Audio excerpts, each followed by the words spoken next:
Hey y'all, look at this. I became a Red Bull. I got some wings for you if you want some. We also have our nutritional facts here. And since it's summertime, of course we are the summer edition.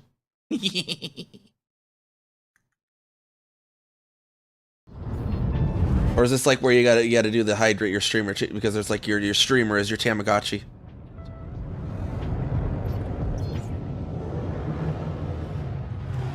Please, chat, let me drink water. I'm so parched.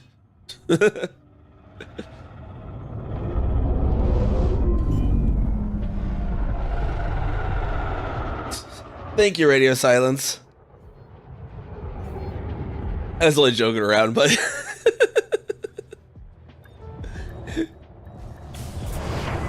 it's like the dystopian version. Everyone's a streamer and they have to rely on chat letting them eat.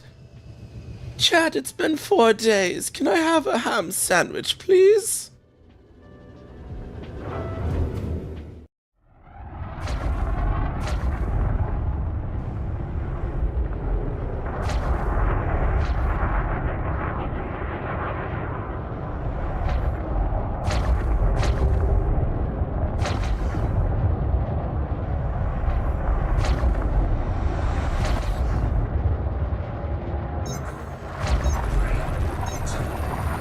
And off we go to LTT 1798, everyone.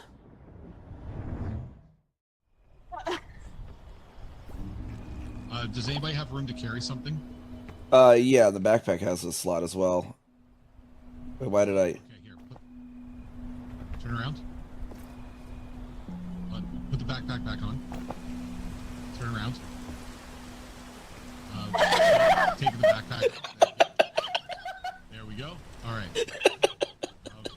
Oh my god, that was such a great that was such a great prank.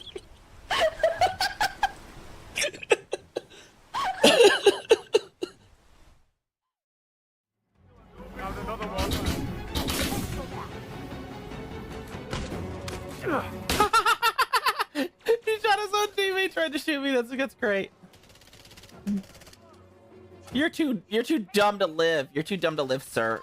You're too dumb to live. Too dumb to live. Too dumb to live. There you go. There, your teammates will thank me after you sniped one of them in the back.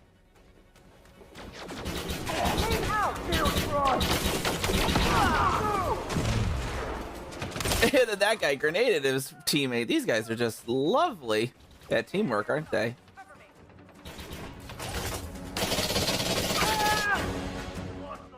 Fluster Neve too.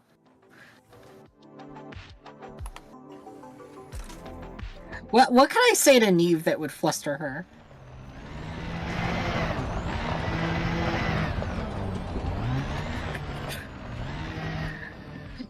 Like, just get up close in the microphone and be like, "Hey Neve, you look so mustardy today."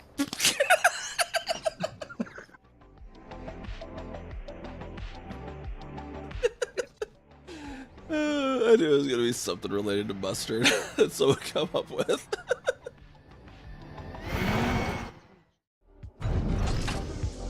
How did I just land? Did anyone else just see that? I just landed.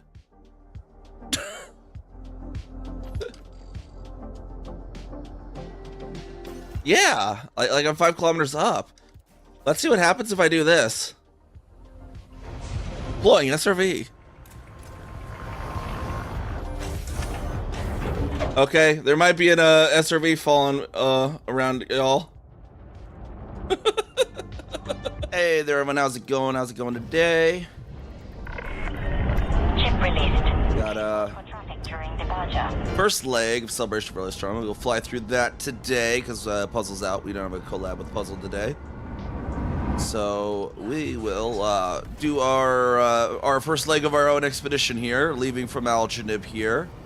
How's it going, Anonymous? How you doing? How you doing? We'll leave from our carrier here, Panel, which is still in Algenib until Friday.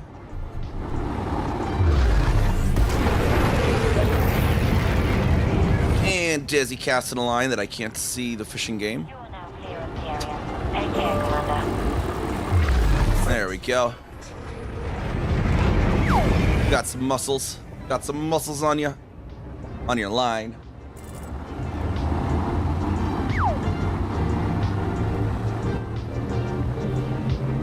Not too terrible. That's a mood at least. I at least was able to like after the mass jump event yesterday, I had to do the had to get in and take a 2-hour math exam. But I was at least able to test into the trigonometry class I needed, so. System scan complete. 110 stream streak, hot damn. Nice.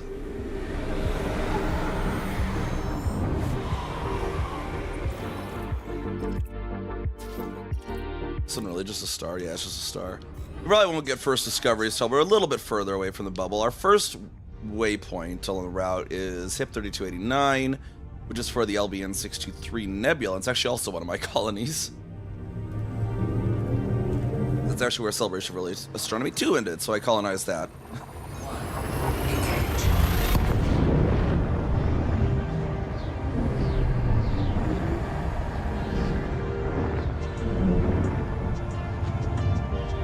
BRC.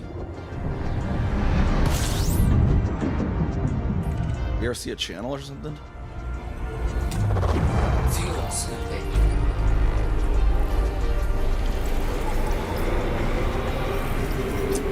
We got 18 bodies here. Fuel scope disengaged. Oh, the Niamh. Oh, VR chat. NiamhKami. NiamhKami. That's what keeps doing in my ear whenever that happens.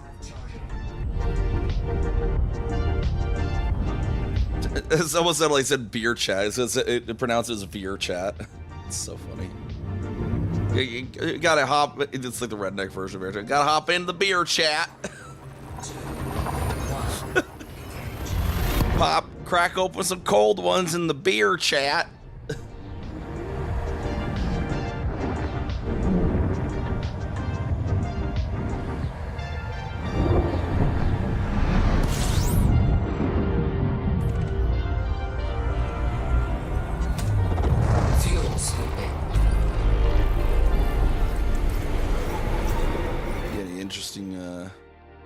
Stuff we could potentially colonize. Disengaged.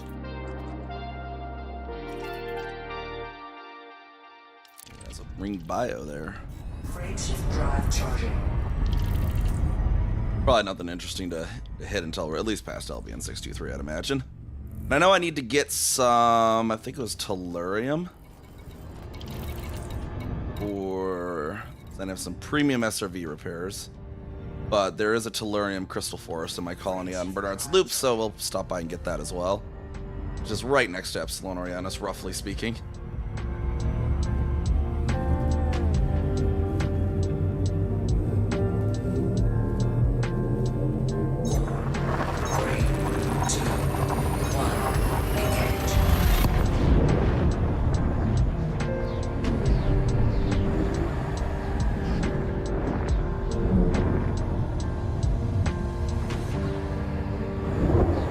I'm just trying to think on too, because I want to make I got the build links. I fixed the build link system so that that'll still give my current build.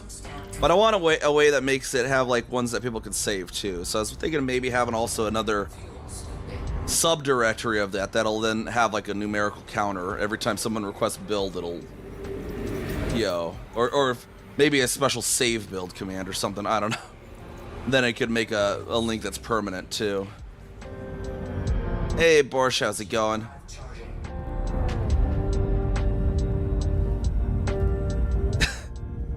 The way the TTS pronounces it almost sounds like it's repeatedly saying, Neve likes mustard, Neve likes mustard, Neve likes mustard. It's like, yeah. 3, 2, 1,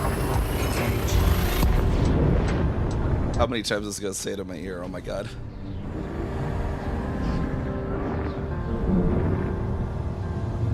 Wait, you can hear the TTS?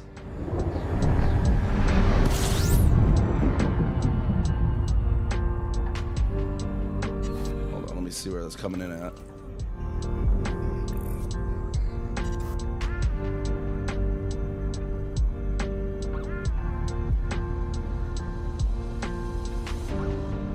Oh, you can't hear it. Yeah, that's correct. It's just so I can hear it. It's not. I don't really need the TTS in my ears for Elite, but I open it anyways. It's more for when I'm playing like the F1 game, where I need to be so dialed in on the track I can't be checking chat like that all the time. So that's why I have the TTS that reads me chats, so I can catch them and just know what they say without having to like take my eyes off the road to read. You know, no texting and driving, right? So that's why I have the TTS normally. Go to work. I'm doing fairly well.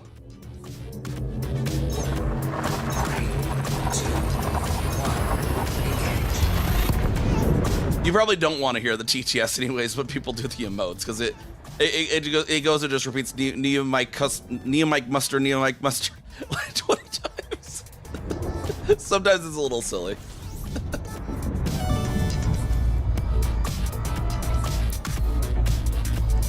There we go. We got, and then LBN 623 should be right over here. Get away from the stars so you can get a good view of it.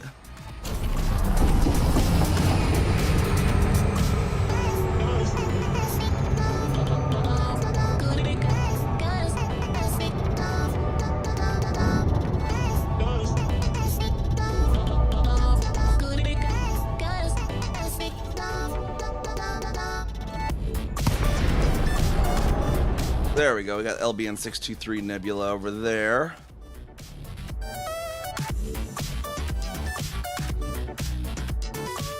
I'll just get my thing in a.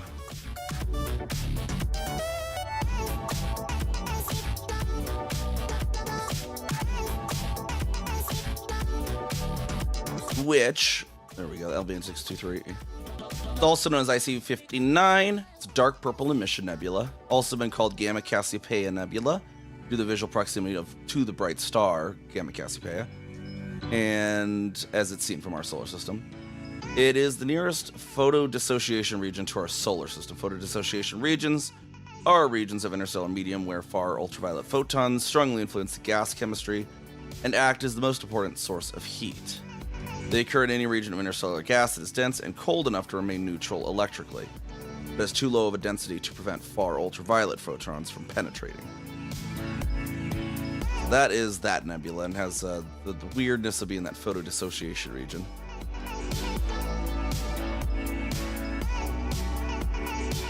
It stays cold enough, I guess, but not it doesn't ionize effectively.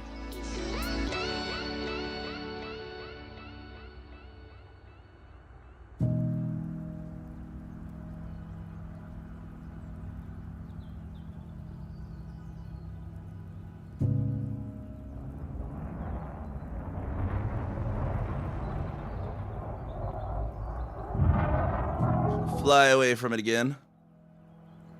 Whee! Alright, HIP 102082 is next, right? No. Yeah, 102082. Very large carbon star in this region. This rough region, so to speak. Always a real fun one. I always liked HIP 102082.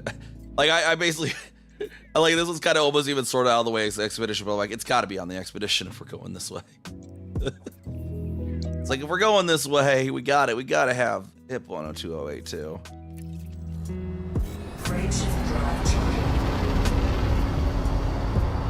And what's funny is actually on an old expedition, one of the Apollo Memorial expeditions, the whole reason I even knew about the Spinward Marches Alliance concern enclave that resulted in us having Algenib as a colony eventually was because I was traveling on an expedition. They had a leg that went from HIP 102082 to the Pleiades, and the line basically flew me right past that enclave. There was a system I discovered, and then when I looked at the system map, there was a populated system like right next door. I was like, wait a second, what's this? And that's how I even knew about that place. Stand complete.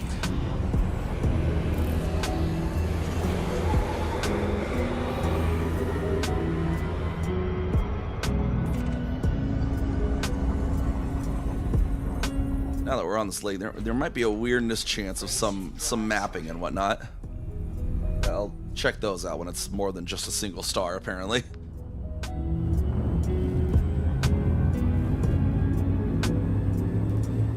And let me, forgot to pop back in. 2, 1, engage.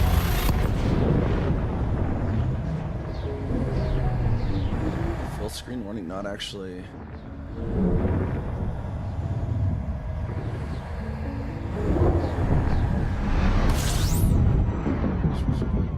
Active. Why did I have that off? Get in game. Crap. I was looking at OBS. No. Holy crap. That was weird. I don't know why I didn't actually detect my throttle was down during the jump. Fuel scoop disengaged.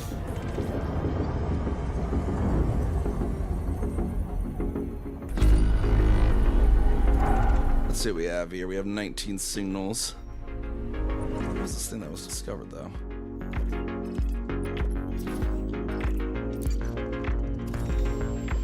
Might as well get used to the scanner again.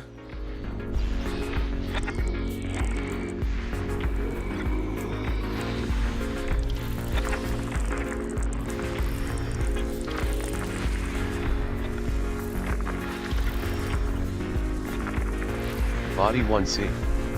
Methane atmospheric landable with life. May host a new personal codex entry. Body 1A. Methane atmospheric landable with life. Codex entries, eh? May host a new personal codex entry. Body 2C. Argon atmospheric landable with life. Might need the codex entry. Body 2A. Parent has high angular diameter from body. Body 2B. Argon atmospheric landable with life.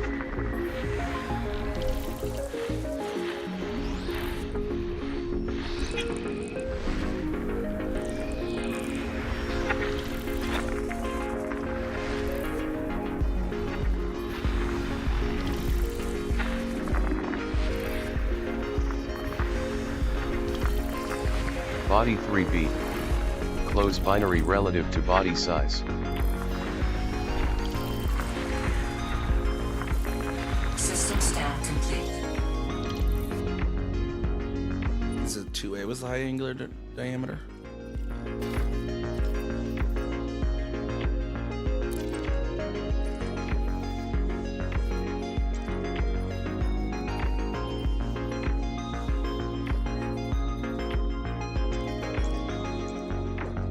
Let's assume. There it is. Oh yeah, that would definitely have a high angular diameter. And no footfall.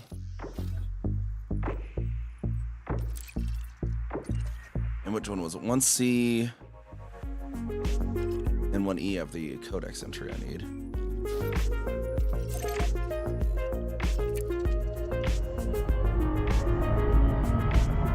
And then 2A. Look at those codex entries. Gotta fill out the codex. Gotta catch them all, right? It's like Pokemon, I guess, but for space explorers.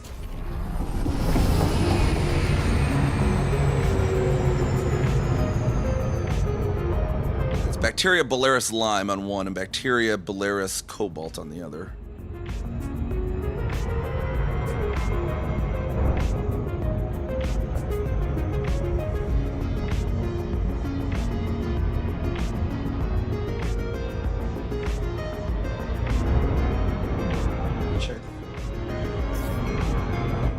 Notice the EDSM's like the stats weren't updating live, but they were seeming to be updating.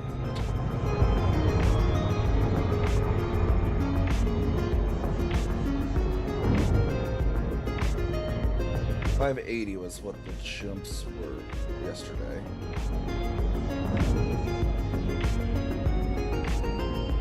Now it's at all nines. What the hell?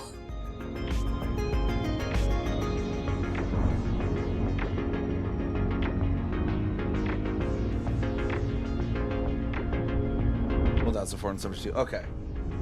Yeah, it looks like those must just do batch updating as well now.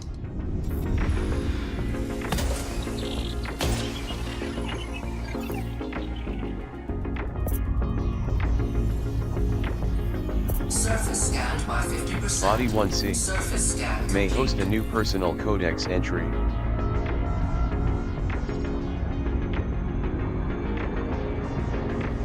Got a big old sea of blue right here, it looks like. Orbital flight engaged.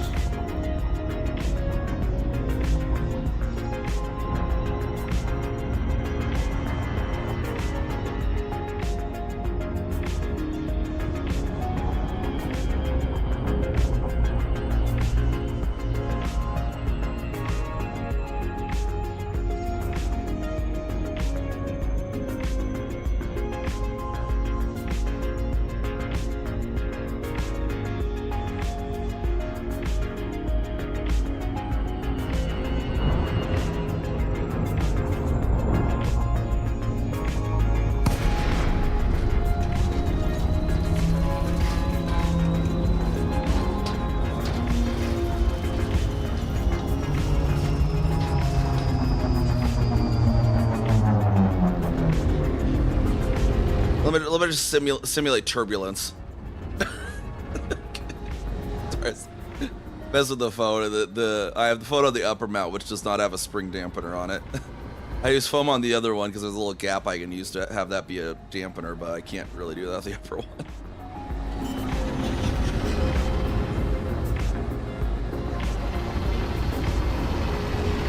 There's some right there. Landing gear deployed.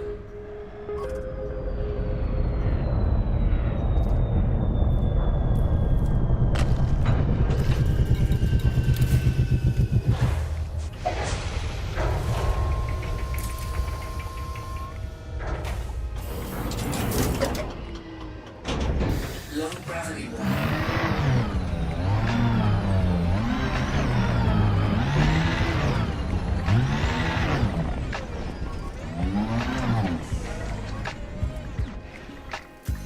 I feel like I need force feedback on my stick now when driving. I need to know when I am overturning the front wheels. I need to be able to feel when the brakes are locking, you know?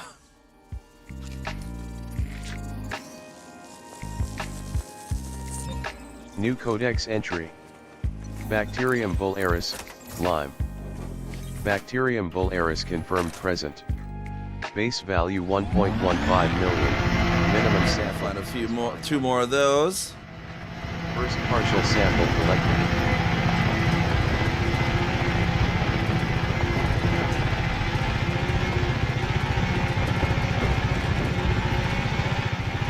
Minimum distance reached. You've traveled over 500 meters from previous sample. See, and on this expedition, we only have like 5,000 light years to go for the legs, so we have time to stop for bios.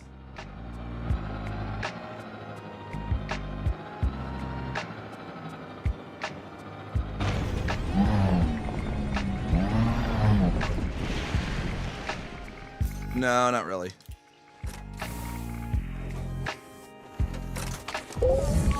This is the rest stop we have to toss you out of the car at. Second partial sample collected. Oh yeah, hold on. That reminded me of something I need to do. I was gonna make our logo in Forza, but I didn't have a good screenshot of it last night.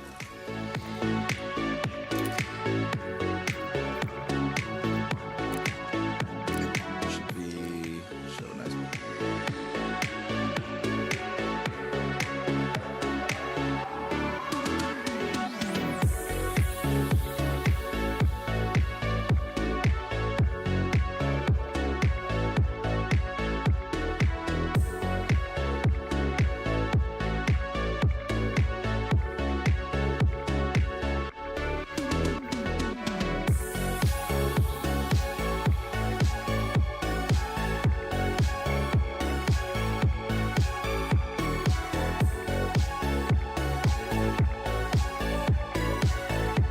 Okay.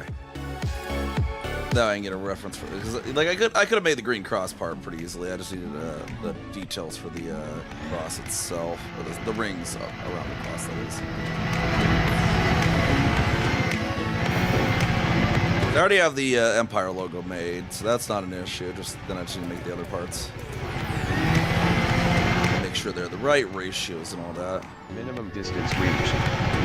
You've traveled over 500 meters from previous sample.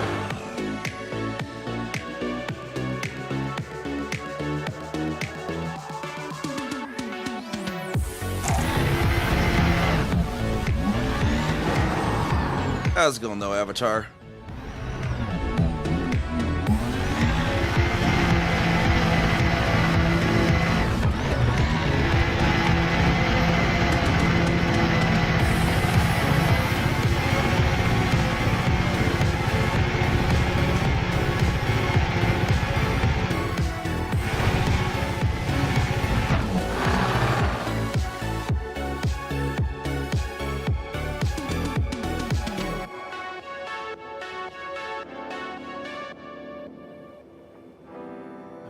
Somewhere.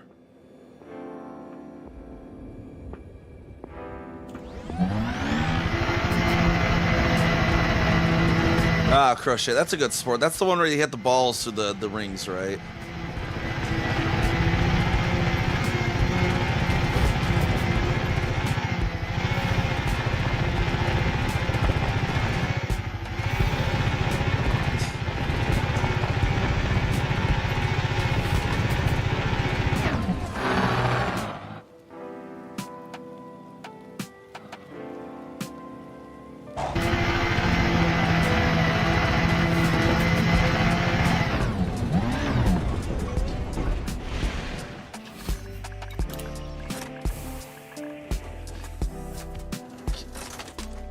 Yeah, that was the joke. Mix it up the two. Okay, the game, golf for those that only want one club and are afraid of digging a hole.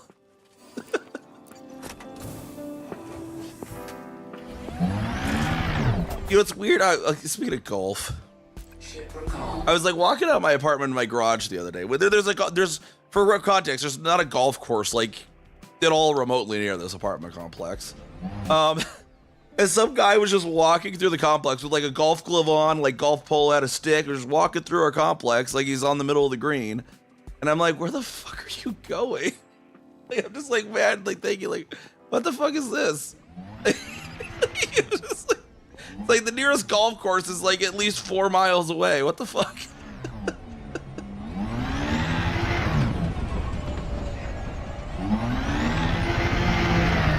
Brings the yarn.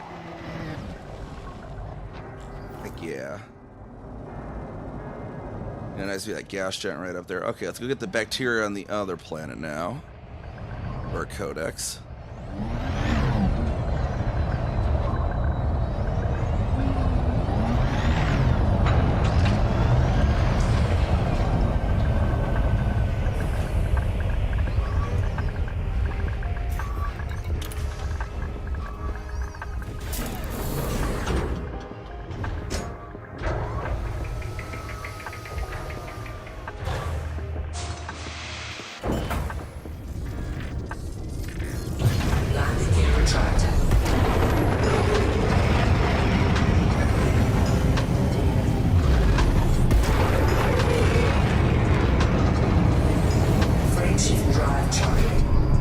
On one echo. 3, 2, 1, engage.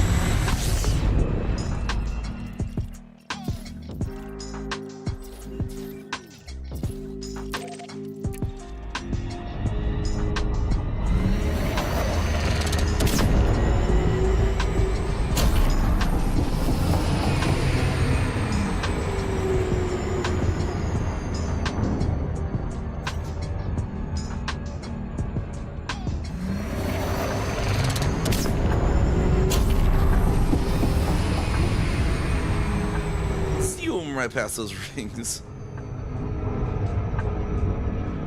The Star Trek Voyager opening sequence just zoom past rings.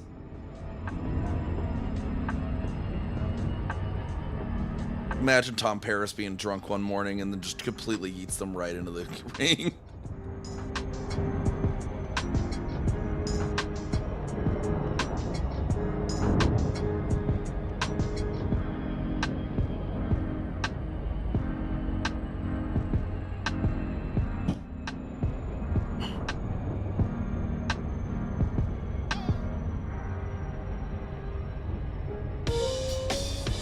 Yeah, just zoom right between a group of planets. Oh, there's like out on Izanami, there is a group of black holes. It's called like the Dandelion Complex, because they're grouped together, and then as you get closer to them, they kind of split apart, and then you have like multiple like the gravitational lensing, and then as you zoom past, they like doing it. I went back specifically when SCO released to see what it'd be like in SCO. It's just freaking amazing.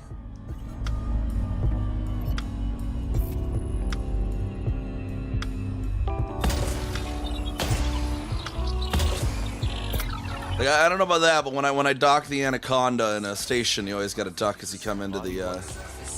May host Oh, this is a 2 Pro planet. What am I doing? What am I doing? This ain't croquet.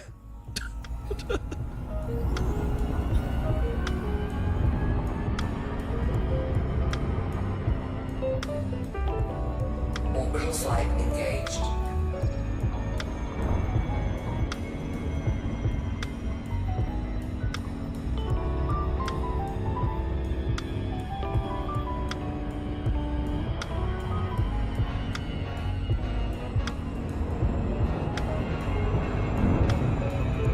And then down here in this teal patch.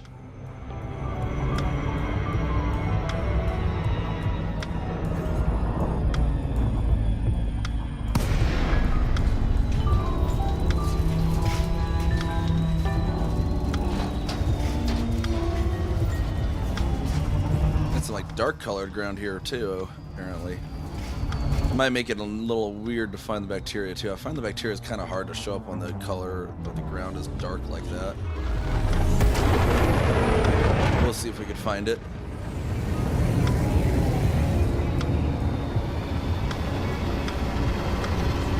Start with one on this lighter colored ground.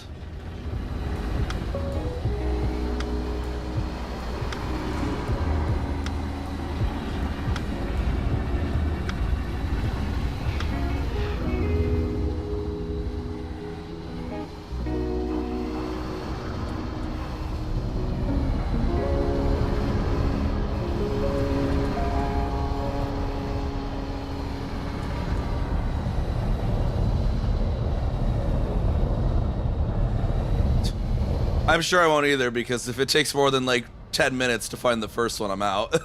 This is just a codex entry. I'm sure I'll come across it eventually someday again.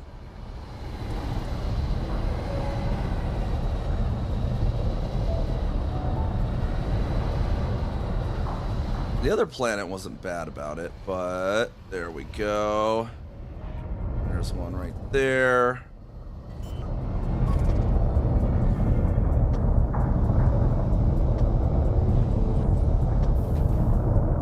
Yeah, I don't know what they did to Osseous. When Odyssey first launched, the Osseous weren't hard at all to find. And then, like, at some point, they become ridiculously hard to find. I don't know what it is. Either that, or when Odyssey launched, I just got some really lucky planets. Low gravity.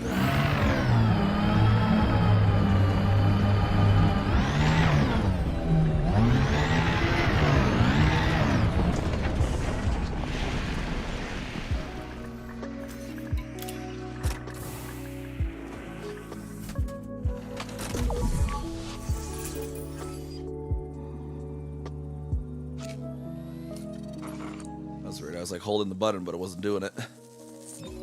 New codex entry. Bacterium bulgaris, cobalt. Bacterium bulgaris. Getting first mappings and first footfalls. We were only 700 light years from Sol. 1.15 million. Minimum sample distance 500 meters. First partial sample collected. Oh my gosh, text to speech overload. I have my obscore reading at me at the same time as the chat. I have no clue what either of them said. Minimum distance reached. You've traveled over 500 meters from previous sample. You could probably disable the chat TTS for Elite though.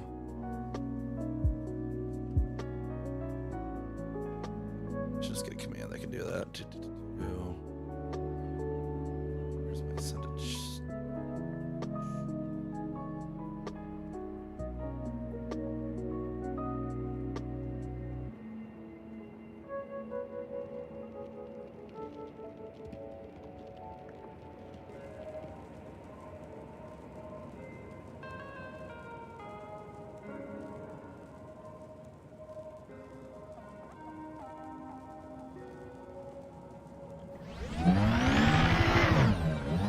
a little more then, I suppose.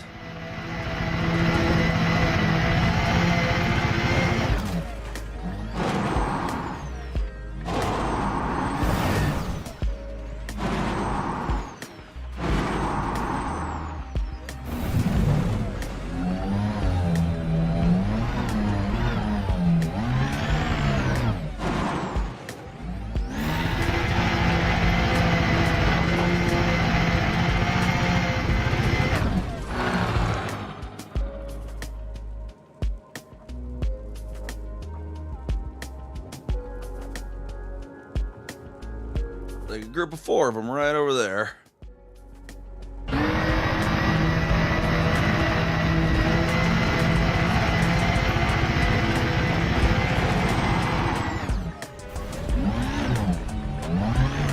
whole family of bacteria over here.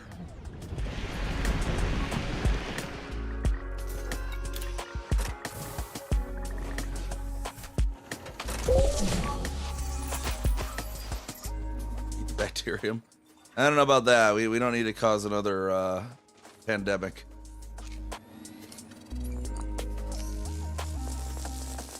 Special taste. I don't know about this one. This one just looks like there's some that look tasty. I don't know about this green freaking mottled look though. That don't look like tasty to me. That looks like an infected wound.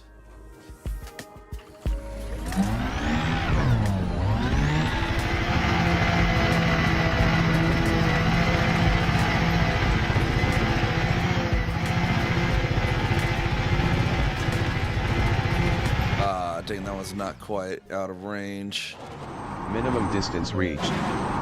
You've traveled over 500 meters from previous sample. It'll be fine, totally.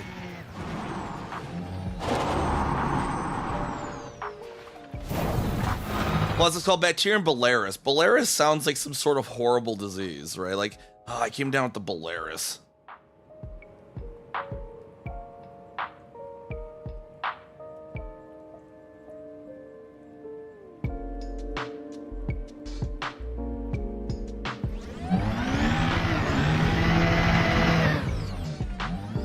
Like, for some reason, Bularis, it sounds like either a horrible disease or some sort of, like, Lamborghini. Like, I know in between, like, oh, yeah, I caught a case of the Bularis. Or, you know, come check out my new Lamborghini Bularis. Like...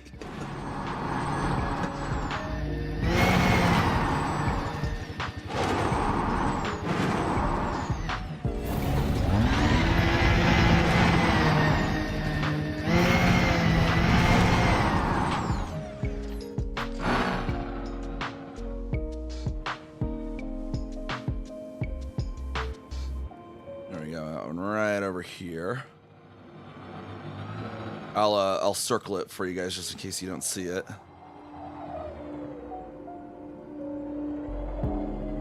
Sort of a circle. We'll make it nice. It looks like a leaf, right? That one's more of a circle.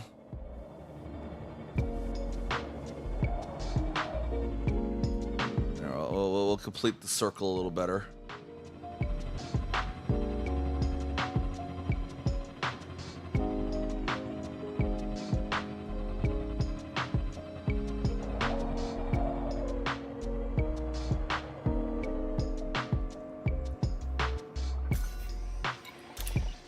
Eventually, someday, this planet will have a sentient civilization on, and they'll find this, and it'll be some great mystery like the Nazca lines to them.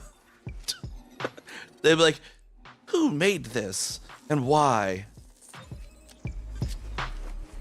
And they'll never understand that the answer was it was some dipshit commander in an SRB. Sample collection complete.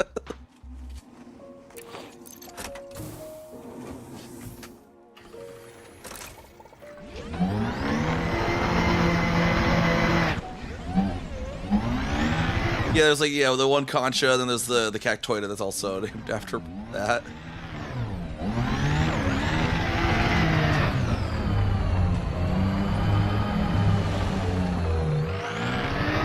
I mean, they do that in real life with clouds too. I mean, there's mammatus clouds.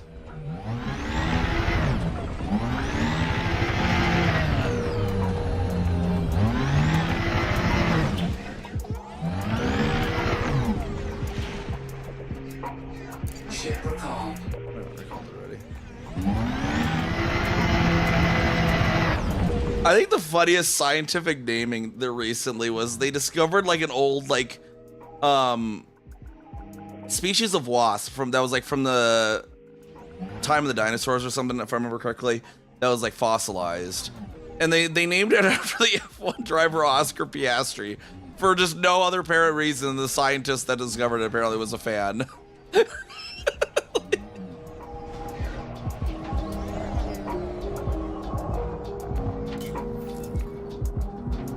There's just this ancient wasp called Oscar Piastri.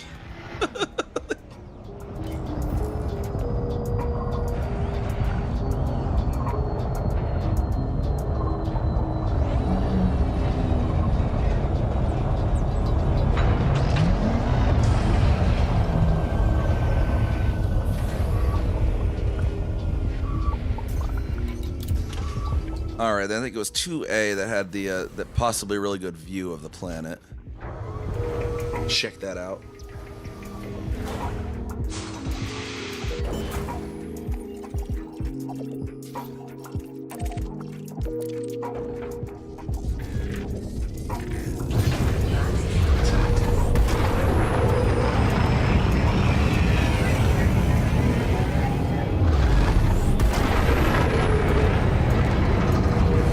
Frameshift drive charging. 4, 3, Very minty green atmosphere there.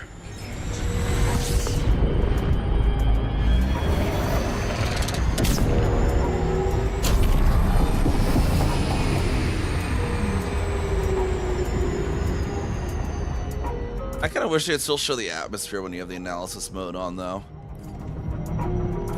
It's like, I'm sure you'd still, yeah, like it's kind of weird that the atmosphere just disappears when you have analysis mode on. It seems odd to me. That like magically you can somehow see through it better.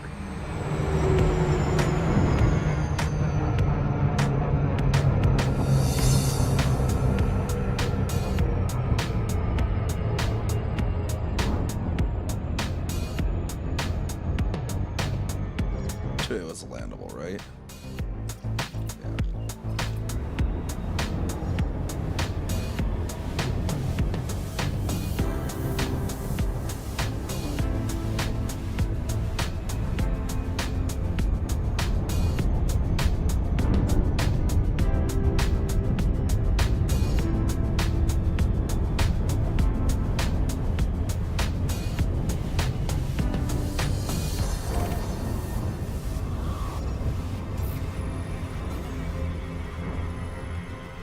Two rings on us if I can hit them.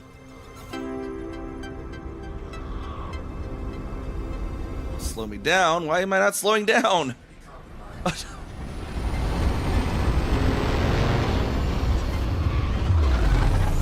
Why the heck was it not slowing down? I put the throttle to 0. That was weird.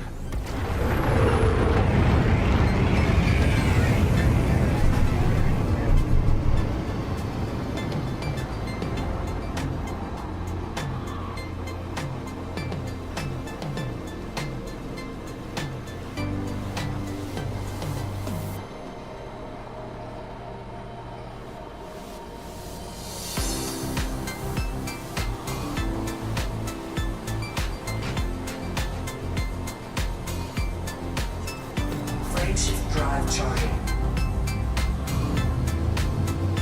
4, 3, 2, 1. There we go, okay.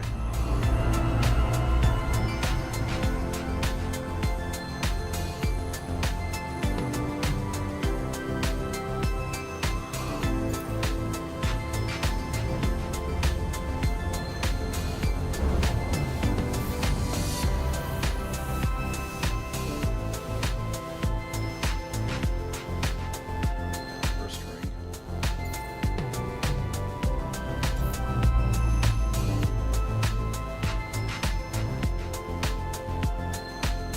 Throttle not work when you're already in it, apparently? Okay, that might have been why. I guess I always throttle down before entering it.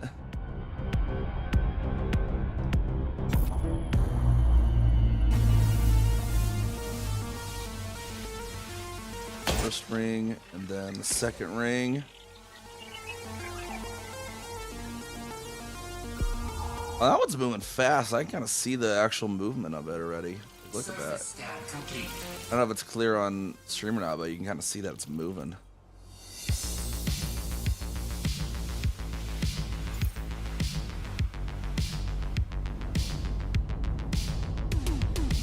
Perhaps I target this thing, it'll...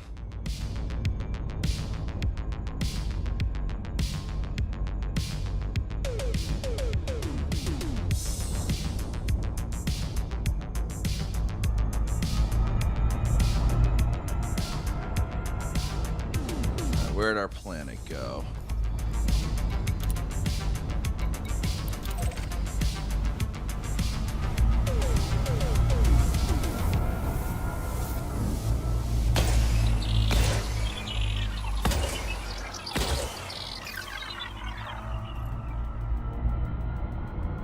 Mapping, because we might as well. There's no like life forms or anything.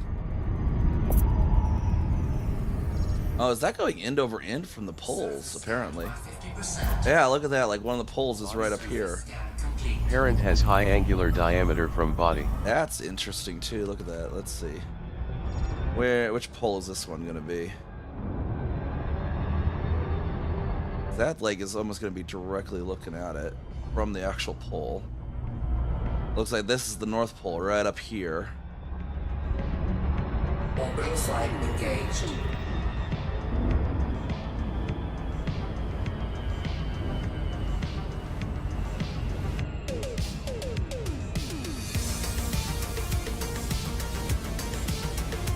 That'd be a really... Oh, we just passed it, actually. Be a really interesting view from the North Pole, then, if it's as angled as I think. You'd basically just be going around the planet, and the planet would be, like, effectively just rotating in the sky.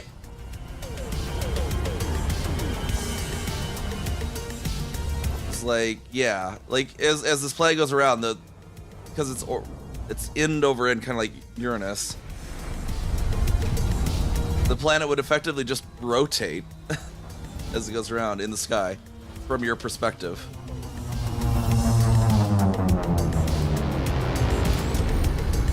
Let's see, where's the North Pole itself? Let's go find the actual specific North Pole.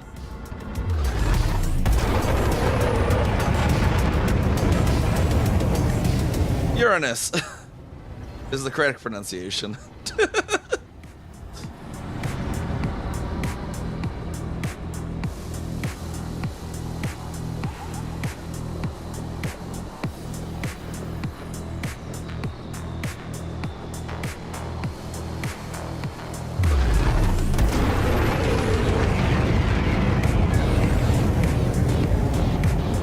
Nice little valley right next to the North Pole, apparently. Should be coming up on it here any second, though. In fact, I wonder if it's going to be this weird mound up here. Oh, right where we are, apparently. So we can land right at the North Pole. Landing gear deployed. It's unsuitable at the North Pole. North Pole will be basically right here, though.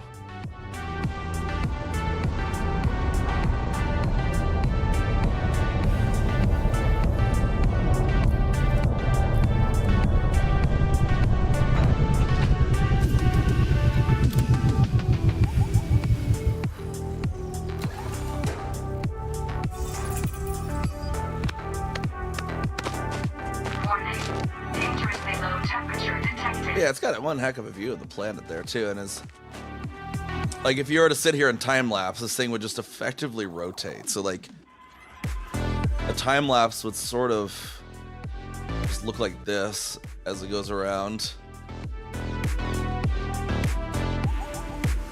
Like is what it would look like, kind of thing. Except for the terrain would stay centered, but this would be rotating.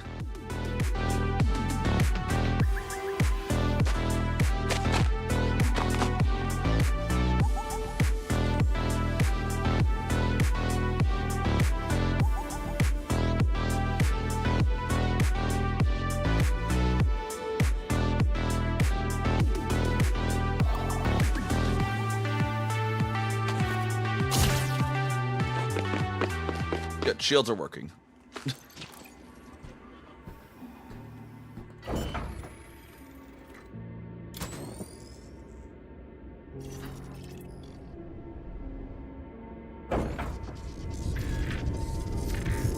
Landing gear retracted.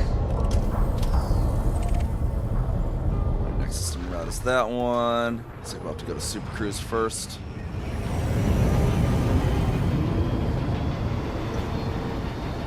Frameshift drive terminated. 3, 2, 1. Engage.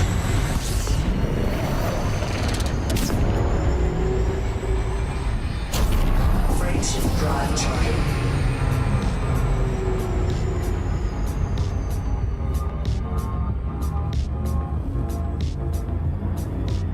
Class F star for the next one, looks like. We'll be able to fuel up there. 3, 2, 1. Engage.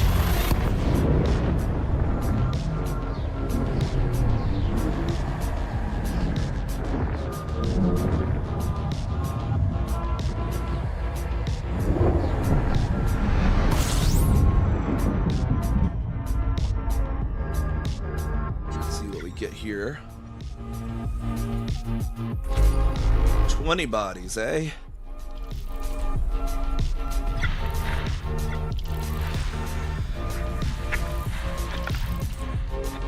Signal detected.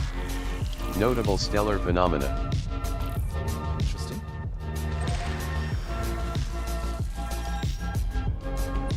We're not even in or near a nebula. Like I guess we're getting. We're still like, kind of. I mean, we're decent enough distance away from LBN 623 though. Interesting. We got some maps in here. And water worlds. Got a map.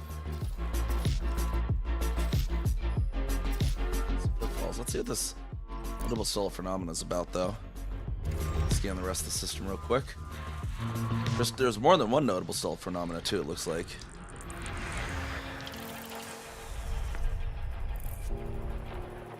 Wait. That's it. Why is that water world in the gas giants section of the scanner? That was weird. I was in gas giants and then it was a water Signal world. detected. Notable stellar phenomena.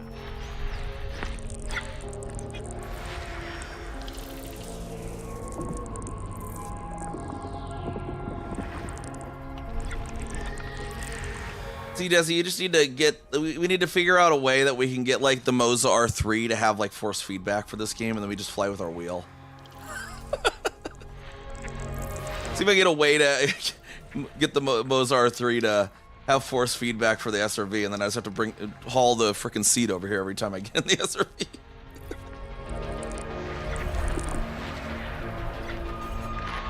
That's a big thing for me. It's like I actually like reconfigure my desk slightly every time I want to pull over the wheel set or change it out. Atmospheric landable with life. May host a new personal codex entry and may host a marked biological. Body V3. Carbon dioxide atmospheric landable with life. May host a new personal codex entry and may. Here I keep trying to convince Rayman to use HOTAS for page 6. I guess it could work. I think it'd be a little awkward though. I don't know. It could work, I guess. It'd feel weird. Just tell him to get a Moza R3. And then have him request Monster Tech to send him their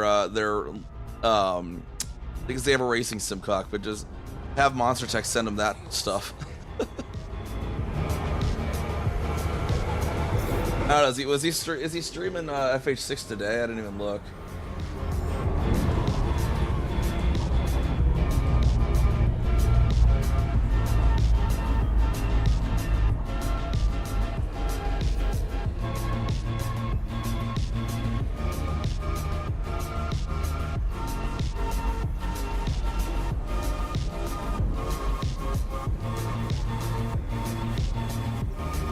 Fuel sweeping complete.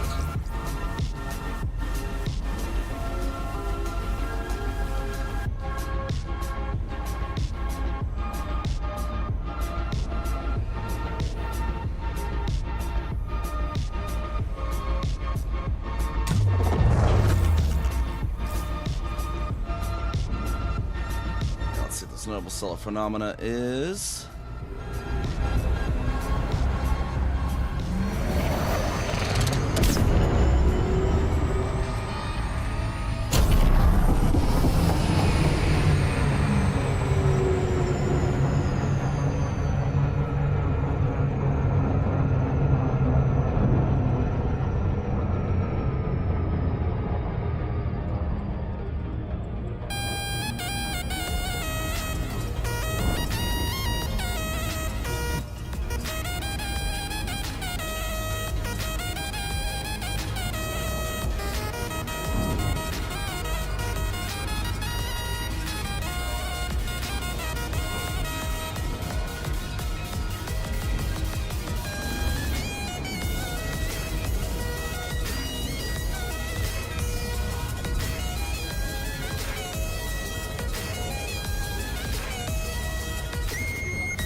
Did he earlier? Okay.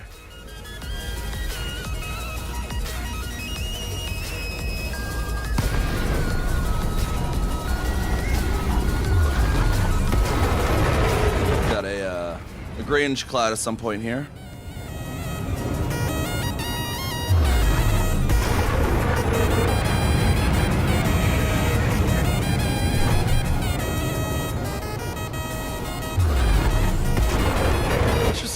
We're kind of not really near a nebula, so I'm kind of surprised there's a Lagrange cloud here.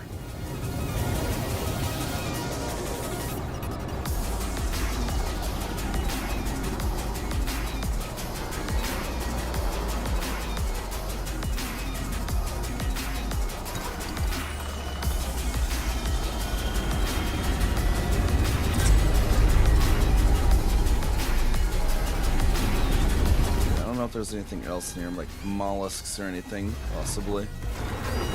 Contacts as we fly through. Sometimes there'll be some other small things in here that are hard to visually see. Seems to be just crystals, though.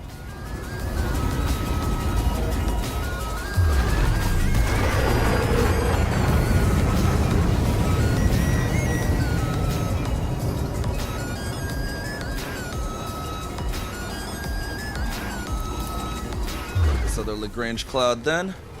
See if it's the same thing or not. Sometimes they're different. 3, 2, 1.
Drop down in there.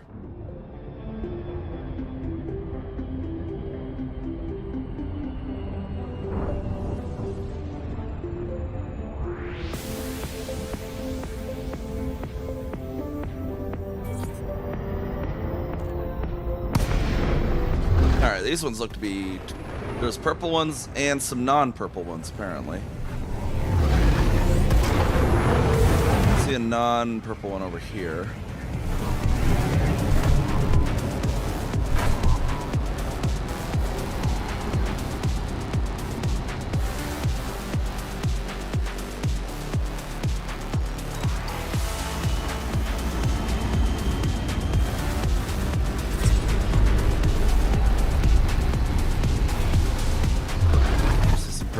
Actually, I see some purple ones and some like red ones.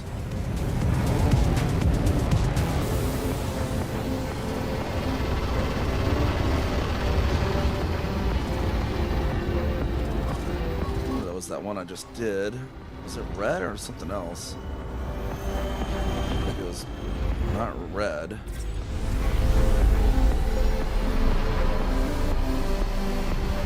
Or Purium.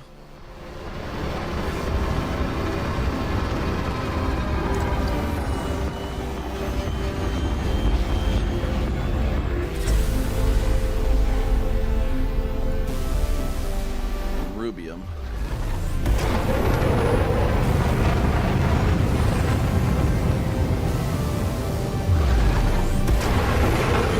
Flight system on.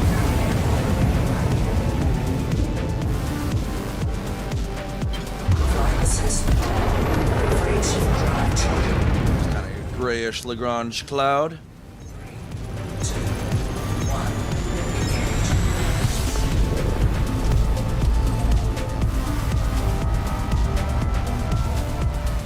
Alright, I think the other one's already been fault here for the bios. That marked bio I had. Frameshift drive charging.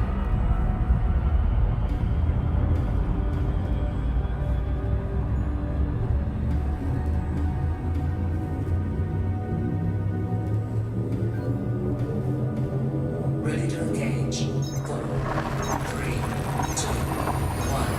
Engage.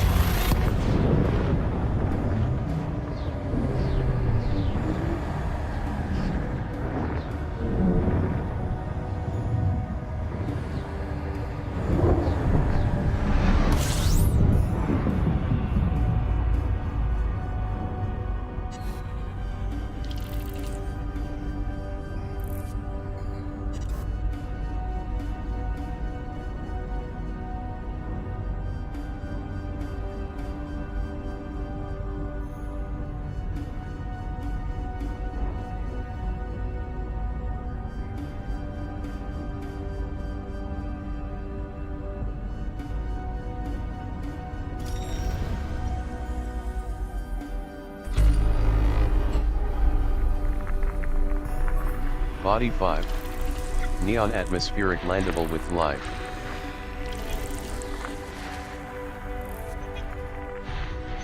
Bacterium, it looks like.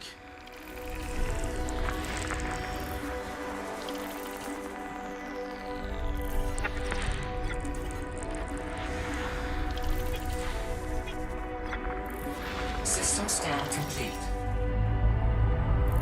Get our fuel scoop, and then we should have one Fuel more scooping. jumps.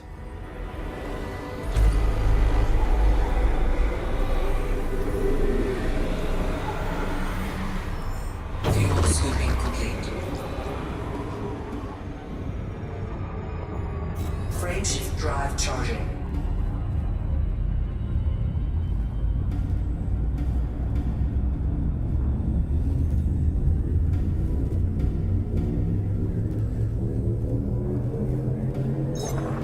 Three, two, one, engage.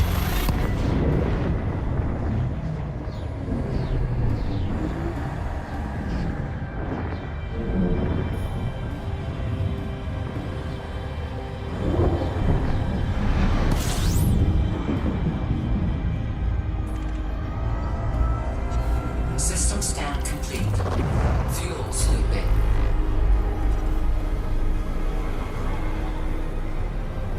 Fuel scoop disengaged. No, it's just a star. Frameshift drive charging.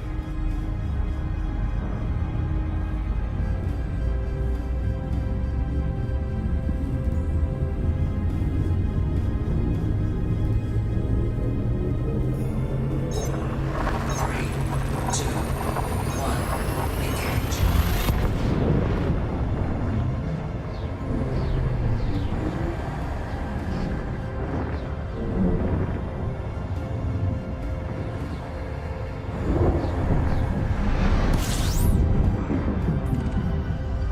Let's see what we get in this system. Fuel scooping. System scan complete. Just 3 stars. More than one star, but still all stars. Fuel scoop disengaged. Frameshift drive charging.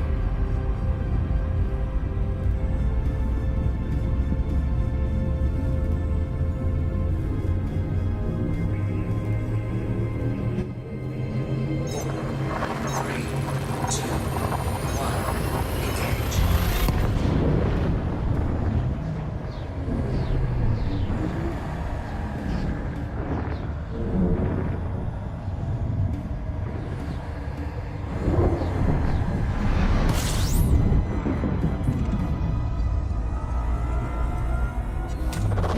Fuel scooping. So it's 12 bodies. Okay.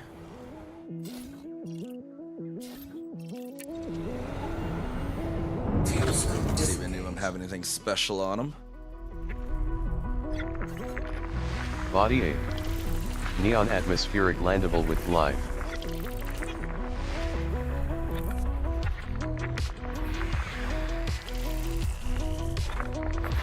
Body 3. Nitrogen atmospheric landable with life. May host a new personal codex entry. Body 7. Neon atmospheric landable with life. May host a new personal codex entry. Body 9. Neon atmospheric landable with life. Body 2. Argon atmospheric landable with life. Complete. Bunch of May host a bacteria. new personal codex entry. Body 6. Neon atmospheric landable with life. Body 5. Neon atmospheric landable with life. Body 3 has a codex entry. Codex entry. Some that have codex entries. Let's take a look here.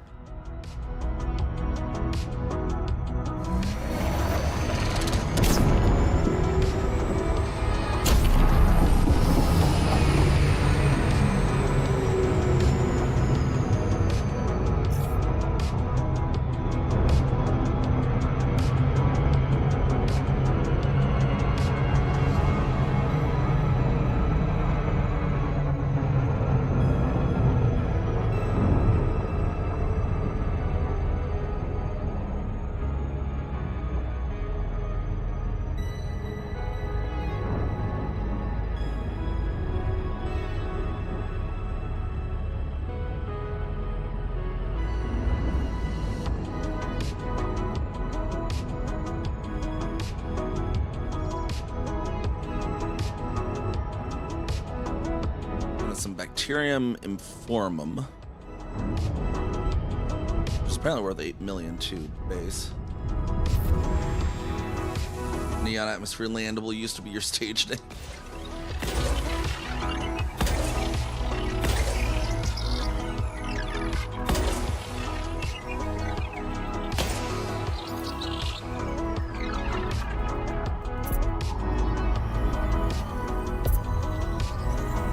Surface scanned by 50%.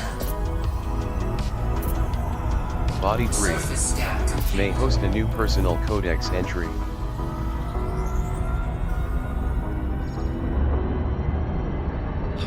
Alright, see if we can get this bacteria.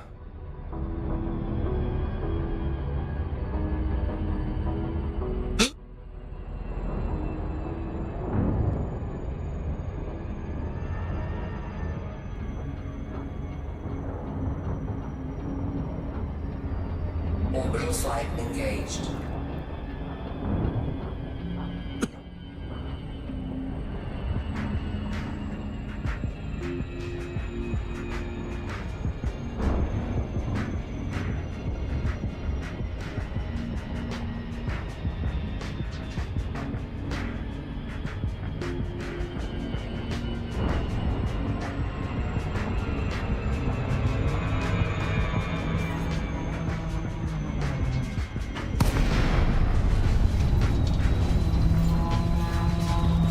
Real steep angle in on here.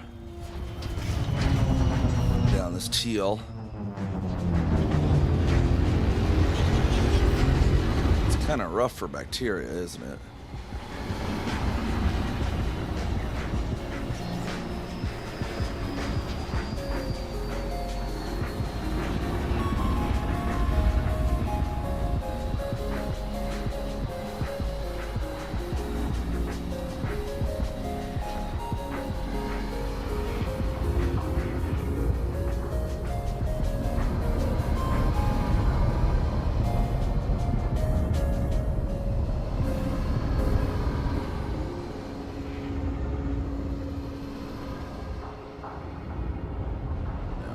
splotch.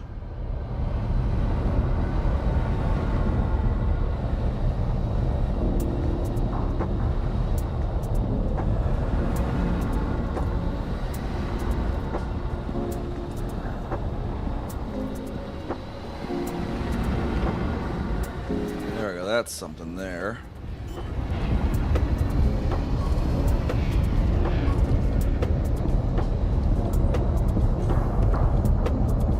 Landing gear deployed.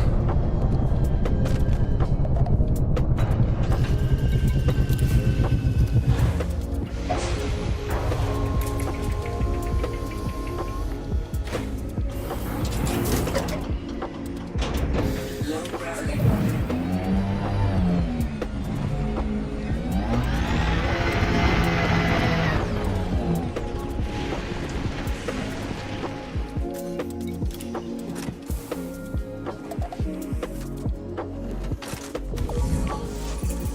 Gonna go pass out. Heck yeah. New codex entry. Bacterium informem, red. Bacterium informem confirmed present. Base value 8.42 million. Minimum Find sample some more is of that. 100 meters. First partial sample collected.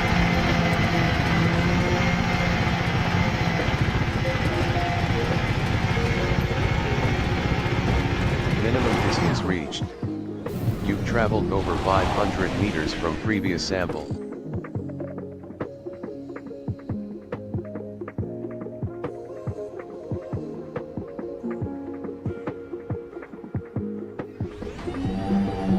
Don't see any on the camera.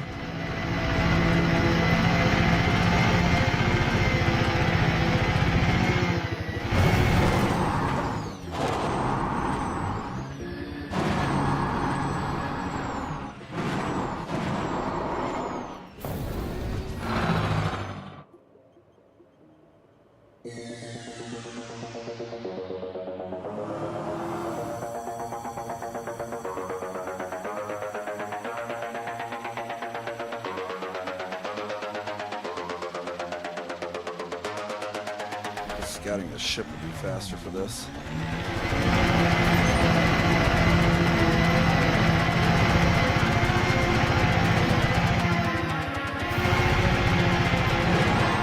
The other ones I might just use the ship's scanner thing. This one's worth doing an exobuy on because it's like 8 million base.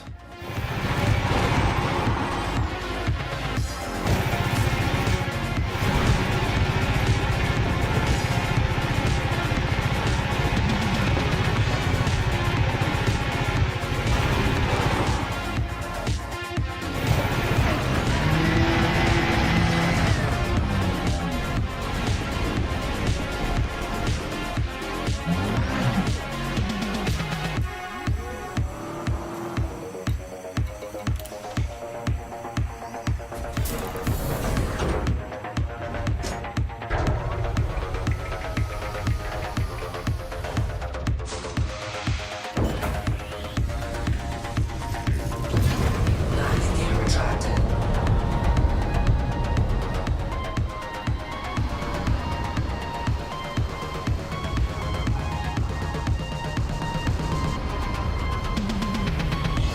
That was definitely not on the external camera before. Hopefully that's far enough though.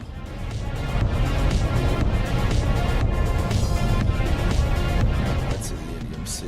Landing gear deployed.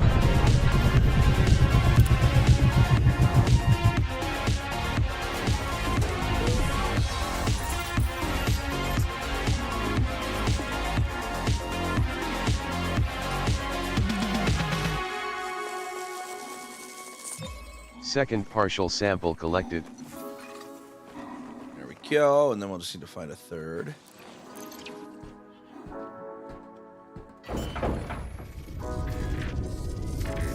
Landing gear retracted.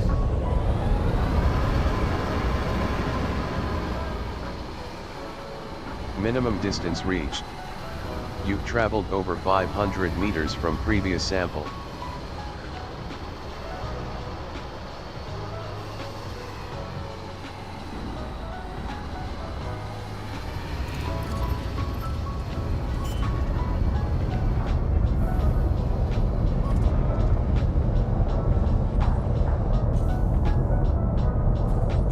gear deployed.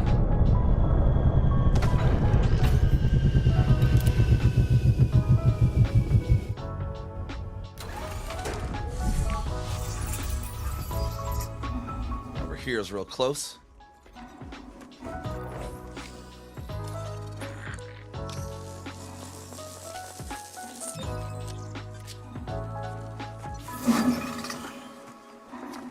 Sample collection complete. I mean, a few other codexes in the system, but they're not necessarily all worth it. Although we have one with Fungoida, Osseous, and Tussock. That might be a joyous occasion. Planet 2.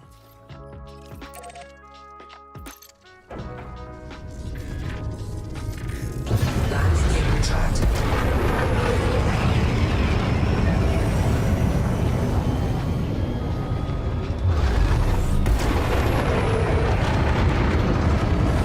Frameshift drive charging. 4, 3, 2, 1. Engage. Check out Planet 2 here.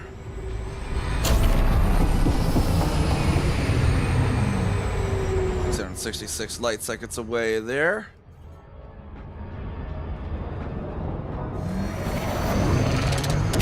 Get another boost in.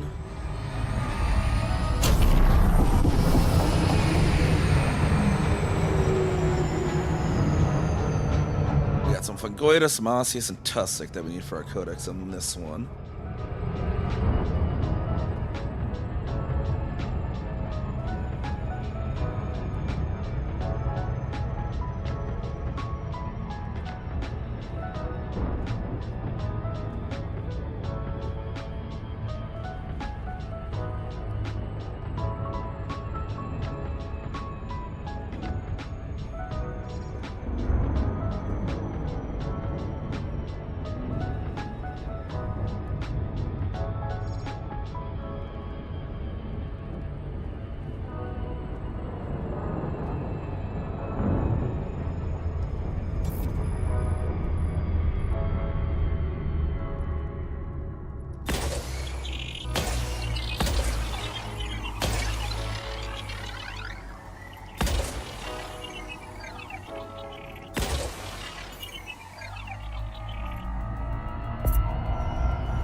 Surface scanned by 50%. Body 2 Surface scan complete. may host a new personal codex entry. They're all kind of in their own area, aren't they? Doesn't the Osseous sort of overlap? Fungoida don't.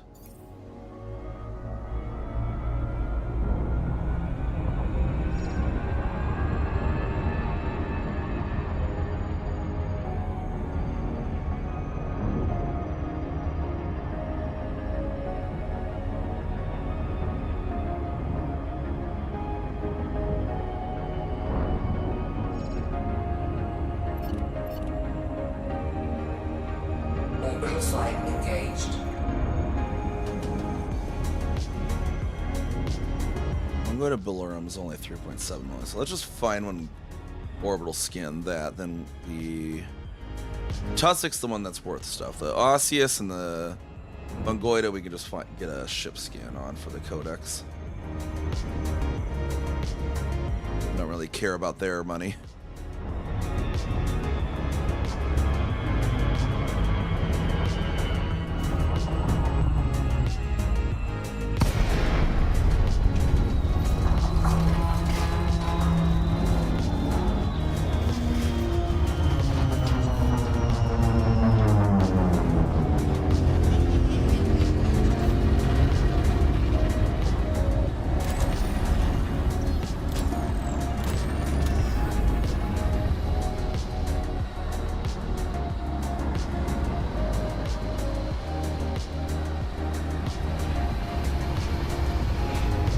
Some of the Fungoida somewhere in here.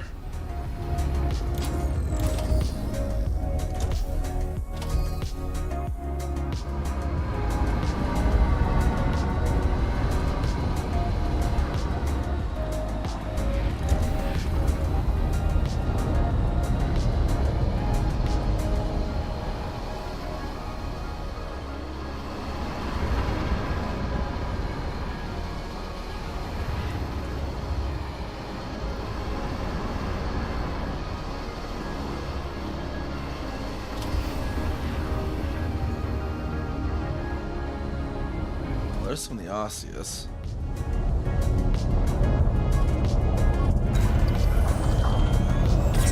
New codex entry. Osseous pumice, green. Osseous pumice confirmed present. Now we see if we find some of that fungoida. 6 million. Minimum sample distance 800 meters. Sharp peaks.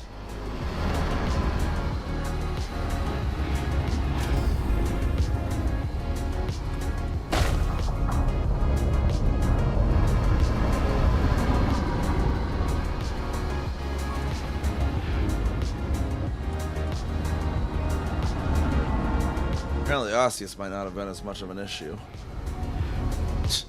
Already found 3 of them. Granted, landing would have been the issue, but...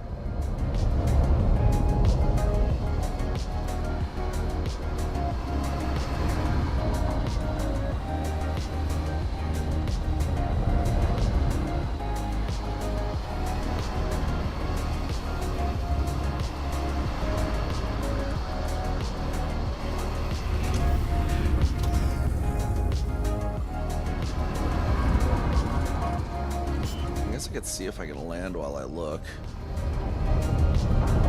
See enough for the fungoida.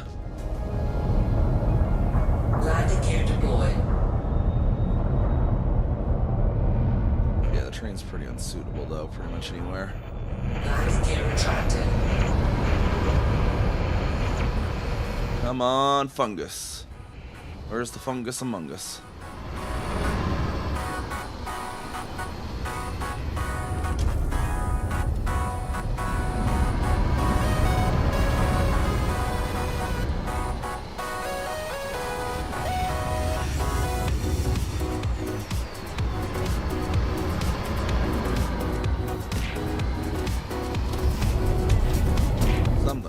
It's more osseous. Hey, Lucinus, how's it going?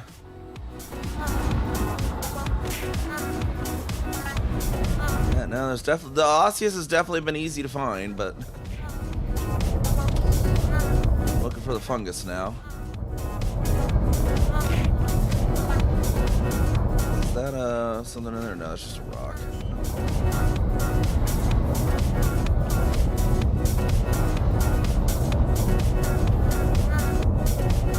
Landing gear deployed.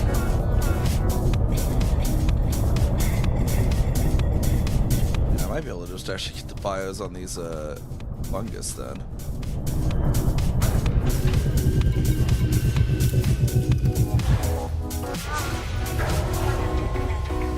Or the osseous, that is. Not sure where the fungus is. Maybe the fungus is really small and hard to see from the ship.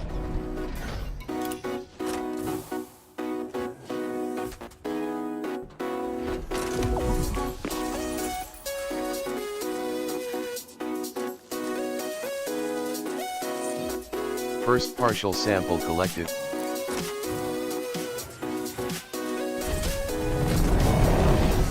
Why did not tell me the minimum distance?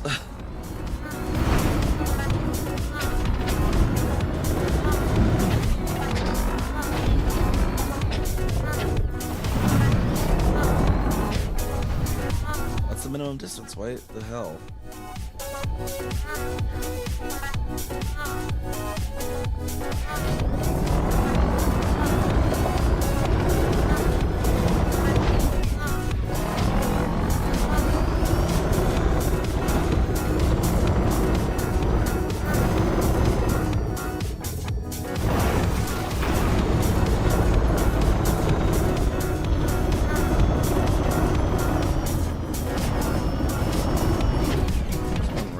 Wasn't there, and then maybe that's out of distance.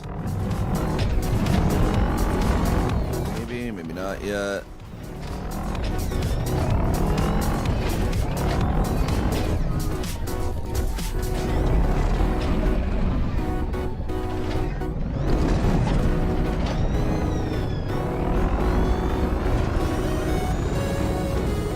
Minimum distance reached. You've traveled over 800 meters from previous sample.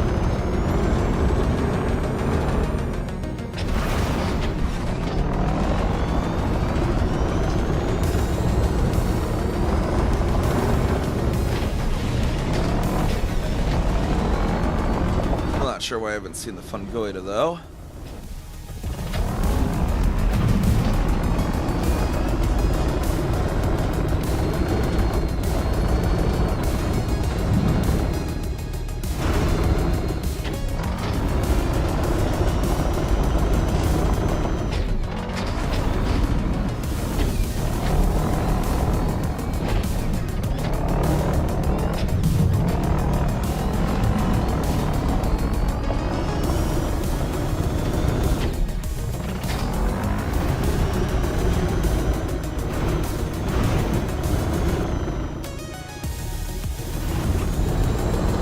Something over here.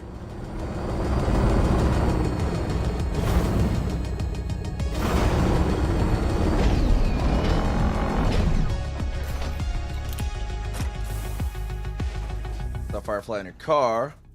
Light up while it landed, but it's therefore a male. Just thinking that someone said they came back a bit here, but they didn't really have any. DR, no, but on my windshield Second hanging out. partial Yes. sample collected. Is it still a little early for them though? Don't they usually like late, like July and August is more Firefly season, right? I usually don't see them this soon of the year.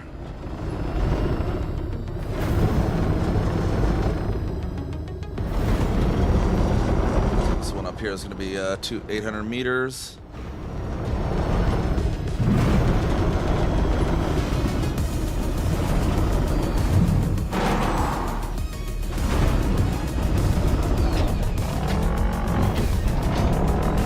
Quite 800 meters apparently, but there's some more right up here, it looks like.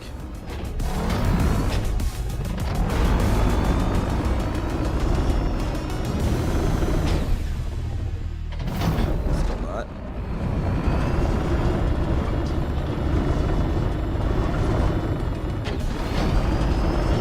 He says, could you know marvel the number of them? Yeah. And that's been one of the biggest shows of like climate change. It's just From previous insect populations just across the board have been decimated. Is it recording?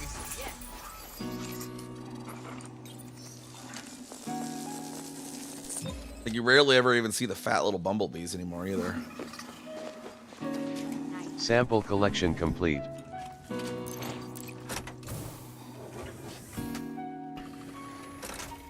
Ship recalled. 3, 2, 1, let's go.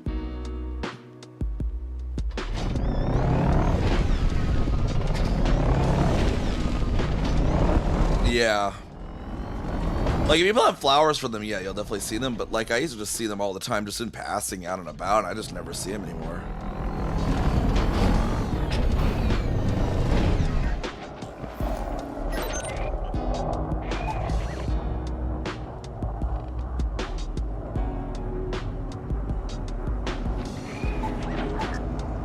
No clue why the fungus among us is not showing here. We might have to go check the fungus among us elsewhere. Oh, joy. I have to figure out where exactly under the thing is.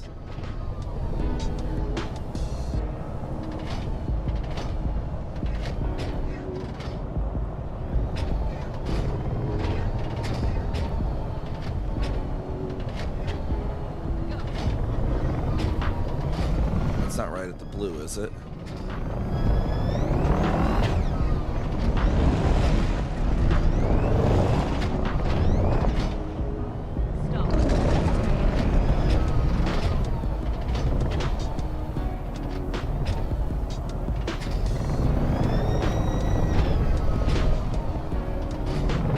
I wish it would give a ground indicator at least when it is. Like, this is a nice feature, it just needs a ground indicator. Gotta be somewhere right around here, right? Hold on.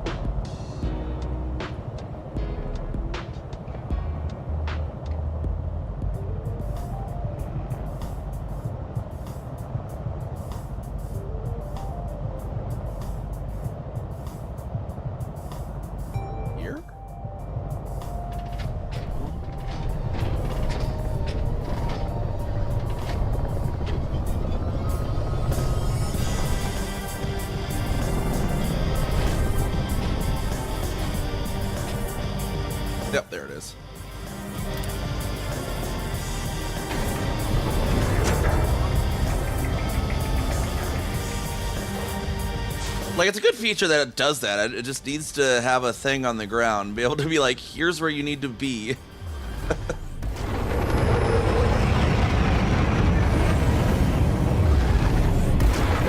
Alright, let's go try Fungoida elsewhere on the planet.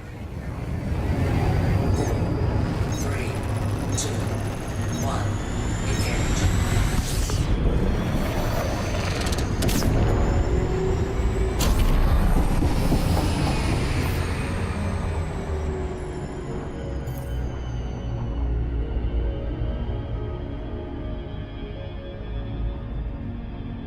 That's where we were.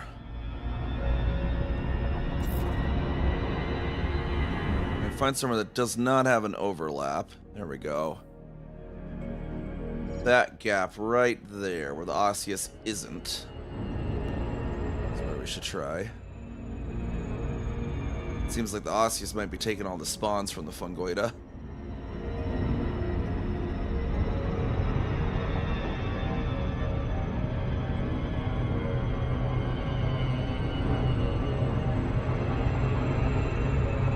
Wish it had like a double heat map. Like have one that's blue, one that's red, and you can set each to be like, okay, where are they, you know, both at, or where's one and not the other at, you know?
But yeah, someone earlier in chat's like, yeah, osseous are her, and then I'm here like, I'm finding too much osseous. I need less osseous.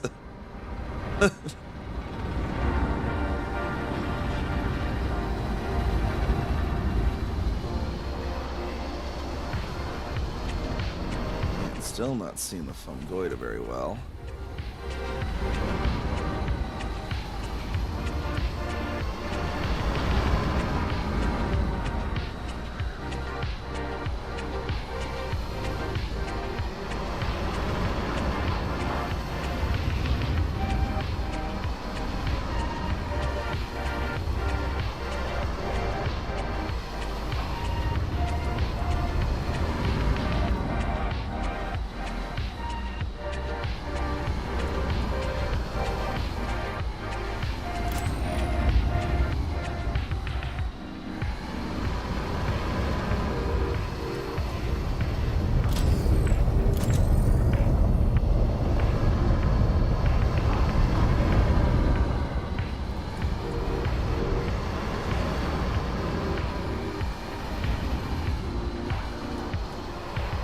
There's just not fungus on this planet, apparently, even though it thinks there is. I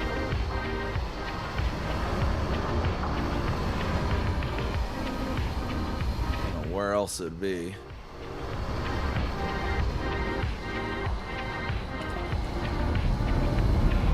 Down in this valley, maybe?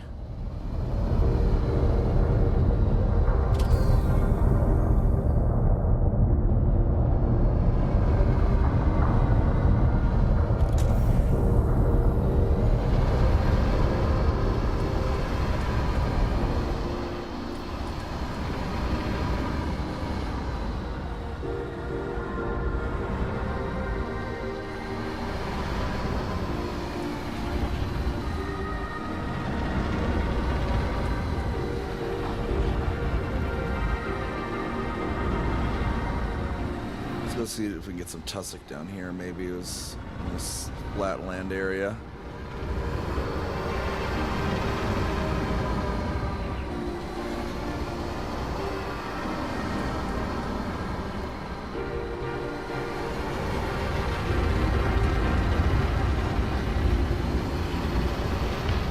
Still not seeing any fungoida.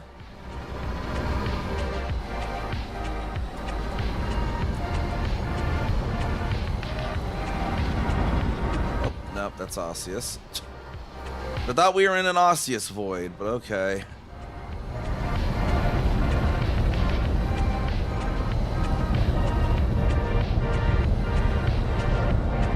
See any like tussock, I guess.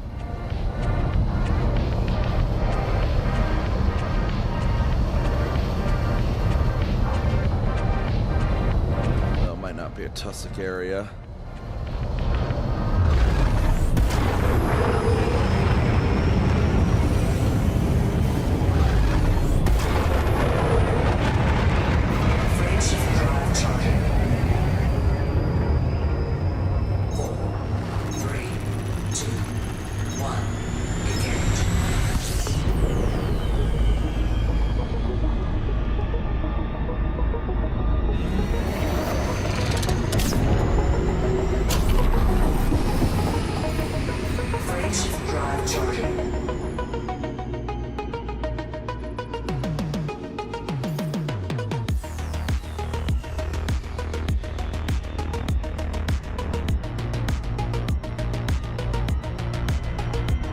Grab the tussock at least then.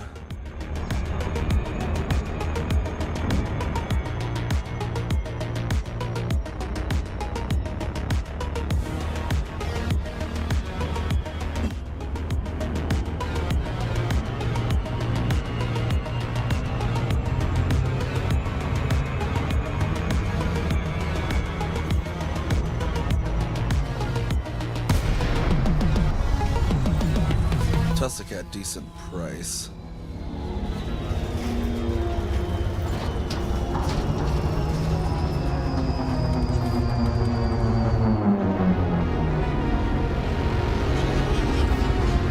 Seems weirdly rough for tussock though. The hell. Tussock likes real smooth plains, I thought.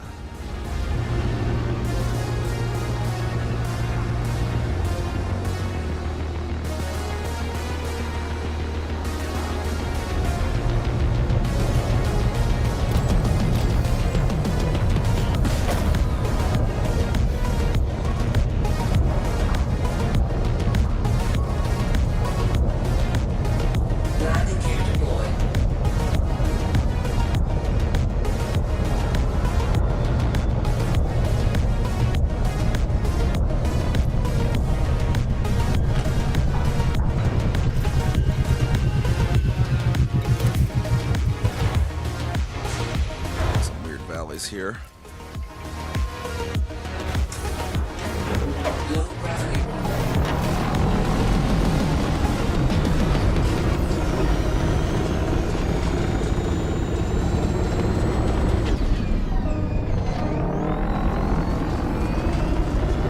Right over there.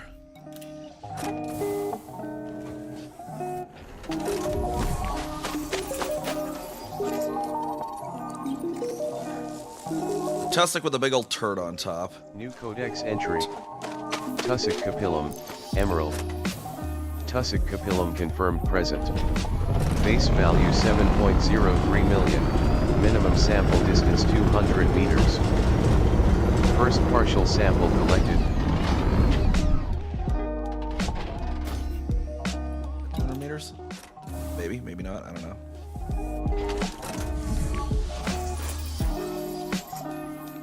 There's some of them blue, not others. That's in range though.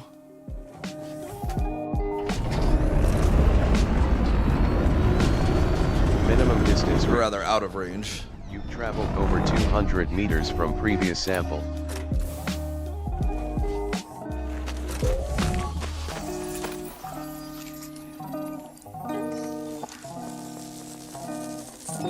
Second partial sample collected.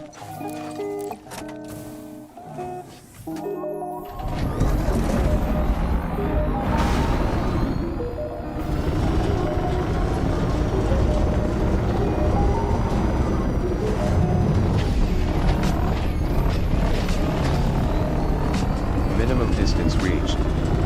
You've traveled over 200 meters from previous sample. There's another over this way.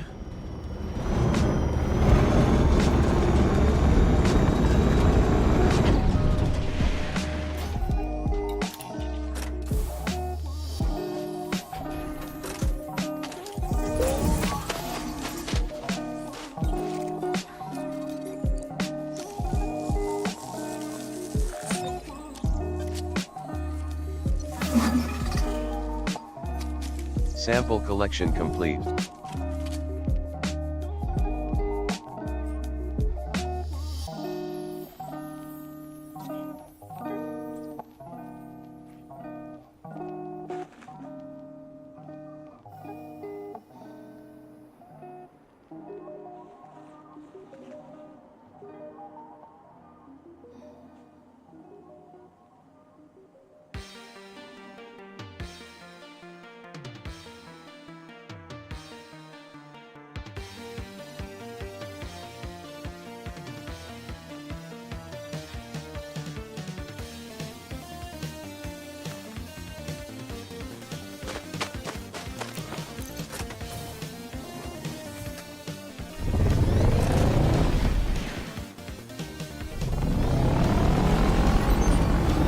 Now we just need to figure out there's bacterium on planet 5, some sort of bacterium that's good for our codex.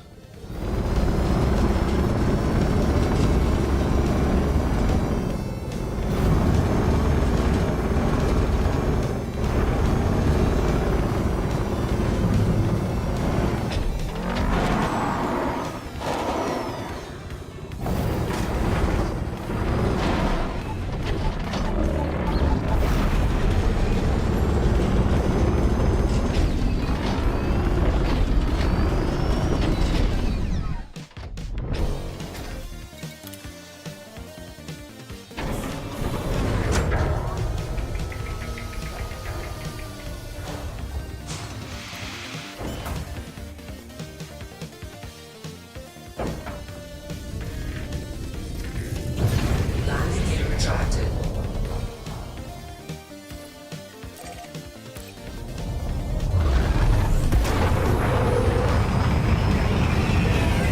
So we got on planet 5 then. Freight drive charging. 3, 2, 1. Engage.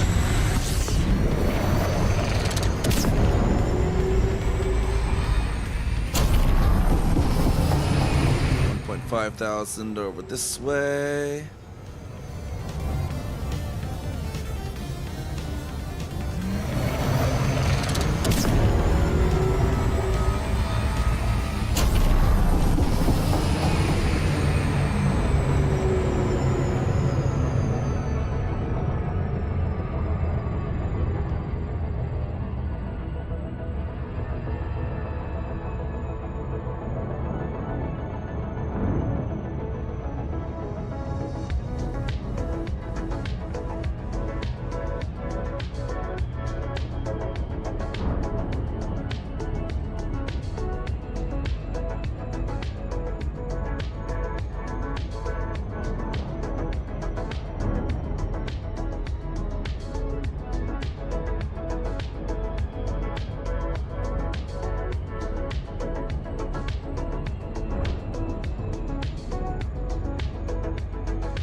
Where the bacterium for this one is. Surface scanned by 50%. Body Surface 5 scan complete. may host a new personal codex entry.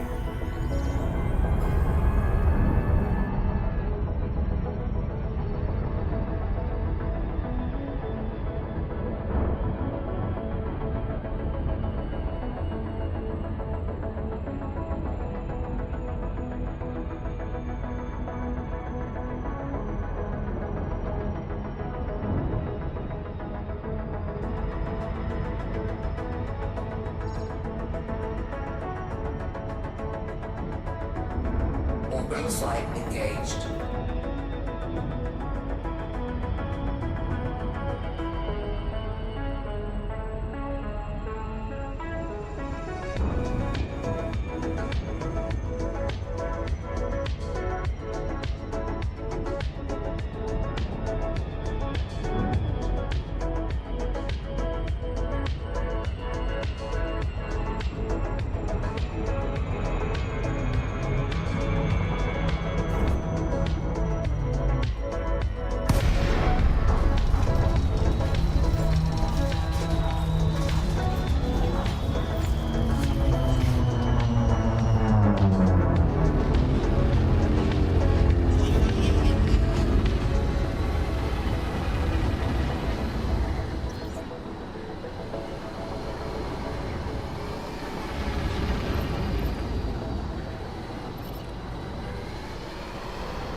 Now just to find a splotch.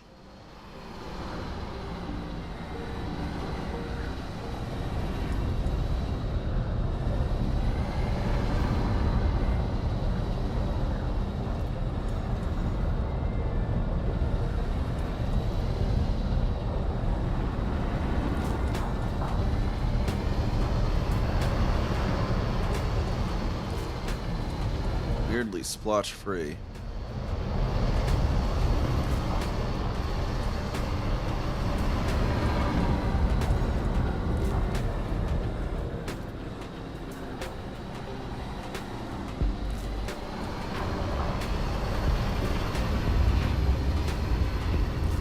There we are, there's something.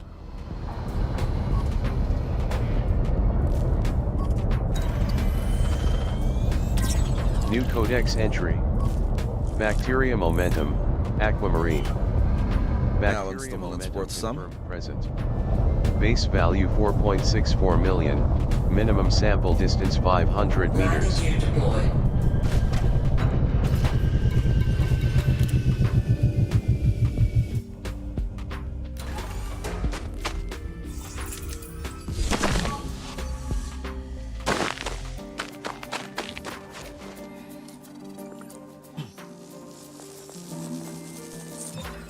First partial sample collected. Very red sky with the white there and the red and red into white.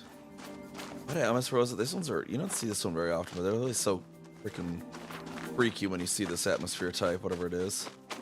Let's see here.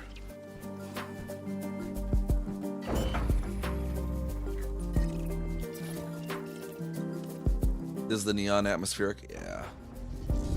This is neon atmospheric landable.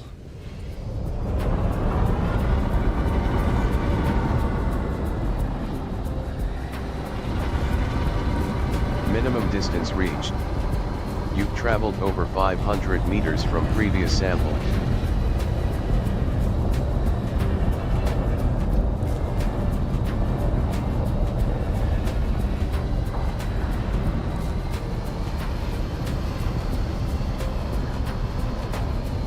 Yeah, they kind of looks like rocks from above, unfortunately.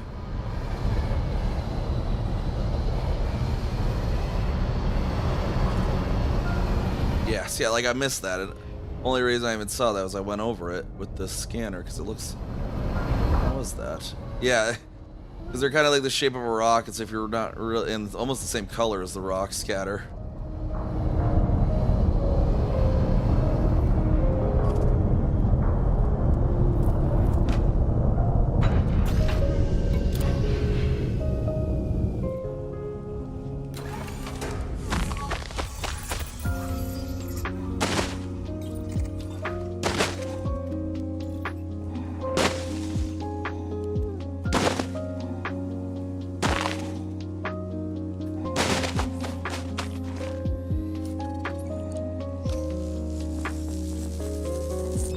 Second partial sample collected.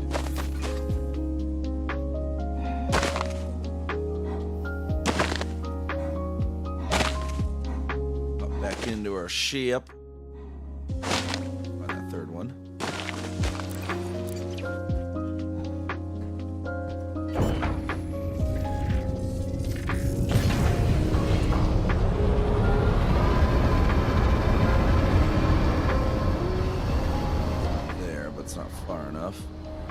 Minimum distance reached. You've traveled over 500 meters from previous sample.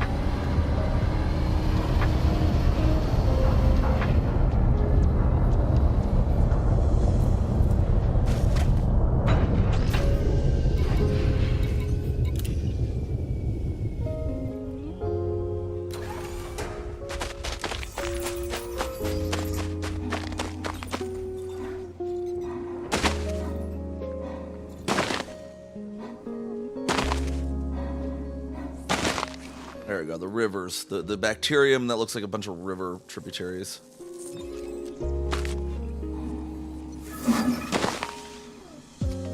Sample collection complete.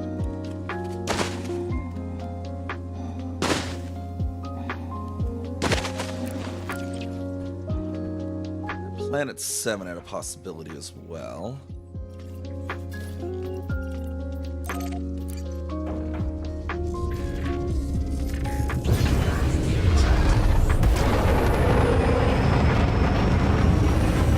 It's almost a direct path, at least in this case. Very red sky. 4, 3, 2, 1. 4,783 light seconds to it. Very red and zoom black.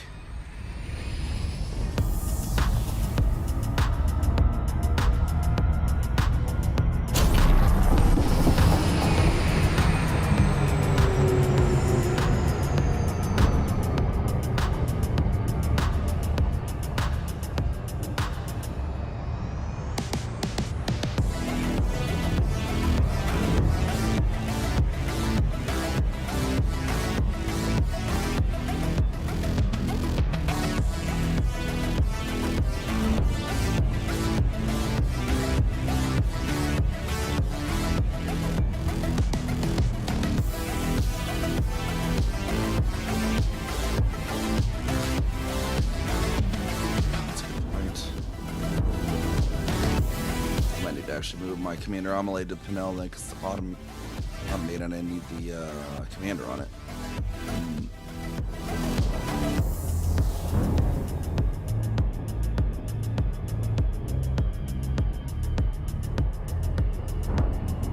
Move the fuel at least.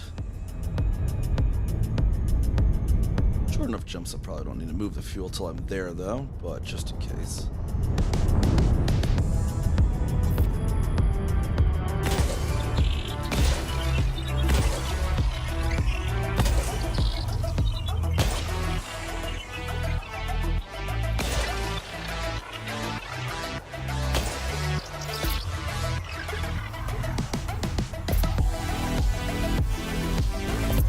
Surface scanned by 50%. Body 7 Surface scan complete. may host a new personal codex entry.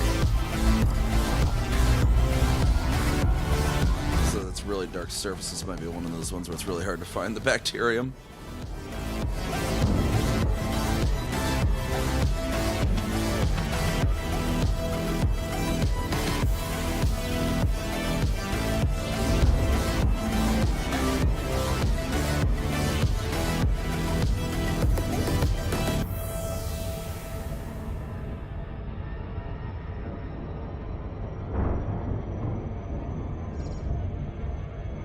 Orbital flight engaged.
find the splotches here.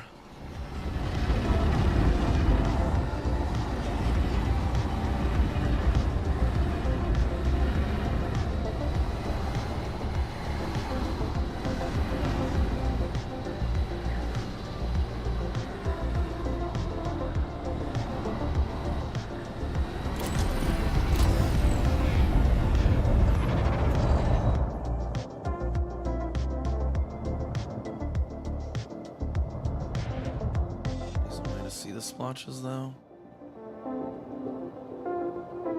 Oh, okay, there's one actually.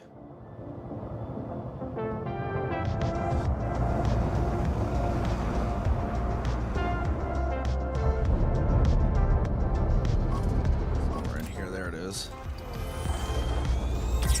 New codex entry. What was that? Bacterium tela, green. Yeah, Bacterium it's not tela worth wasting confirmed. our time on. Base value 1.95 million. Minimum sample distance 500 meters. All right, to the next system then.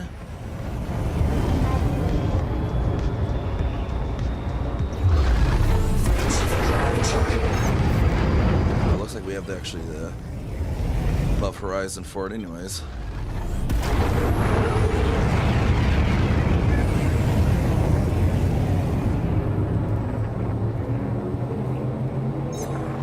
Three, two, one, engage.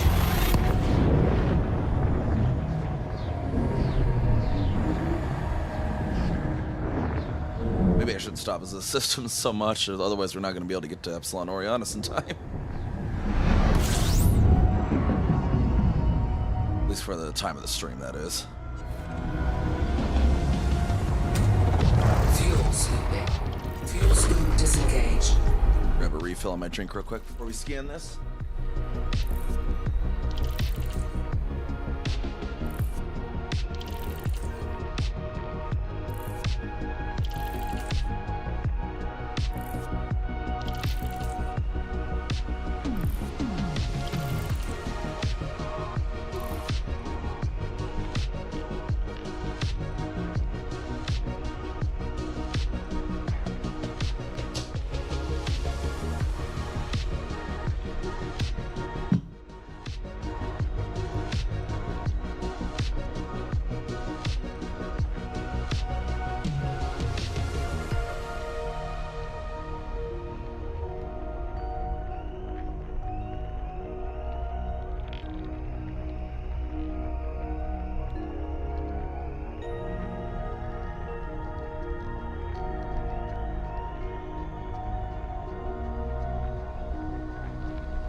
All right, let's see what we have in the system here.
System scan complete.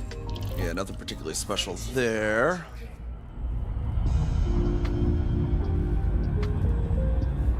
See Vale West up over there, just kind of faintly.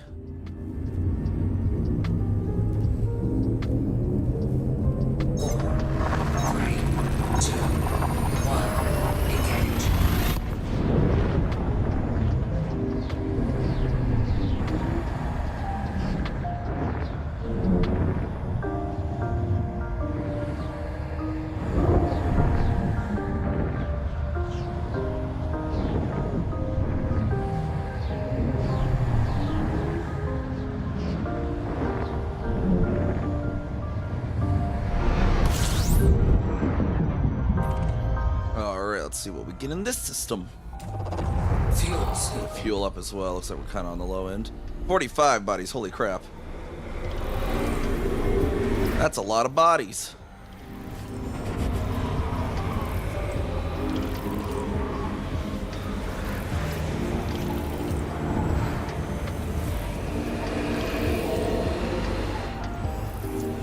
Fuel scooping complete.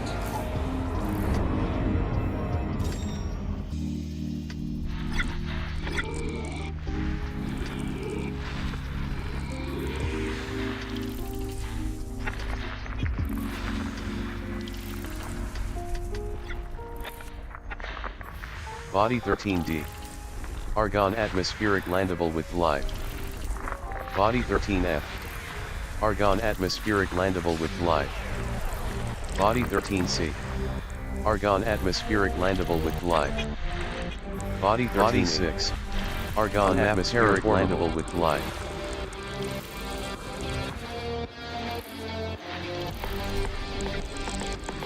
Body 7. Unmapped terraformable.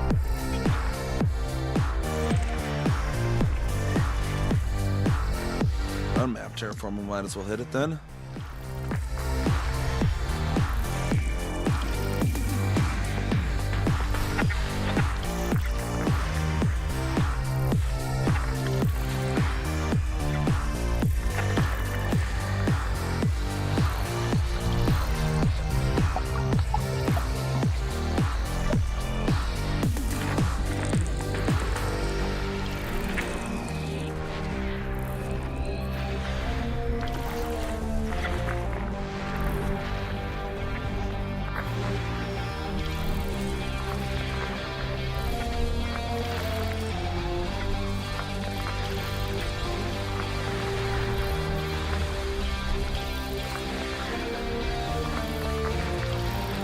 Bunch of bacterium and fonticula for all the life forms.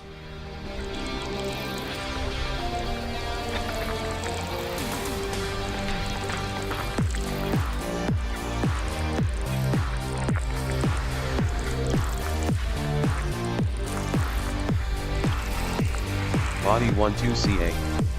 Close orbit relative to parent body size. 12CA, that's interesting.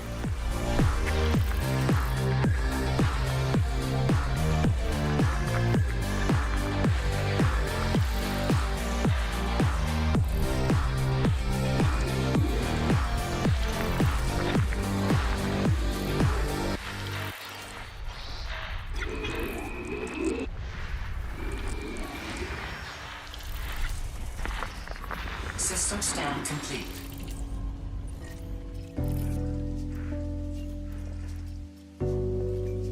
Yeah, it's not landable though. Okay. That one's an unmapped terraformable though. Let's go hit that real quick. It's just right there, it looks like.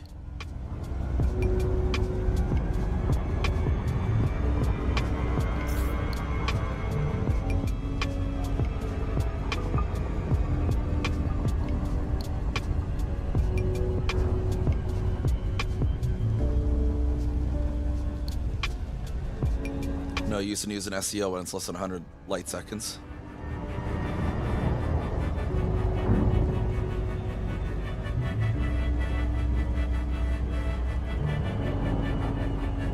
Yeah, everything else was bacterium, vesiculus, cyan, and particular capestrous amethyst, which I have in the codex already. So no need to scan those.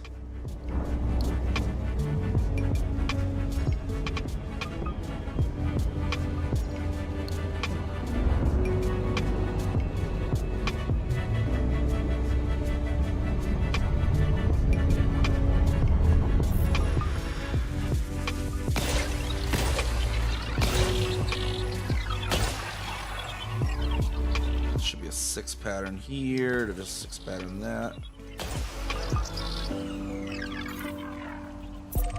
Frameshift drive charging.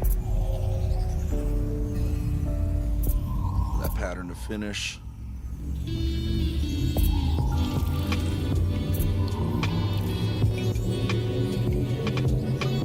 Ready to engage. 3, 2, 1, engage.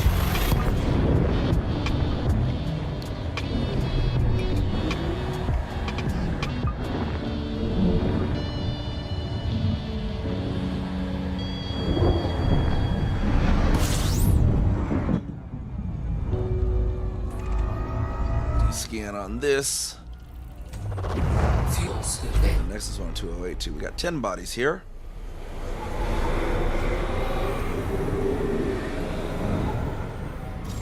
Fuel scoop disengaged.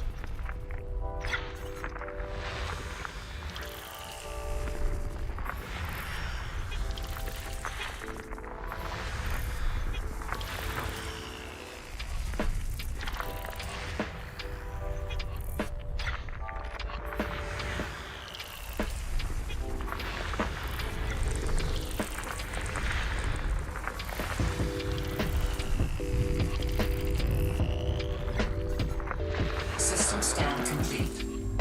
Frameshift drive charging. Another particular interesting on there.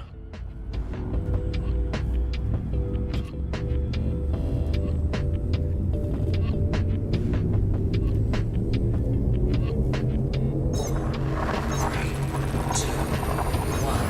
Engage.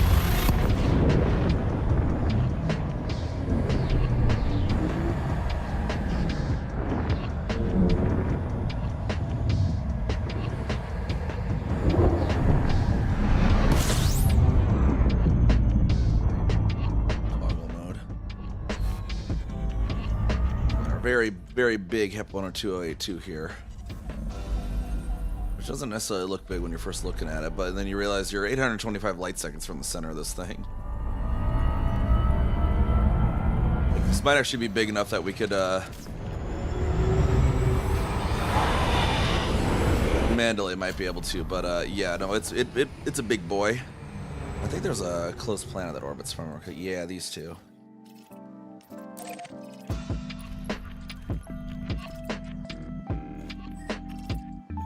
We got some footfalls in here before as well. I thought I did as well.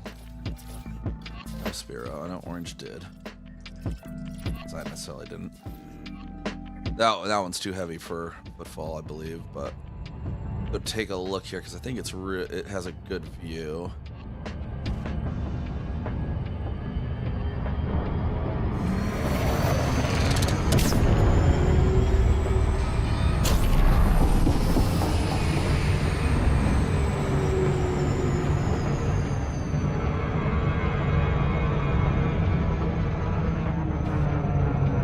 Passed by it a little bit there, but yeah, just absolutely massive carbon star.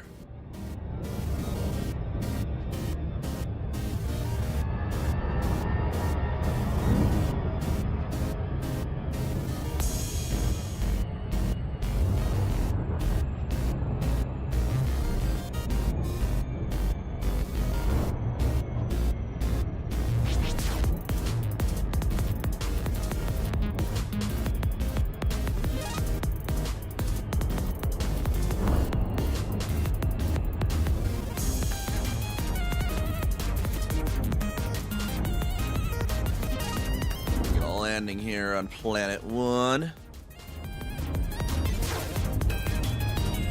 have a really intense view, and you get planet 2 over there in the view. That's actually kind of a cool look to it.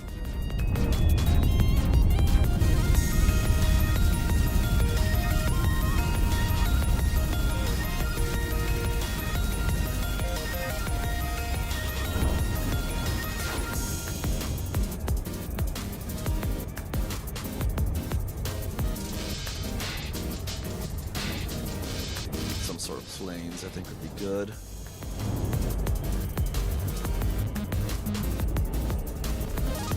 Rare chance to catch an Eve stream. Yeah, I haven't been playing Elite. I think before yesterday, the last time I'd even streamed Elite was April 27th. I've just been doing so much racing games otherwise. But we got CEA 8 going on now.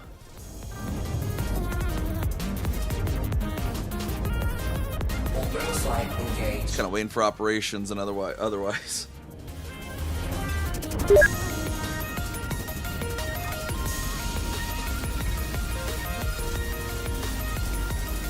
Danley's apparently in the system with us. That's funny.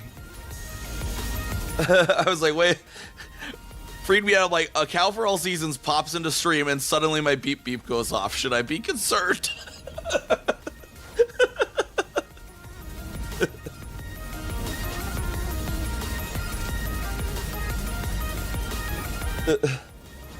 No, that was Danley leaving the system. I must have missed the beep when they entered, because it says they were here a minute ago. Like, Cal for All Season having the funniest timings. Like, when Cal for All Seasons first followed me too, I was like mining a bunch of, I think, low temperature diamonds and stuff. And it was like, okay, well, now let's go to the station and turn these in. Also, just, you've been followed by Cal for All Seasons. Like, should I be concerned?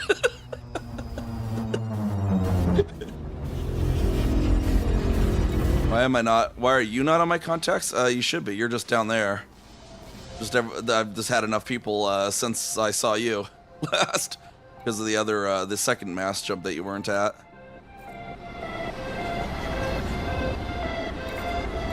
Oh, you're on there. You're right down here. There's just been a little bit more history.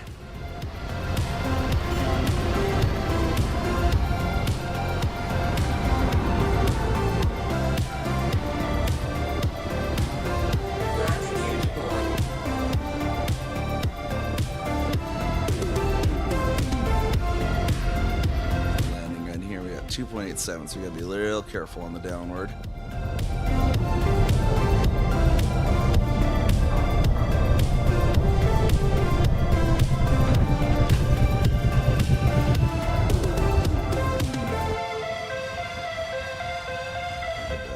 Good shot of this. Maybe we can actually get like screenshot of the week, something like this.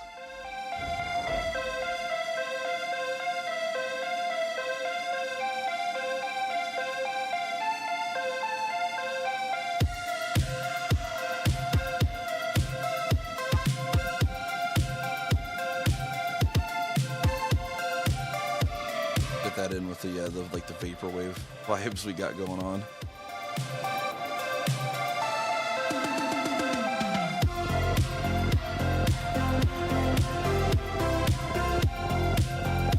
Game good, no flaws. I mean, no bug for me. I just Desi's not at the top of mine because of the frickin'. Why do I have the distant worlds 2 on there? I need to take that off of there. I just saw that. We don't need that on there. Hold on, I need to fix a mistake.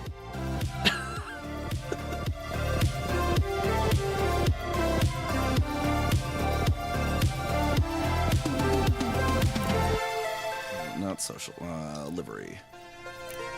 You see to get out real quick and paint over something.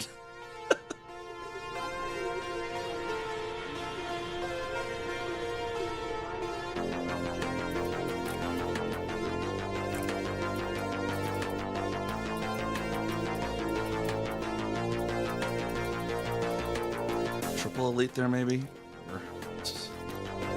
Or the triple A on both sides. Yeah, it's whatever. Let's see. And the other logo I'll never be putting on a ship.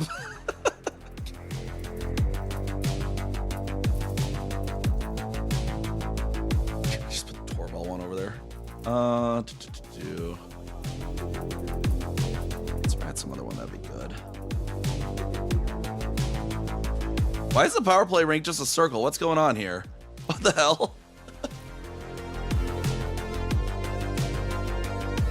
Why is it? Oh, maybe because I'm in the menu one. It doesn't have the thing. I think I remember doing something good like that before.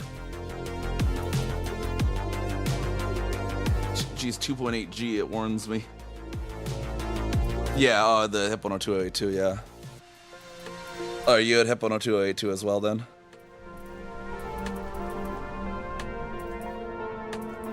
I guess I'll just put the Torball decal on. Or actually, no, the Ruby decal could be real good. Kind of a good looking one. Actually, maybe we just do the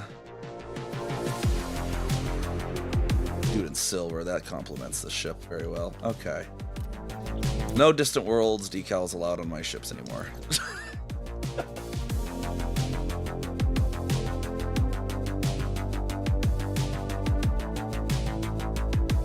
Heck, come land where I'm at and we get a group shot. Let's get a group shot.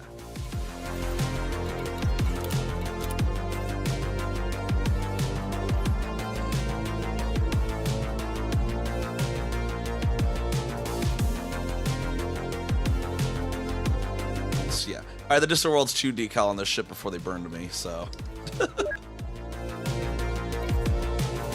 There we go. Now Desi's in a team. Danley must be here too. I don't know if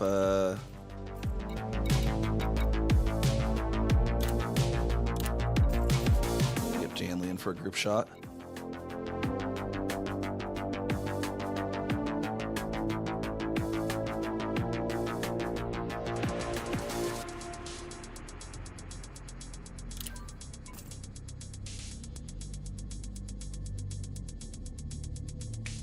Time is retirement bus.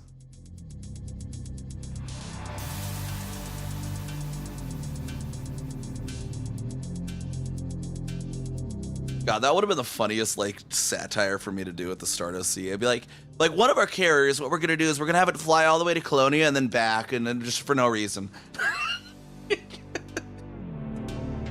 That'd just been a waste of fuel though. Be like, hop aboard the carrier, we'll just take you through a big loop and come right back.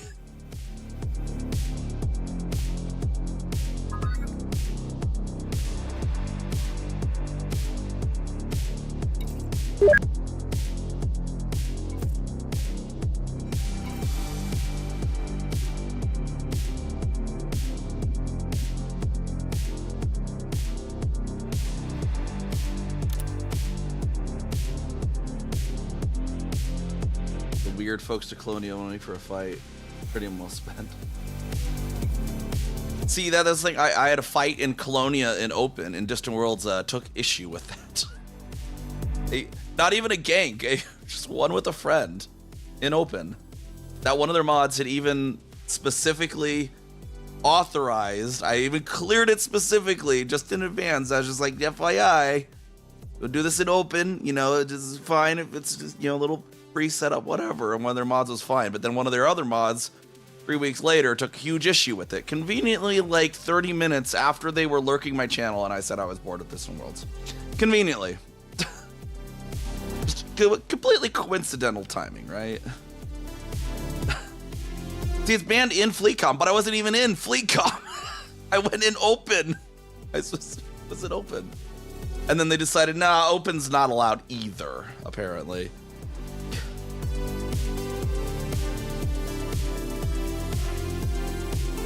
Except for it was perfectly fine with them for, it was like 2.5 weeks until I was at Beagle Point, and then just was like, I'm kind of bored, I'm going back to the bubble. And the mod in question that banned me was lurking my stream at the time, because I do actually have my viewer list up at times. And conveniently, that's when they banned me.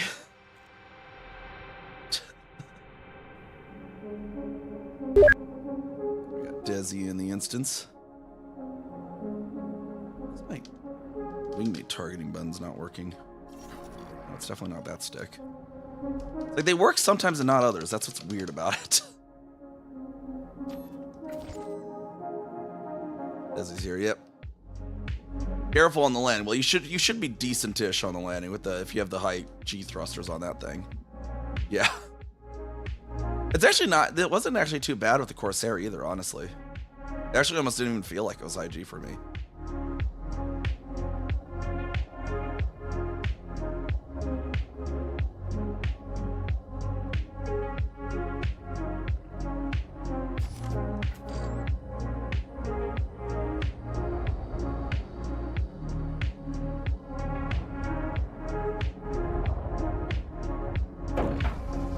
He's landing over there.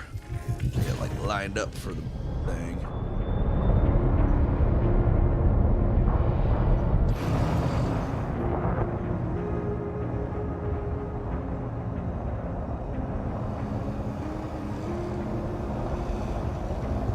Rotate this thing around.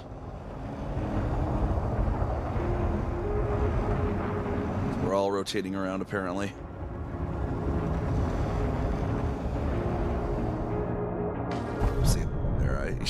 I'll fly in this mode. I accidentally went down too fast. I wish they had fixed the pips on the Corsair though, so I could actually yaw around faster while just having my pips and engines.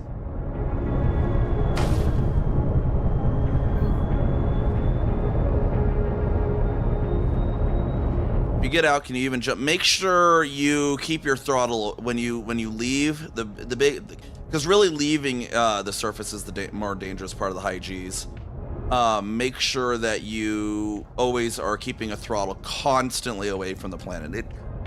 2.8, it probably won't be that big of a deal, but I know one of the issues people had, like on Distant Worlds 2, when they were at the view, is they would take off and they'd lift up a bit, and then they'd release their up throttle as they then went to pitch back, and that sudden lack of the thrust, and if they have flight assist off or flight assist on, the ship would technically thrust down for a moment to counter, and the ship wouldn't be able to recover quick enough from that.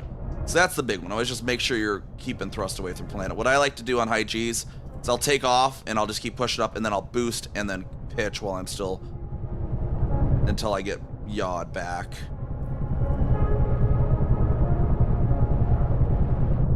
Yeah, the view was so good.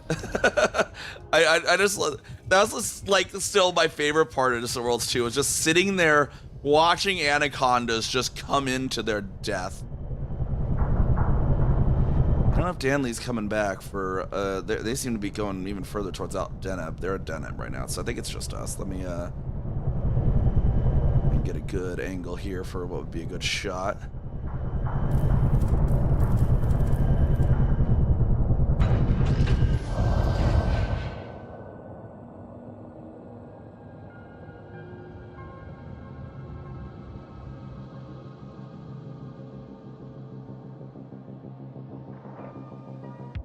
Kind of a decent shot there. Go ahead and line up nose to nose. That could be a good one too.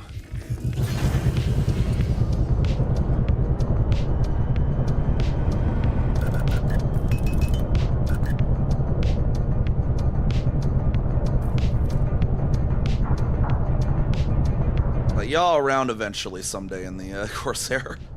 I don't want to turn this thing on its side profile in a high gravity like this. Otherwise, that's how I normally move around.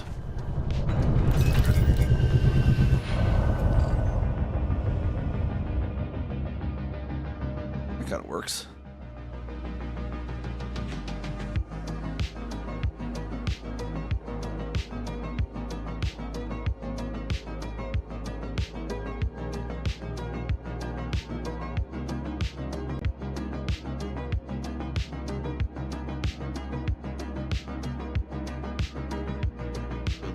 There. Some screenshots in, heck yeah.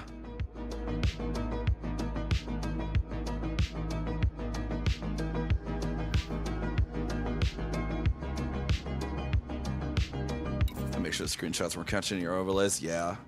I have mine set up so my Riva tuner only catches the game itself. Shadowplay, the same thing, I had to like make an exception for it. Alright, let's see it. So yeah, this is HIP 102082. Let me get the info on that one. So this is a very large carbon star, only twice the mass of our sun, but it's nearly 200 times the size. Look, about 271 parsecs from our own solar system, and it is additionally a Mira variable star, which are pulsating stars characterized by very red colors, pulsation periods longer than 100 days, and amplitudes greater than 1 magnitude in infrared spectrum and 2.5 magnitude within the visible spectrum. Large visual amplitude are not due to actual luminosity changes, but shifting of their output between the infrared and visual wavelengths that the star changes temperature during the pulsations. But it's like right on the edge of having most of its light be infrared and most of its light be visual red. So very, very big star there. Big fluffy star, basically. Big fluffy low density star.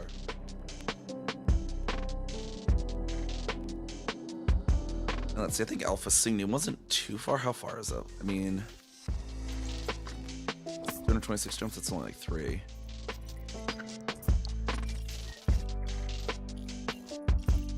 See, I really wish the architect of this would have named it Farpoint Station. Like, come on, man.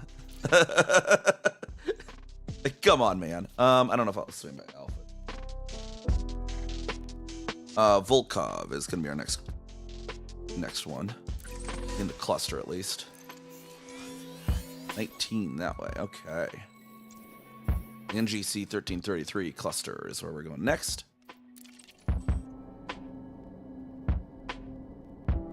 Wonder what'll look like in three. Oh, the new stellar lighting. I think this one's already kind of the carbon stars seem to have fairly accurate lighting, though. It's it's the main sequence ones I think that are mainly getting updated because all of them seem to be mostly white light. Because this is still pretty pink lighting here. Landing gear retracted.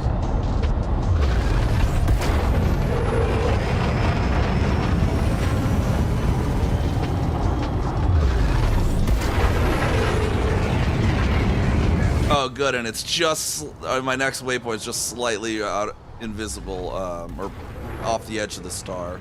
So I just jump right there.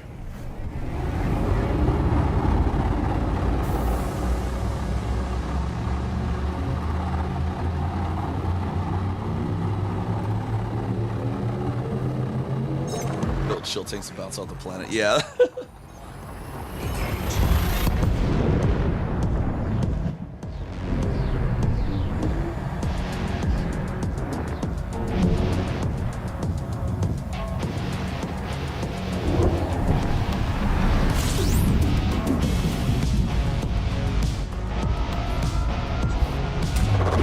Fuel sweeping.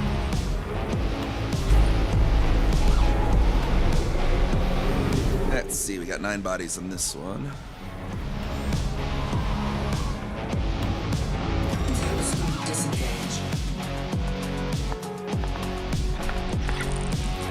Body 2. Carbon dioxide atmospheric landable. Codex entries or whatnot, because we're still kind of close to the bubble, so. Although I already have had a first footfall and some first mappings even.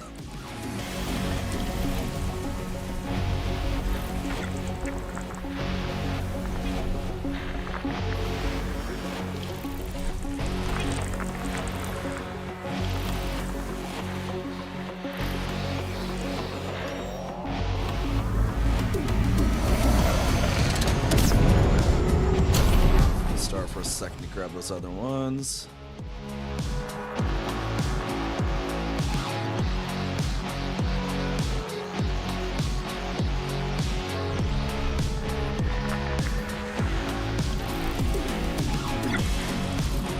System scan complete. That must have been a mapped water world. What's that?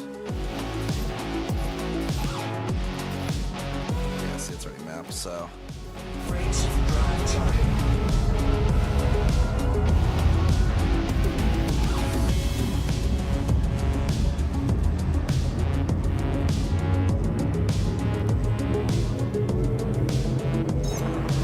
Three, two, one, engage.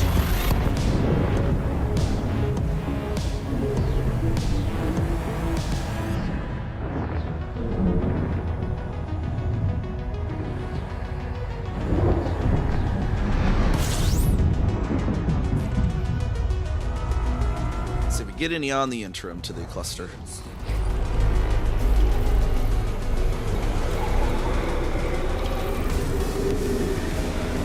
Fuel scooping complete. So we got 13 bodies, let's see.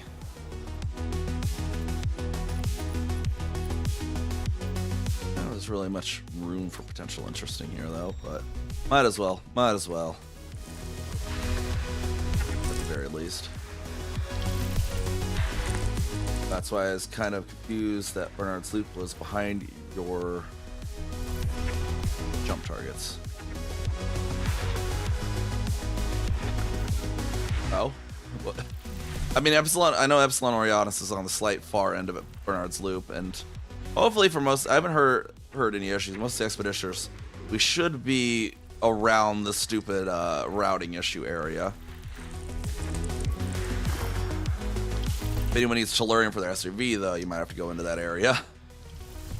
But at least we're not officially going... We're not officially taking our expedition into an area with the known bug that prevents people from routing. At least we're not doing that.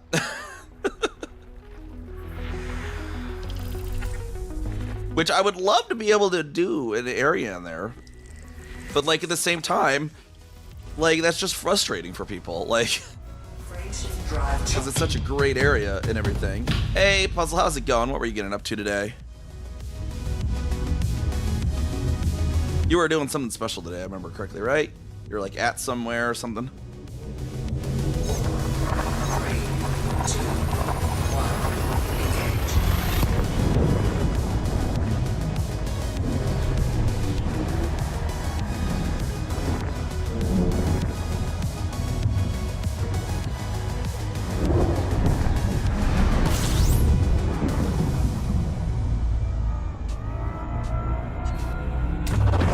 Fuel snooping. You fought the French.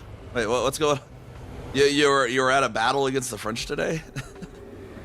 System scan complete. Oh man, Danley, what's going on with your hole there?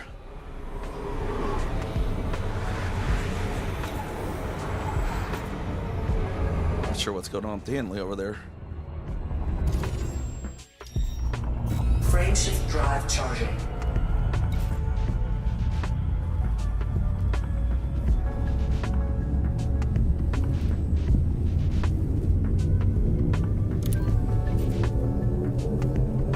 This looks like a Gunamaya. Yeah, this is the Gunamaya Corsair.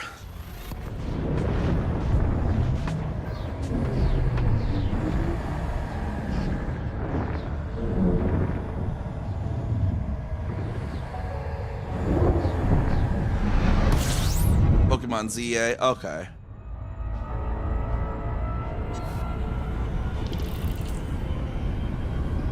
Because this was the week that you did something special. You weren't expecting me, right? I hope I wasn't just like. Hopefully you weren't waiting for me or something. Because I thought it was this week, right? You had something else going on. And then next week we'll. Okay. I figured you would have messaged me if that was the case. But then, yeah, next week I should see you on Tuesday. We might not have which reminds everyone, we might not have a Monday stream because I will probably be adjusting my sleep schedule next Monday to be able to get,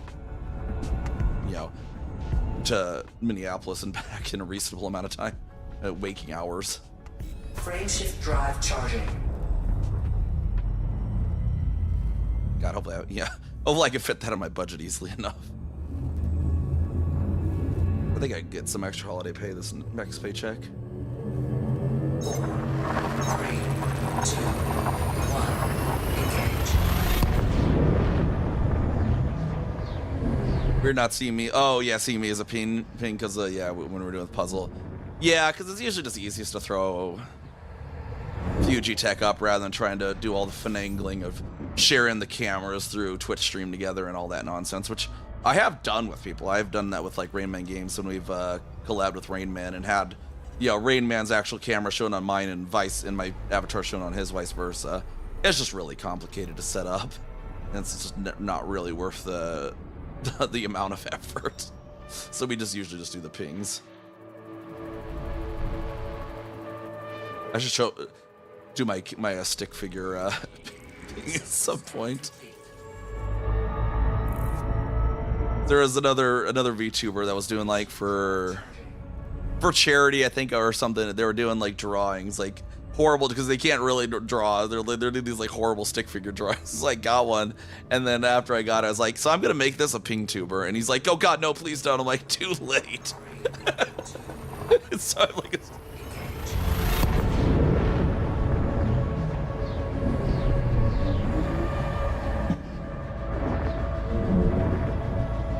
Tired. Yeah. Hopefully I'll be able to make it. I'm trying to make it to Epsilon Orionis tonight, hopefully. For the stream, at least. Got some stuff to do tomorrow and stuff, so I don't know if I can necessarily fly too much in the upcoming days.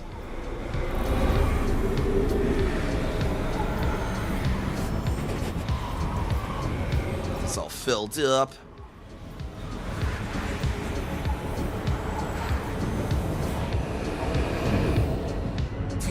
Disengaged. Stuff around the Bravo star.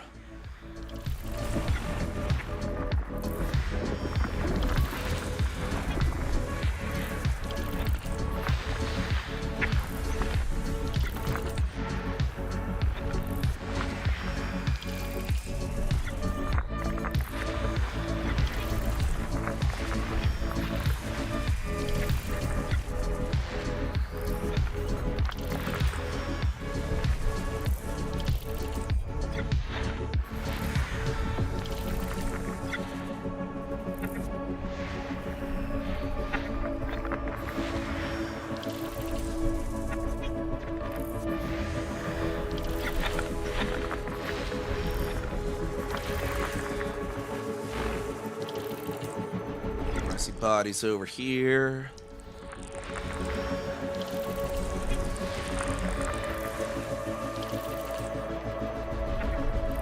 System scan complete.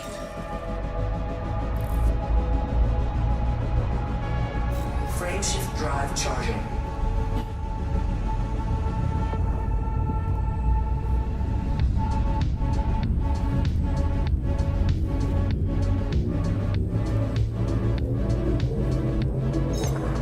Three, two, one, engage.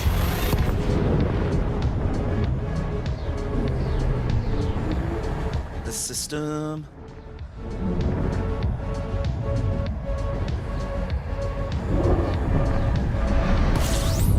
Alright, see how many bodies we get on this one. System scan complete. Fuels. It's just one, it's just the star.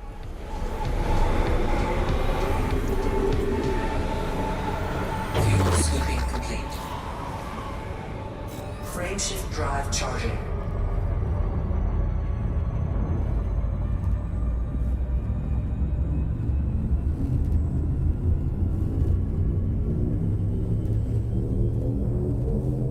Three, two, one, engage.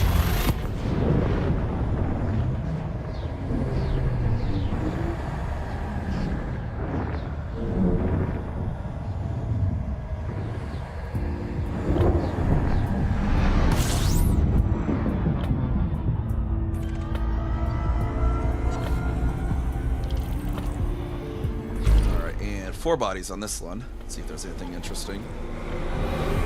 Seems to be a T-Towery star. It's not fueling.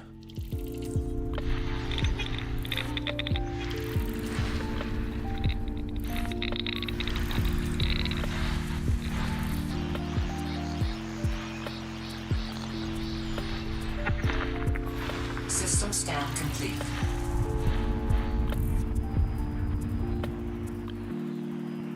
System scan complete. But why is there still something on the thing? Asteroid cluster, it says.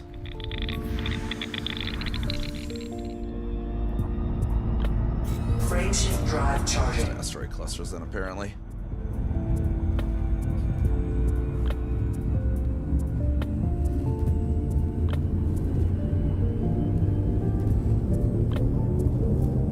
Three, two, one, engage.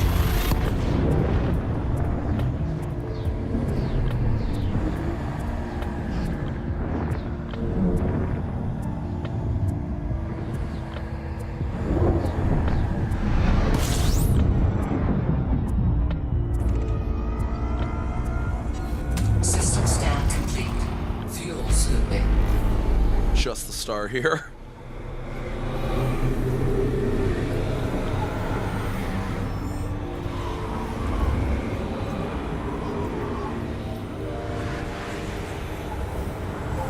Fuel scooping complete.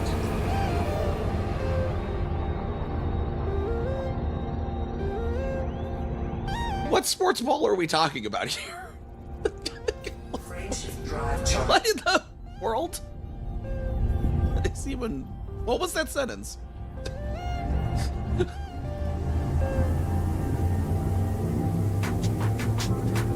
Why are we sticking armpits in basketball? It's basketball, right? Right? NBA, yeah. Why are we armpitting why is there recursive armpits in basketball?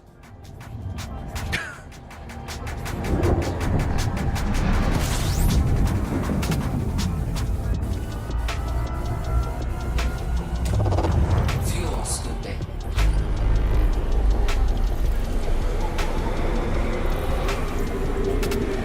Fuel scooping complete.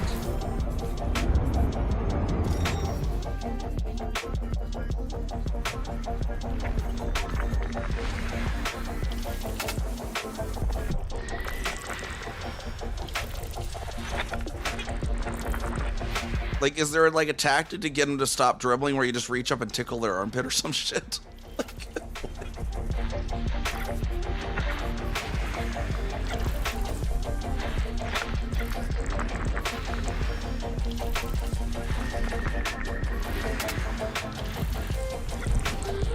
System scan complete.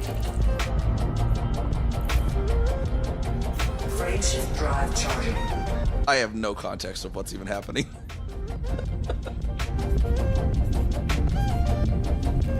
I'm just picturing a basketball player reaching into another basketball player's armpit and tickling it, and Ready to engage. ED crashed. Game is good, no flaws. Engage. Howdy, howdy, everyone. Travis on YouTube.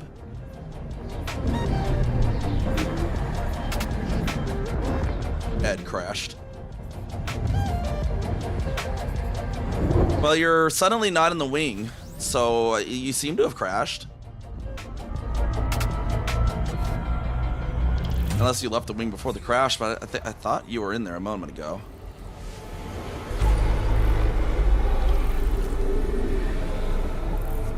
Fuel scoop disengaged.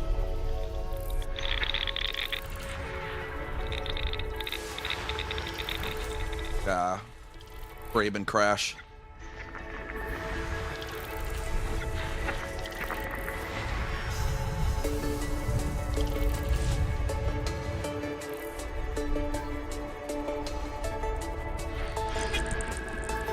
Game good, no flaws, right?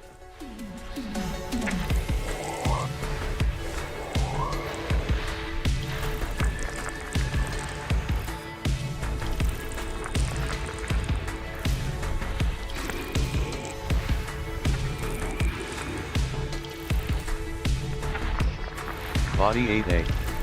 Close ring proximity.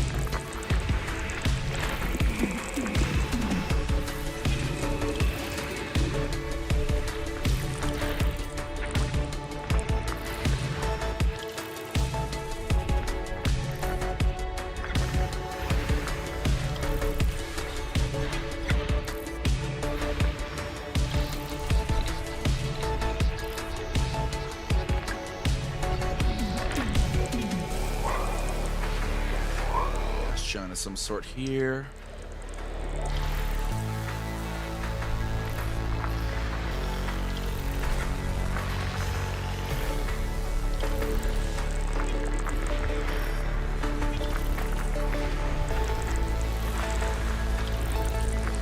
System scan complete. I'd say it was closer in proximity. AA.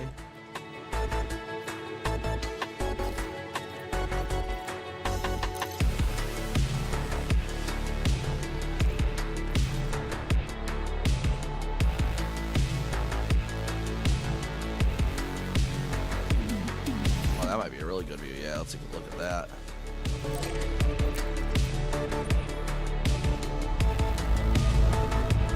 I always love a good close ring proximity.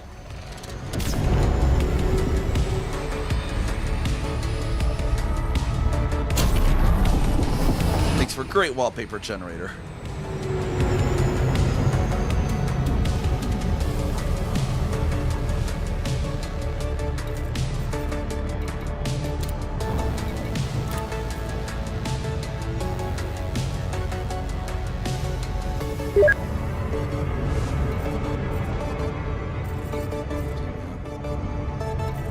Where did that ping when you dropped out? I don't know, it's weird.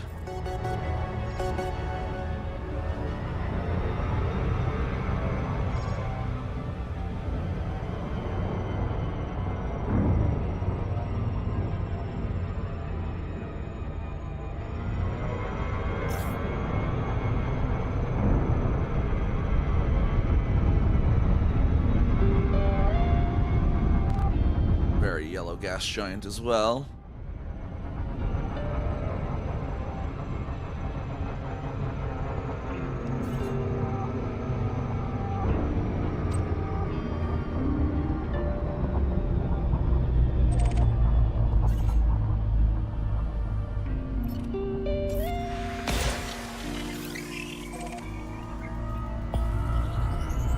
It's just one ring, right? No, it has two rings. Hold on. Surface scan complete.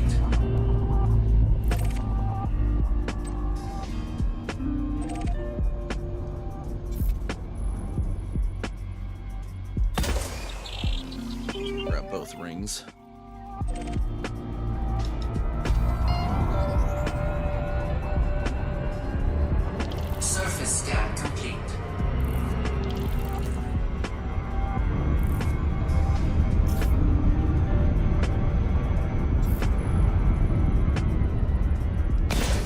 6 for close to the ring planet. That's pretty decent size too. They're usually, the real close ones are usually like 2s or 3s.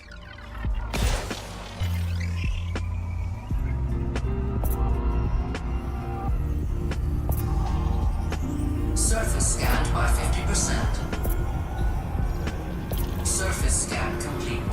It's not lopsided like that other one. That other one was kind of interesting, being lopsided next to the rings too.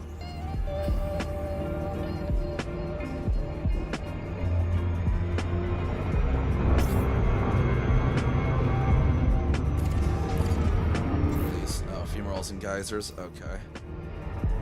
Orbital flight engaged.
Landing gear deployed.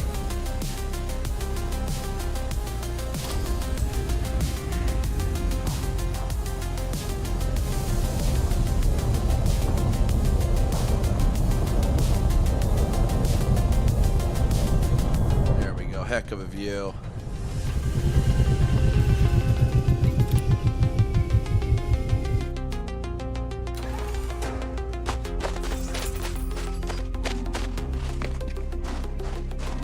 That going that way, and then that almost perpendicular to it. Oh, we got a gazer over there too.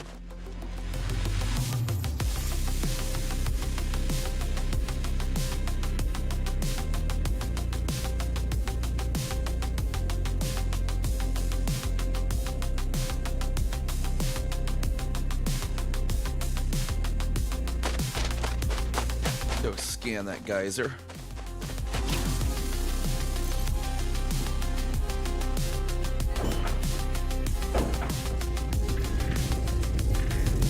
Landing gear retracted.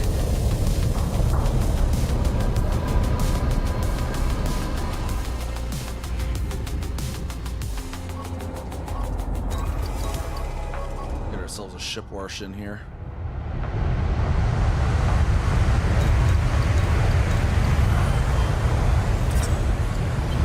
Flight assist off. Does it have the amount of pressure to propel me? Oh, it does a little bit. Yeah, there we go.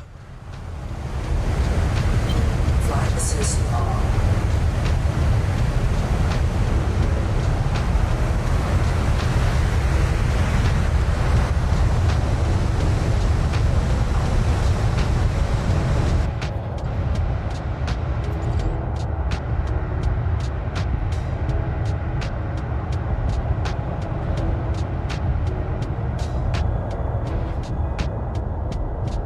Flight assist off. Flight assist on.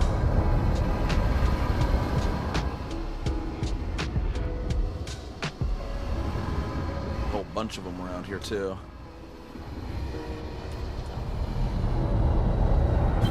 Flight assist off. Flight assist on.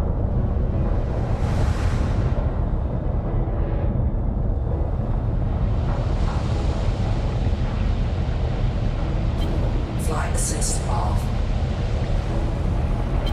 Flight assist on. Oh, did it stop spraying this hard? Okay. Flight assist Just off. see if we can just set down carefully here. There we go. And then when this thing starts, we'll see what it does. We'll see if it propels the ship at all. As we just kind of awkwardly sit here. Oh, now The nose is coming down. Oh, it's gonna start.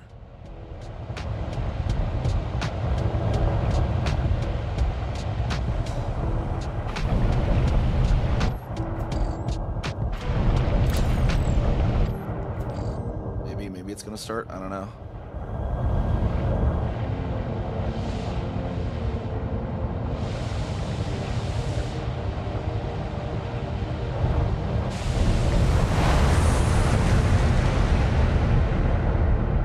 Oh, there we go. Now it gave us a nice little boost. I just had to scoot forward ever so slightly, and then it did that all on its own.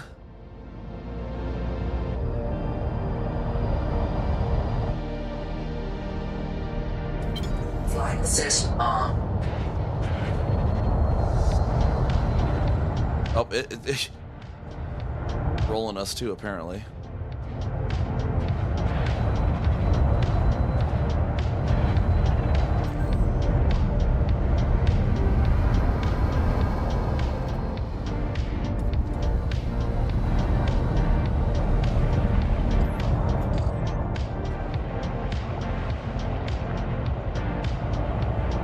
Right over it.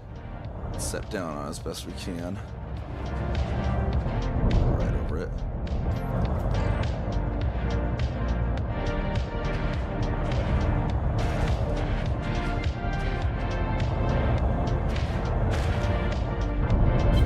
Flight assist off.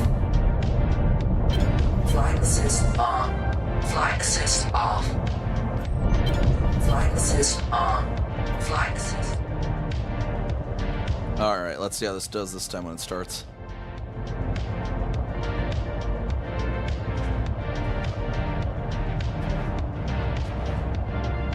Get nice and settled.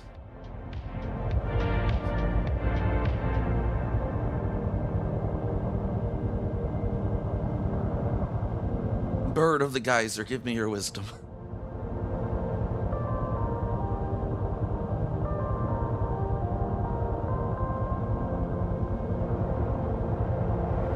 Starting there it goes.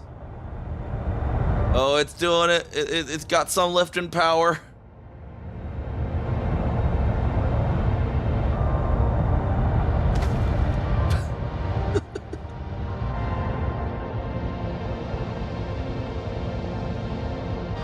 And we're just over there like awkwardly rolling over. Of course, there's like, I'm let dead. We just roll over.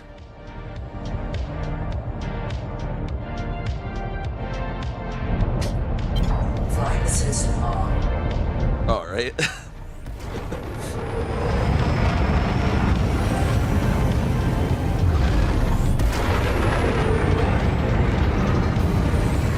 Frameshift drive charging. 3, 2, 1. Engage.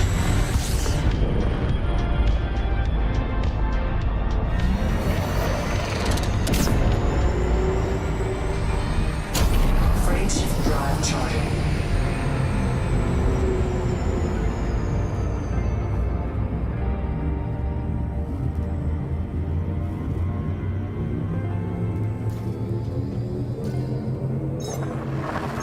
Eight more towards NGC 1333.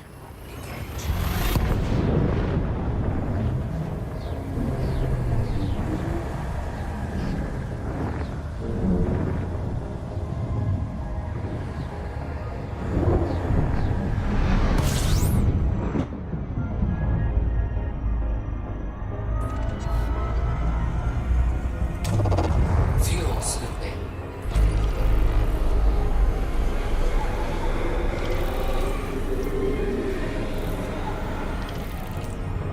Fuel slip disengaged.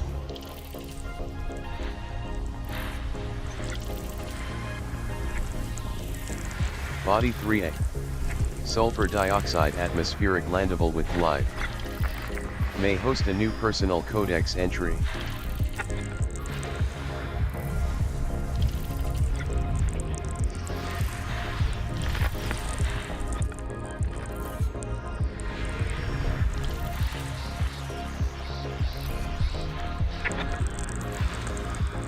And a water world, but it's already mapped.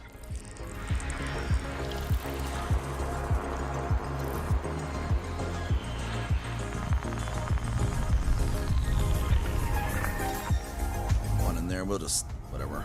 We'll just whatever. Just probably do an icy body. Yep, 99.29. He's got some sort of real star over here too, apparently. Along the route. Let's see what this one's all about.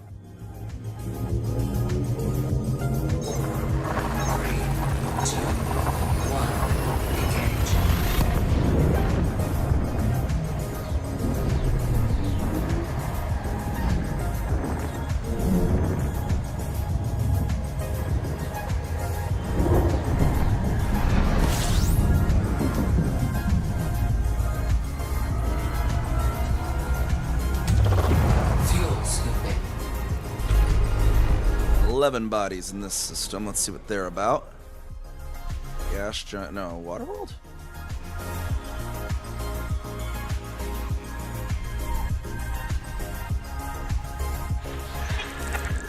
One of my springs and my sticks about to pop. It feels a little different all of a sudden on the left, right.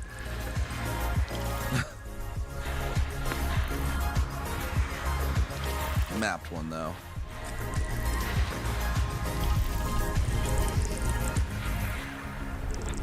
Fuel scooping complete.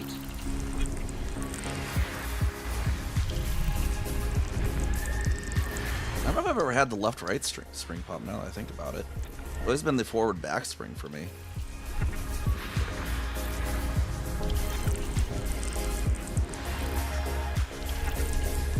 System scan complete. Frame shift drive charging. Continue FI DYF now.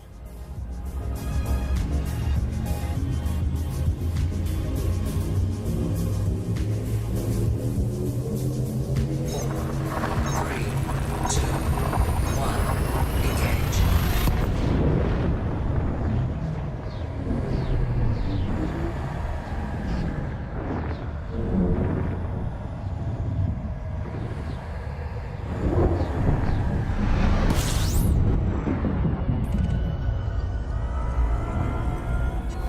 System scan complete. Just the star, apparently.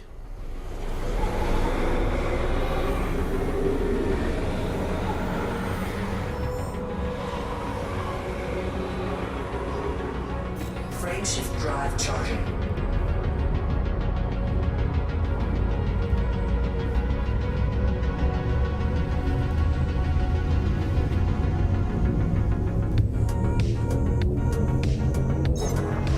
Three, two, one, engage.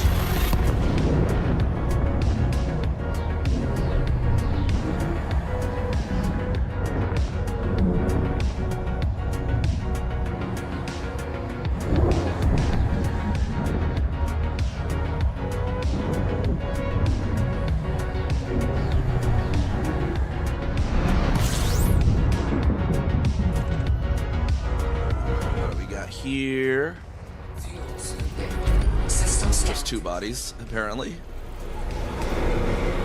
Ads are back, though. Or ads are over. Not back. They were back 3 minutes ago. Now they're over. Fuel scoop disengaged. Frame shift drive charging.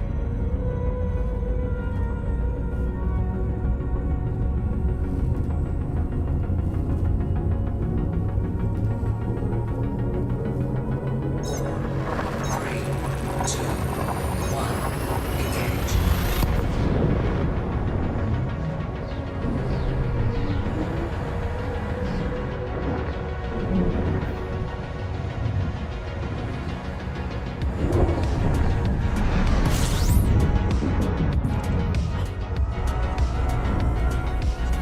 System scan complete. And there's also just the star.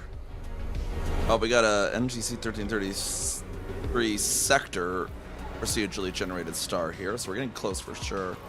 There's 3 jumps to Volkov. I see a bright star in there already, apparently. Frame shift drive charging.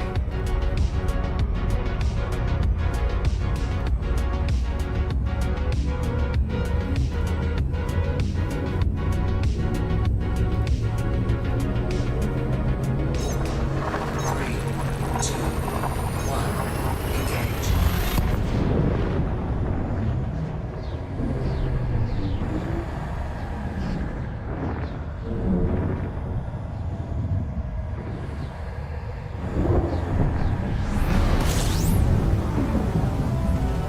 Oh, GMM 2008-41 is the next star. That's a real star. System standard. Got 2 stars here as well. Sequence of just systems that were nothing but stars, apparently. Let's see what Golf Mike 2008 Space 41 is. Frameshift drive charging.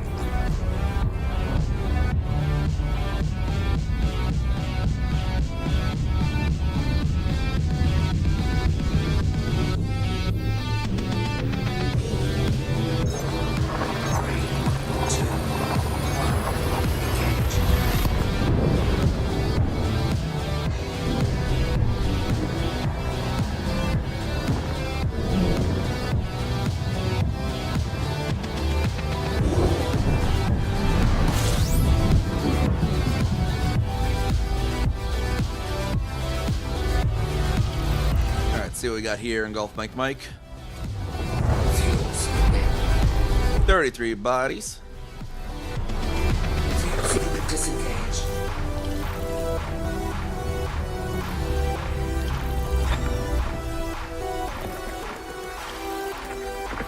Body B6. Neon-rich atmospheric landable.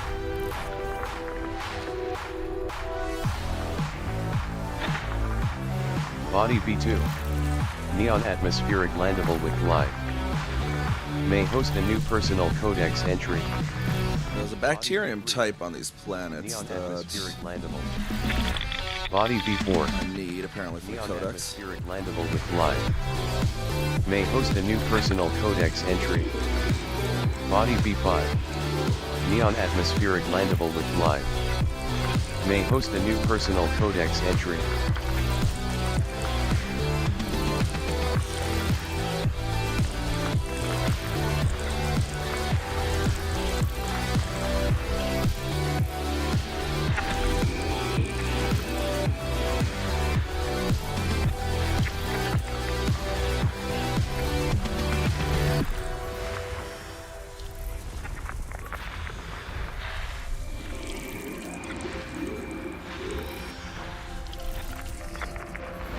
Giants there. Let's see what other things we got here.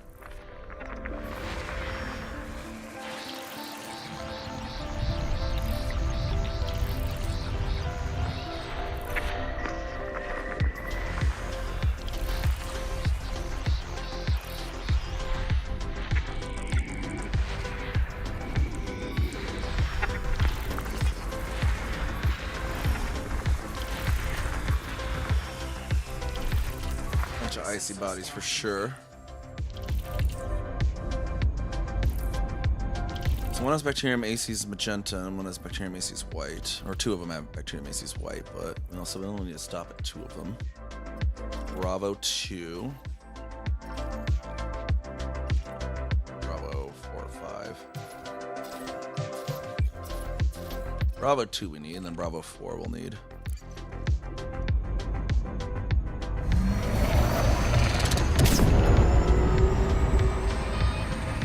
Those codex entries knocked out.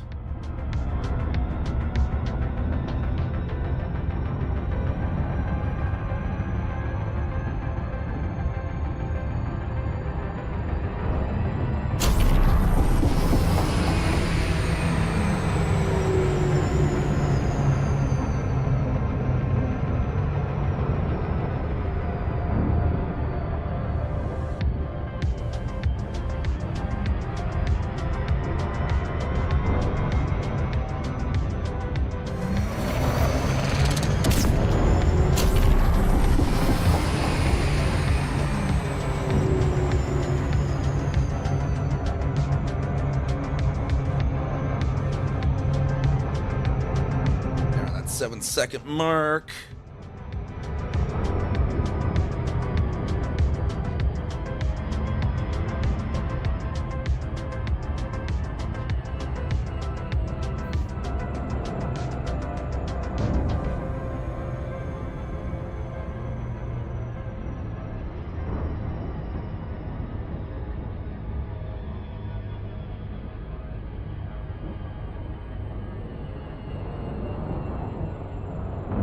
Wait, what didn't go as planned?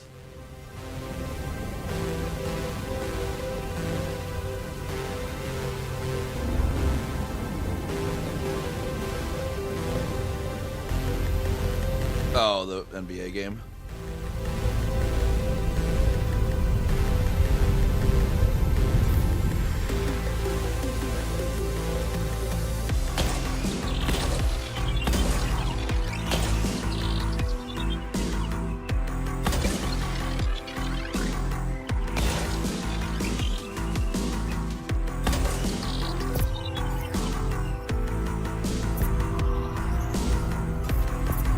Surface scanned by 50%. Body Surface V2 scan complete. may host a new personal codex entry. Alright, now we just gotta find this bacterium for our codex entry.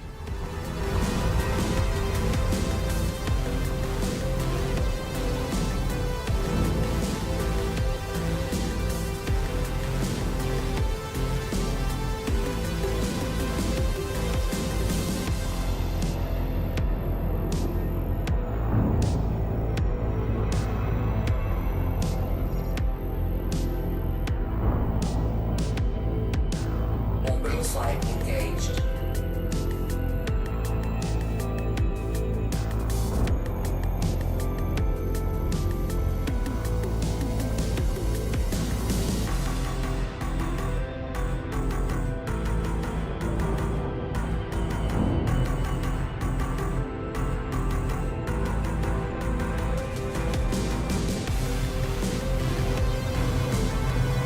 Steep angle approach.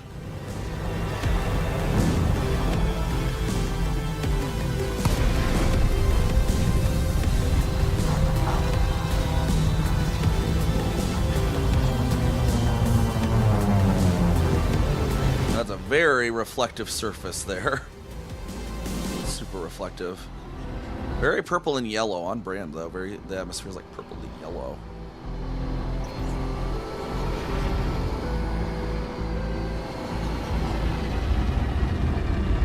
I'm just gotta find a splotch. Oh, really weird. It's actually a train. Looked like a shadow, but it was not the shadow. It's not a shadow.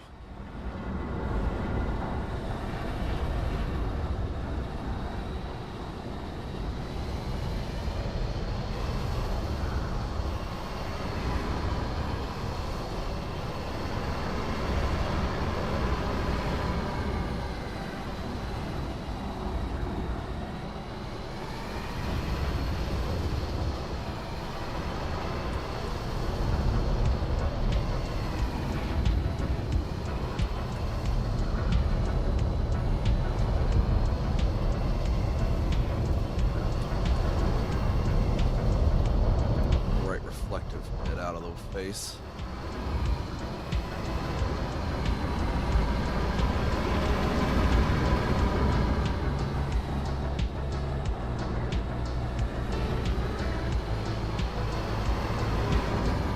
Find a splitchy splotch.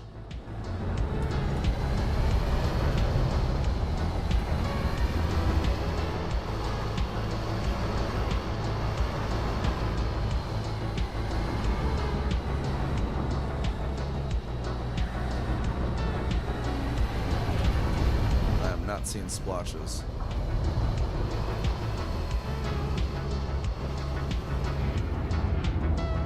This wasn't one with geos, was it? I didn't maybe see if maybe I went to the wrong heat map.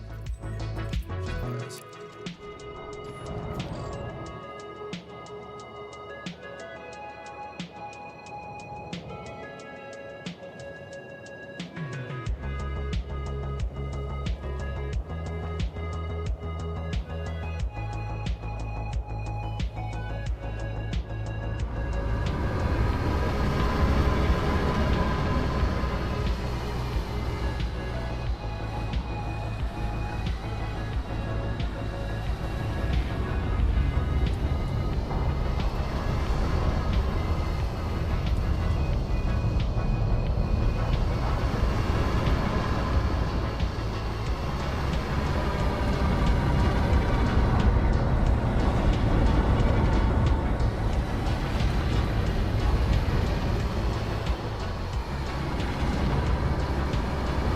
Where would the splotches be?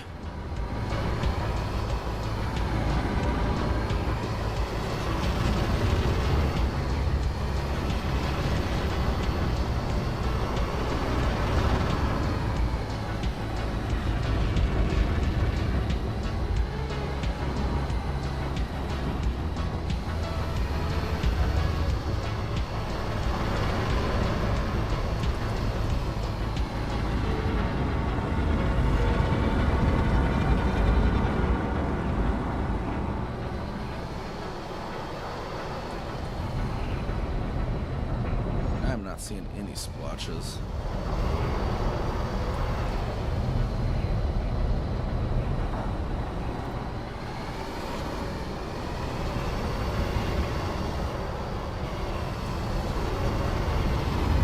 Where are the splotches?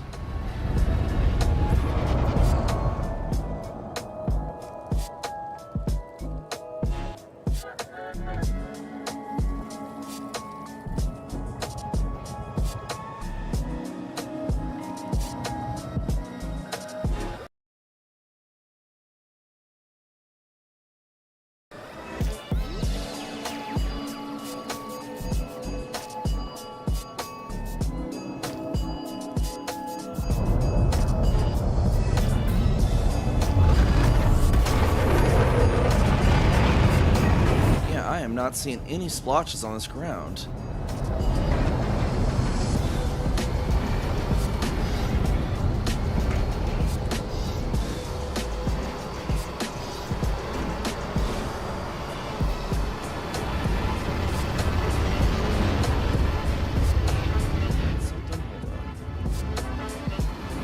Shadow.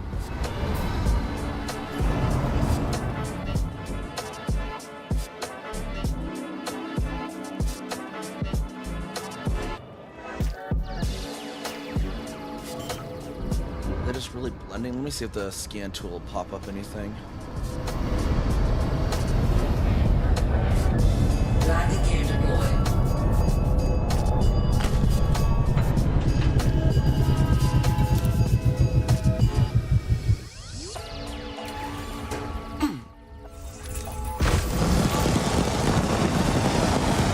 Oh my gosh, they're super blendy apparently. There was one right there and I did not even see it when I was looking hardcore for it. Oh yeah, no wonder I couldn't see the shit. What the hell?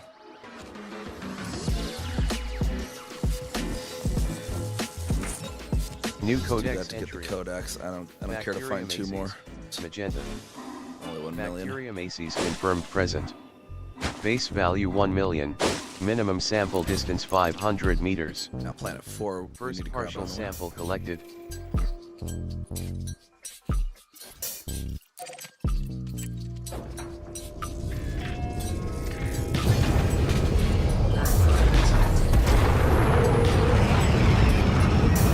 Minimum distance reached. You've traveled over 5. Yeah, vertically. Frameshift drive charging. 3, 2, 1. Engage. Condolences. No, I mean I got what I got. I just wanted it for the codex.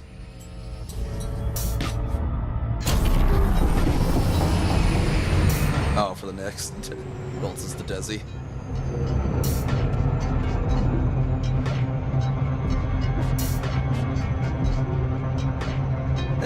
I don't know. They'd have to remodel all like the old ones, unless they're gonna be like, oh, only new ones have ship interiors. Which I guess they might do, but I could see that too. Like, if you want ship interiors, these are the just new ones. So I mean, that could be a possibility. I don't think it's ever gonna be a possibility out for like all ships though, like because the amount of work that would be for them to go back through all the ships would be massive, and the modularity of Elite, like how the outfitting is more modular in Elite compared to how it is for Star Citizen, would definitely be a big thing too, because then you'd have to model all the possibilities and make it so that it's dynamic to the possibilities, or it'd have to be only like certain parts of the ship, like certain aspects, like the driver, the pilot's cabin and whatnot. So I don't know if it really works too well for this game. Yeah, like maybe from the ramp to the cockpit somehow, and maybe like a captain's quarters. I don't know if it'd be the full interior ever, because with the modularity and stuff, that would make it a little difficult. New personal with codex dev. entry. It'd be a whole level more difficult than how it is for Star Citizen.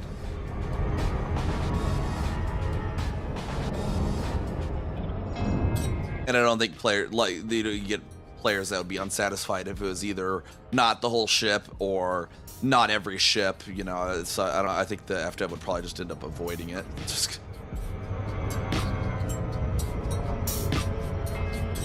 Because you know, people are like, well, why can't I walk through my ASP Scout or my Keelback? If anything, people will just get upset. They're upset unless they do like the whole the entire interior of every single ship. The community would just be upset about it. And so I don't think that's gonna happen. Because that level of development is just not realistic, I don't think.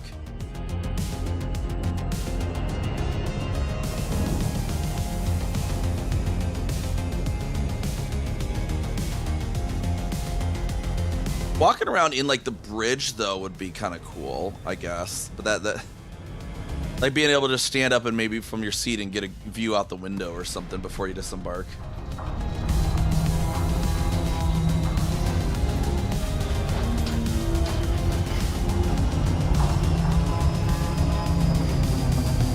And some of them too, the cockpits aren't really designed for like video game walkability. Like the Mamba's cockpit, it would be very difficult to make walkable in a video game. Because the Mamba's cockpit's all about these thin little hallways that you'd basically be squeezing through sideways, and then ladders, and it'd be a nightmare to try to get the Mamba cockpit, for example, navigable in video games. Same with like the Corsair.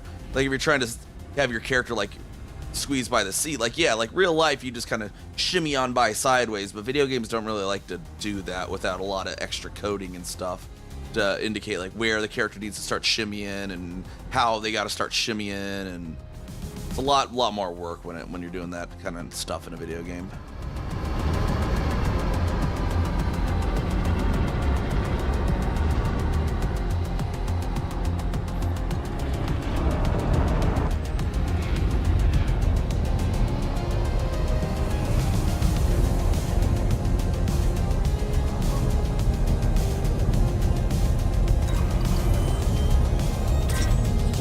Path the bridge. What do you mean by path the bridge? Macy's.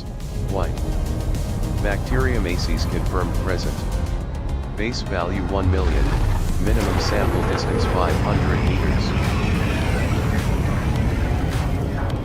I mean, it competes with SC. SC's. I tried out SC. I like SC for what it is. They're entirely different games though. They focus on a different type of gameplay. In different aspects of the idea of a space simulator too, like attracts different players. Like I kind of liked it. I don't know if I would spend too much time in SC. I kind of liked taking the penguin around all the different restaurants. So that's kind of cool, but it's also this Elite kind of serves a different niche in a way, and so a lot of Elite players wouldn't like the kind of like the longer aspects of like cargo loading and stuff that some people do like with Star Citizen. So they're kind of unique in their own way. Kind of like how No Man's Sky serves different niches for some people as well. Whereas like No Man's Sky doesn't interest me at all. Like, even though I love exploration in Elite, the kind of exploration in No Man's Sky just absolutely doesn't interest me.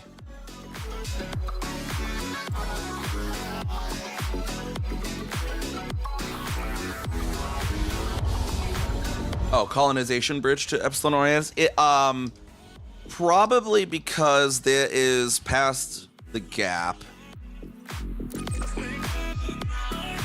Nerfs, huh? Which nerfs? I think they might not have the colonization bridge out here, Desi, because there's a lot of areas out here where you can't. Yeah, it looks like it's like about here.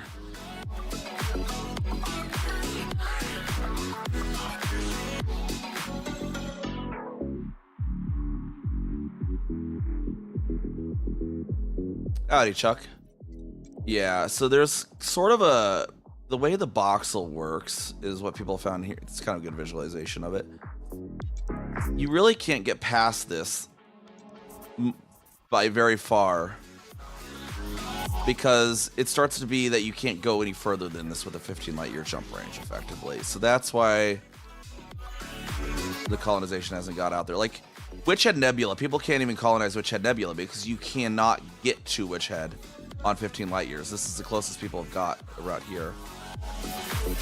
But they can't, these guys that tried to get to Witchhead, they can't cross this area because you can't get through here at 15 light years.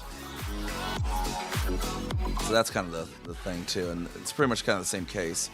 Is outside of these clusters and stuff, you can't get much further south from Barnard's Loop with a 15 light year jump range.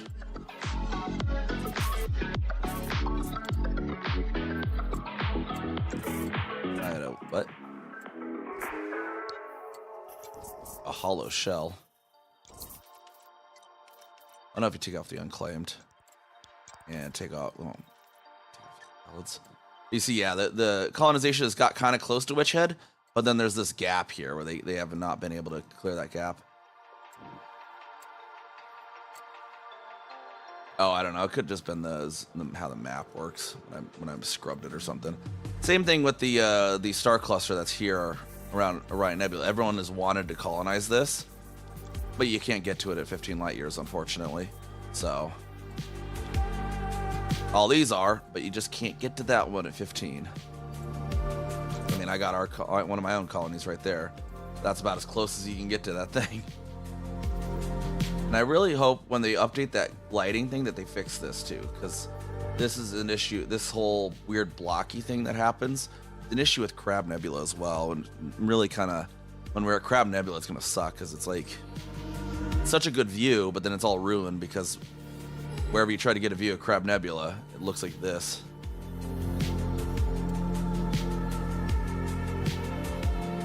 Just not get places. Yeah, I don't know.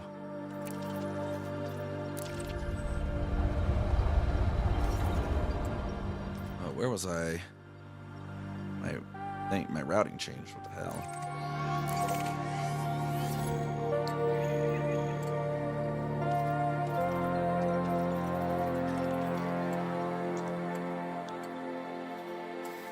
Oh, that's right. There's a station next to NGC 133. What about that? Ring mine.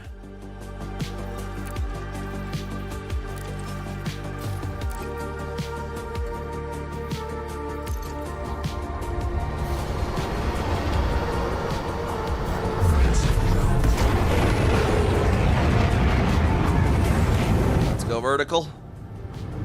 I really wish they'd have the 90 be like a bigger, bolder number so it's easier to see it when you're moving fast. All the Imperial ships being thrown at me right now. Except for no Corsairs, because I don't think there's a model of the Corsair.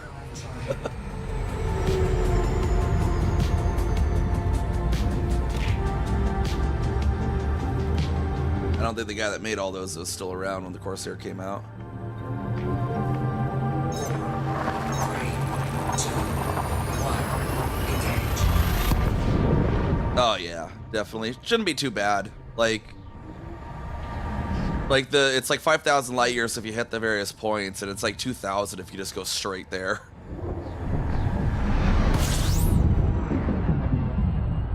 Yeah, Imperial, elite type Imperials.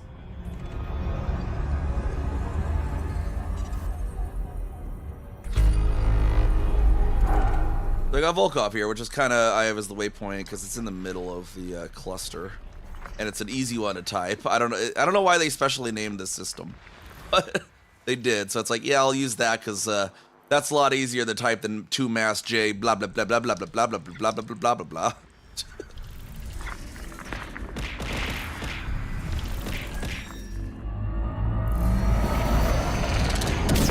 Caspian, nice. Yeah, you'll be able to definitely get the, what's it called when it releases, the Nomad. You'll be able to have an SLF bay. And thankfully, when that releases, we'll be at a station. That worked out real well. Because literally, we leave as the station, the Jellyfish Nebula, the day before that releases. So, just stick around Jellyfish Nebula for an extra day. Or if you don't want to, guess what? Inlet Leg's also a station in Crab Nebula. So the week that releases, we're literally going between 2 stations, so it's perfect. And practically all 4 of the first legs have stations on them, if not more than one. I mean, heck, our first 2 waypoints in this leg is Algedim and then HIP 3289 have both been my own colonies.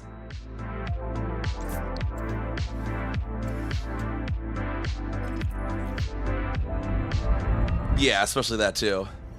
Especially the Caspian too. Like when I was doing scouting for this expedition, I'd just like go out and back within like an hour. You could like literally go all the way out in like an hour and a half out here, like if you really need to.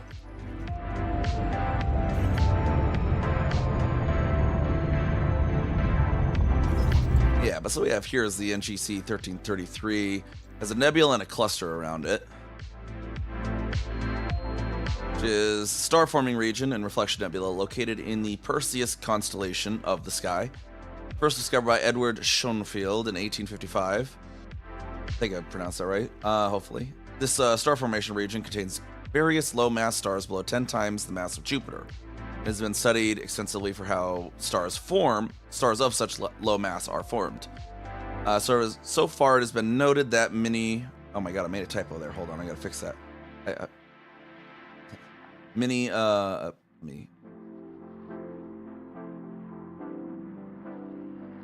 them form like planets and sometimes get ejected from their formation systems. It's also been seen that there are none below 4 times the mass of Jupiter, leading the hypothesis that the lower limit of stellar formation could be near the point of about 10 Jupiter masses. Let me fix that. I put down Manny instead of Minnie. No, you're gonna make me 2FA.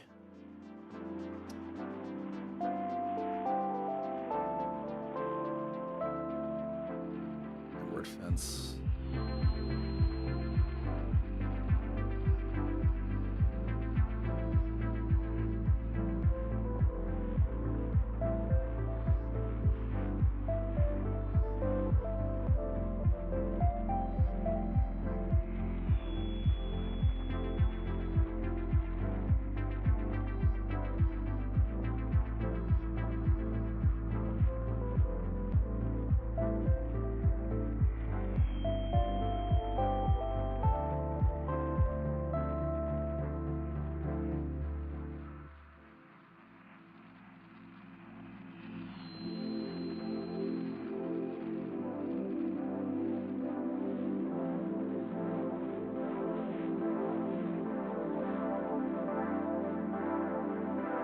There we go.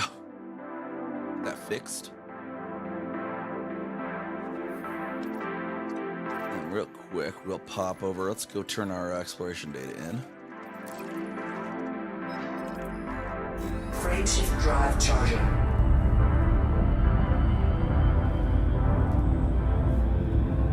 Independent corporate system, apparently.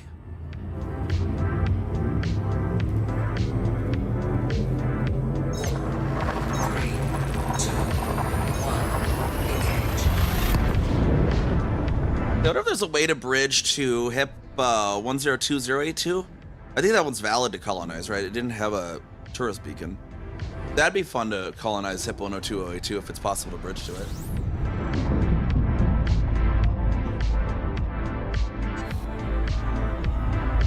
Let me look here.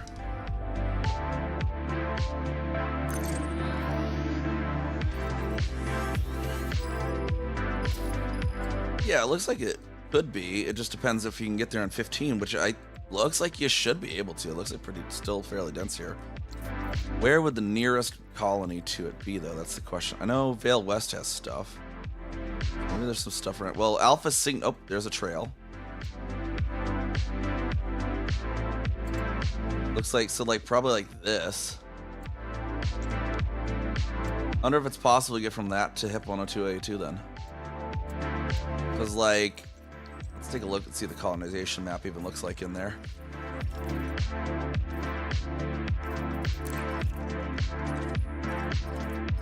Primary port.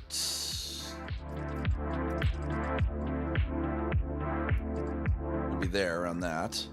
Start with an asteroid base, that'd be kind of cool. And then we could, you can't stick anything on that one, but you can stick 6 surface settlements on this one. Like those would look so freaking cool right there on the surface of this planet. Shame you can't do anything in orbit of that one, but you can put something in orbit of this one. That'd be really freaking cool too.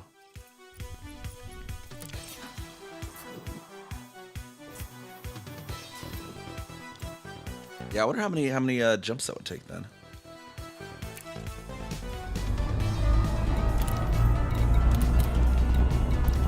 Got like a war going on? No, that was resource extraction sites. Already spent. I was gonna say, Desi, you get on that. Spanish for me.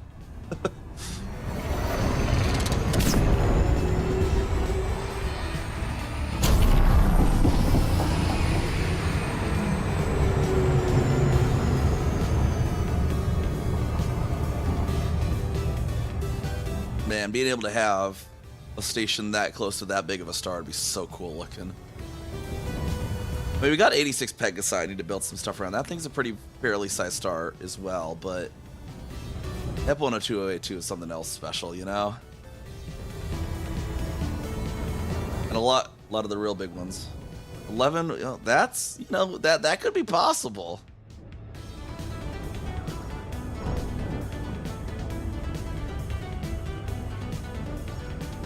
That might not be too terrible. Especially because it looks like there's some populated systems nearby, especially over in Vale, so it might even be not too terrible to have like a depot where we could fill up a carrier or something, like one jump away or something from being able to offload, so we wouldn't have to travel too far.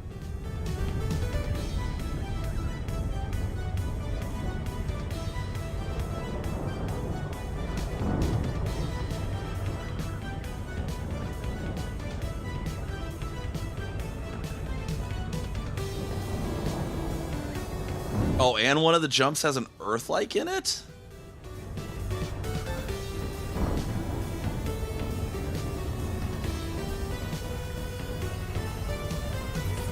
Heck yeah, that sounds pretty cool.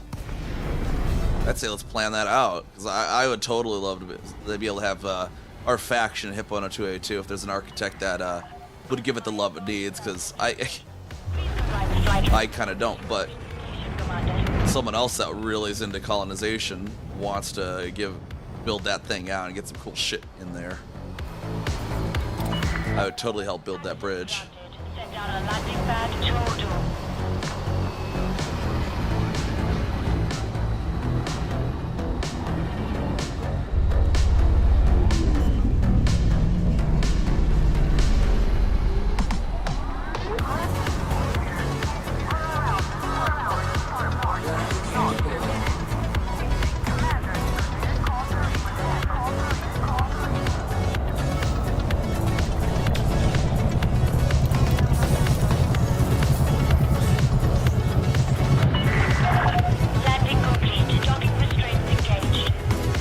Oh shit, there's a codex entry in this system that I didn't even notice. I need to hit up.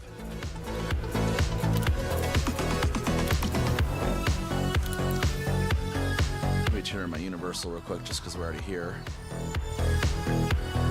We got some anemones here in 2 Mass J 03 291977 plus 3124572.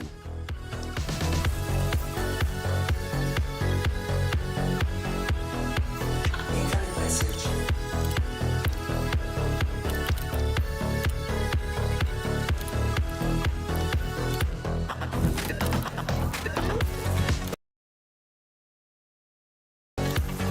Space mining reputation changed. Nice. They like me a little better now. Go turn into Vista in here as well.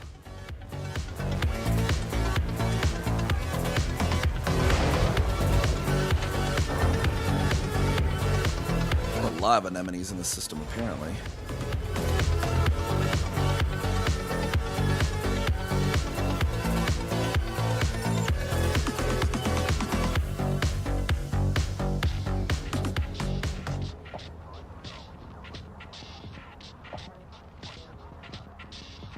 Palladium, bioluminescent. Oh, the lighting got kind of weird there when I all tabbed back in.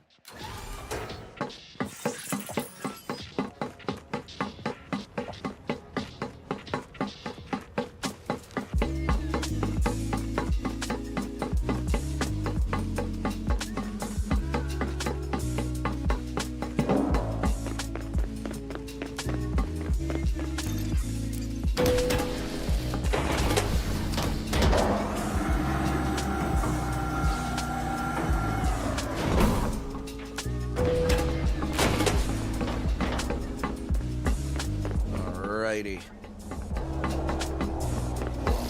Welcome. Oh, well, let's see what you've got for us.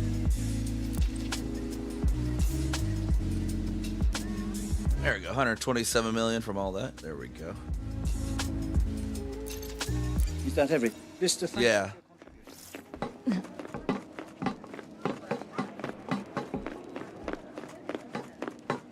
Exploration time, right?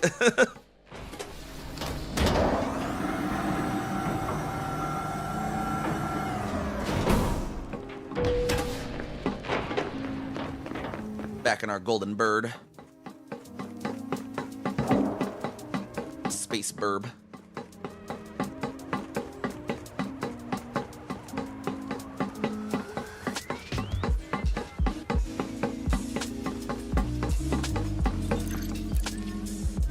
Some anemones.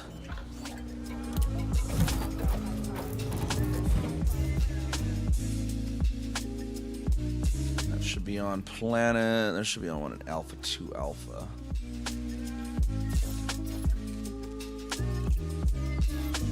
There's a squad carrier. The Dark Wheel. The Dark Wheel Squadron is here. Of all places. What the hell? First mapped by Abe. But not first discovered. How does that work? How is there... Okay, it was just a display bug. I was like, how is it first mapped but not first discovered? Detach confirmed. Restrict speed until clear of the station perimeter.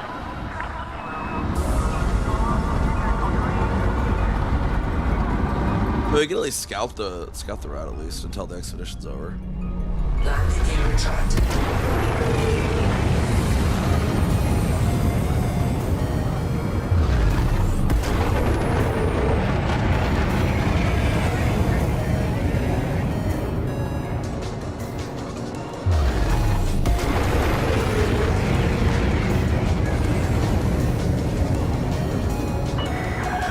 All clear. Safe travels, Commander. Frameshift drive charging. 3, 2, 1. Engage.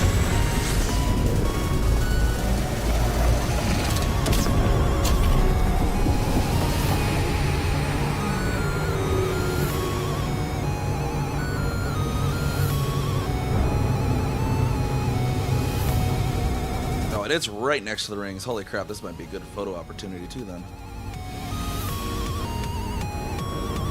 I didn't really necessarily honk this system, I guess. That's why nothing popped up, but...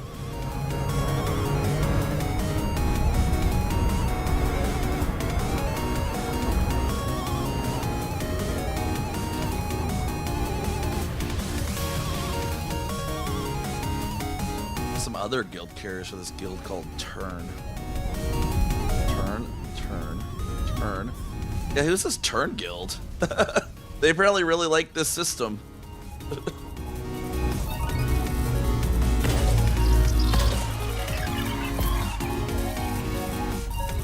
Surface scanned by 50%. Body A2A. Surface scanned. Non-atmospheric landable with life. May host a new personal codex entry. So there's no squadron with that actual call sign. Interesting. I think of the squadron said it was called Dark Wheel. Wow.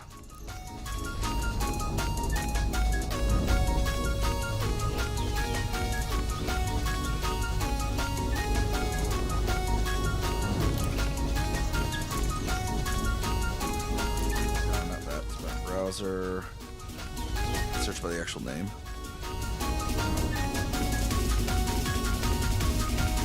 That's this one, yeah. I was gonna say, because, yeah, there's definitely a squadron carrier, so there has to be. 90 members, they all apparently really like this particular system. Interesting. There's like a few of them there, isn't there? Well, yeah, there's their whole squadron carrier, then 1, 2, 3, 4, 5. Their other carriers. What's the Dark Wheel up to here? What have I uncovered? What conspiracy have I found here?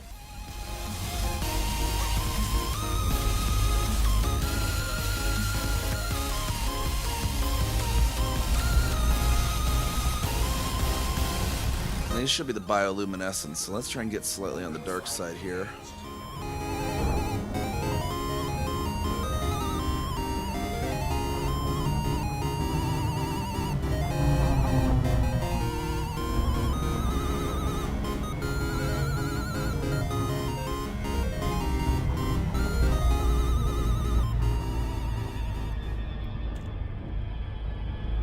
This is a really nice view if we come down like here.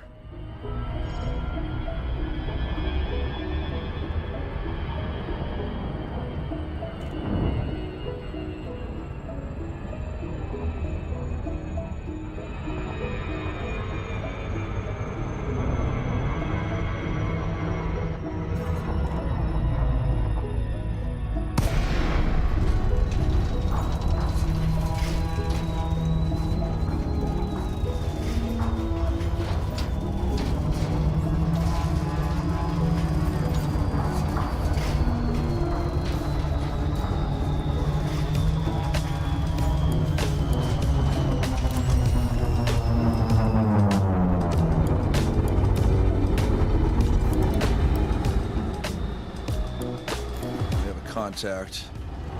Dark wheels after me.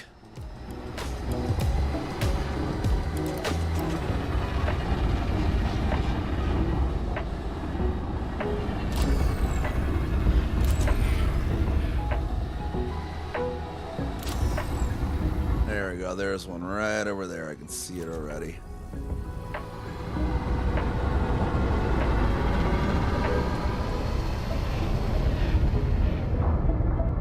On this planet? Why is there not a footfall then? It's only 0.12 G. I thought it was gonna be like too high G, but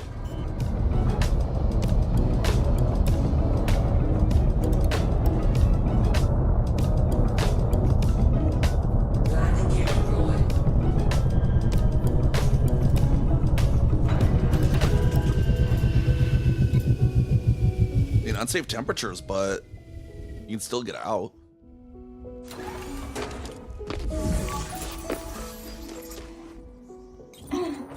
Wait, it's purple. How can I already have a scan of this particular planet's anemones if there's not even a footfall on this planet? Oh, just different species. But no first footfall confirmed. Oh, you know, because it's a populated system. Anemone confirmed present. That'd be why. Base value 1.5 million. Minimum sample distance 100 meters. Can't footfall populated First partial systems. sample collected.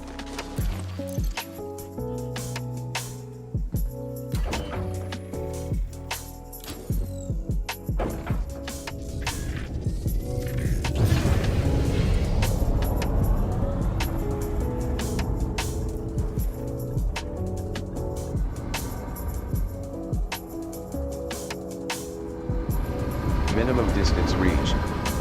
You've traveled over 100 meters from previous sample.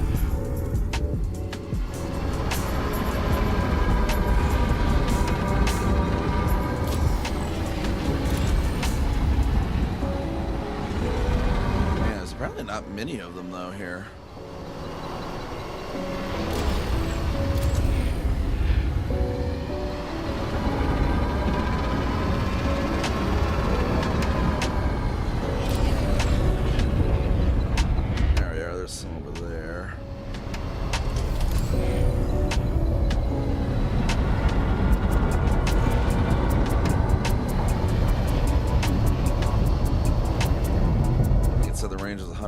So hopefully that other one's far enough. Yeah, get them both and get back in before I die.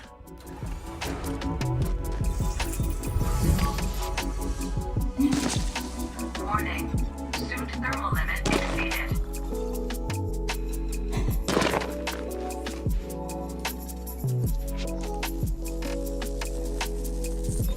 Second partial sample collected. It's good.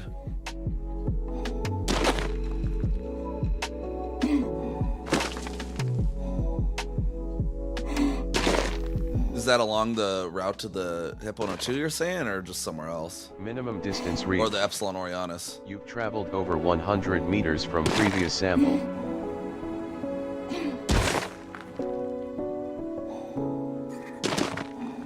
Yeah.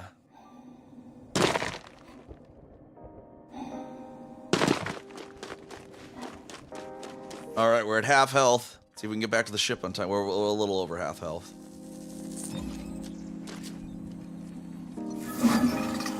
Heck of a view up there, though. Sample collection complete.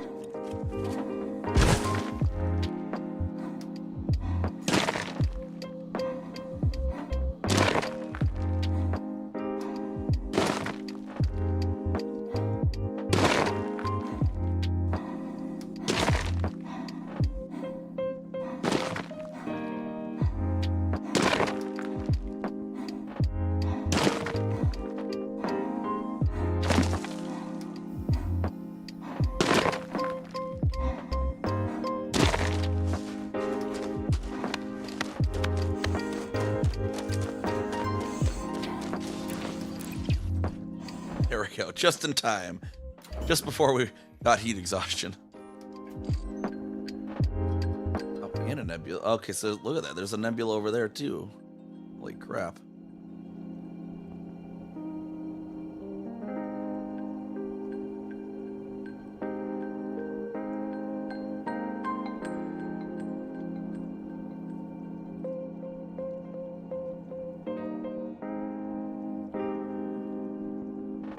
If you get like an ultra wide monitor screenshot, that'd be so great for here.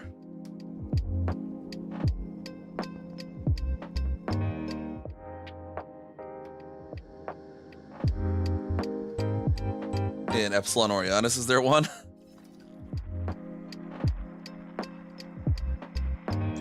Not censoring Kami's lookout now, is it?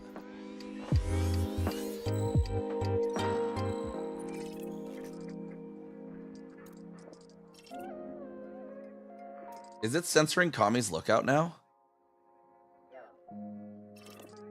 That's the only carrier there, right? Oh, there's another one. Belle Burnell. I think their name's on the squadron. Yeah, I don't know what the name would be then.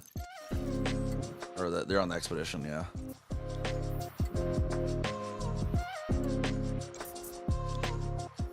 Because unlike certain expeditions, we allow people to bring their carriers. Yeah, probably. They're on the expedition.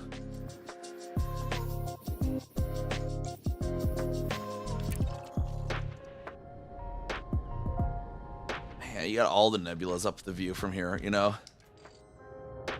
Yeah, Bernard's Loop. And then NGC 1330. What is this Elephant's Trunk? What's this other one? Oh, California up there. Okay.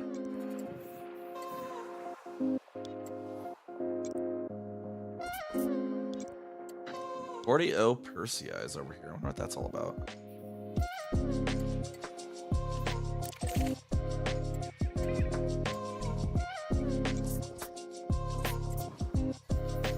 That's a decent, cool looking star.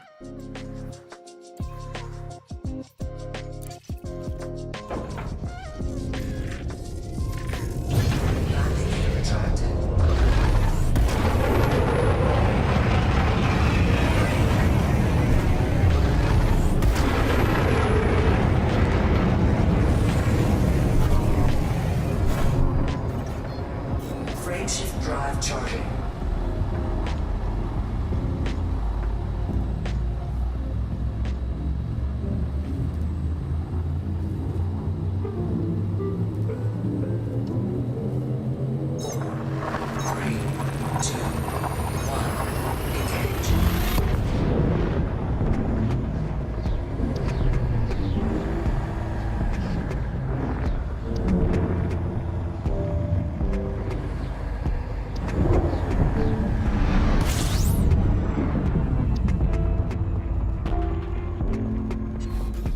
You know, should I move the carrier around the black hole? That might be cool looking.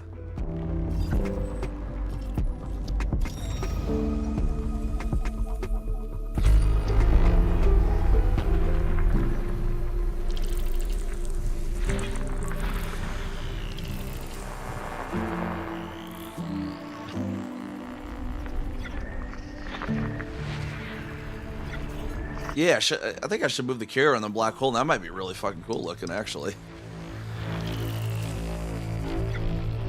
Totally forgot the black hole was there.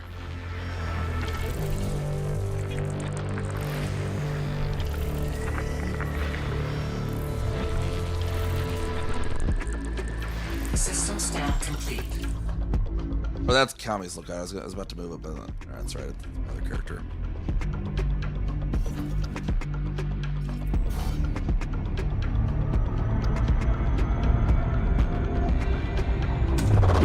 Fuel scooping. I'm on Kessica today. Fuel scooping complete.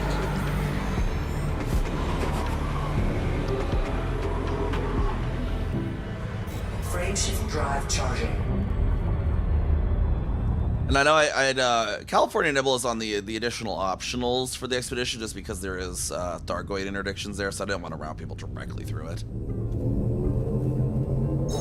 But it is also something that's on the additional waypoints.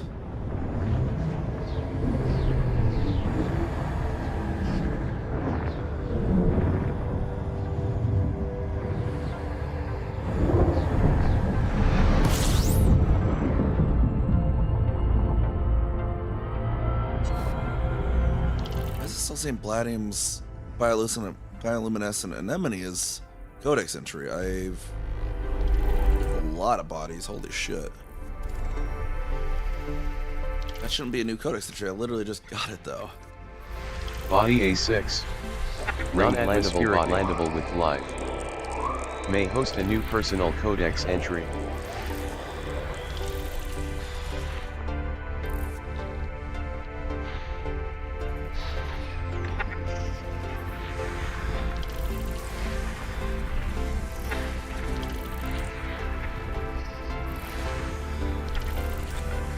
Body A5D.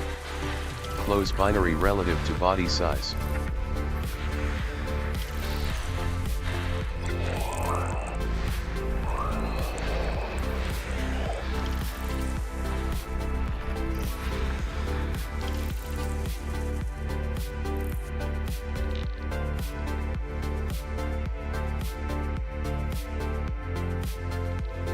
Oh yeah, there is. Okay, so 40 Persei is a wide binary star system in the Perseus.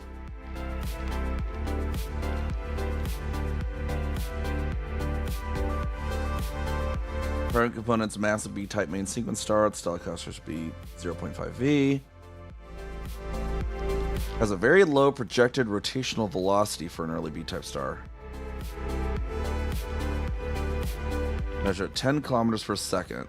So it just spins really slowly, apparently.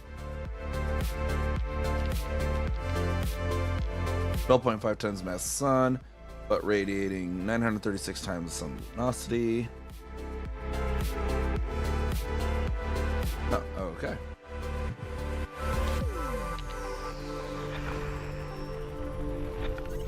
We have a really slowly rotating star here. Body A Very, very hot and slowly rotating star. has high angular diameter from body. Body A8. Non-atmospheric landable with life. May host a new personal codex entry.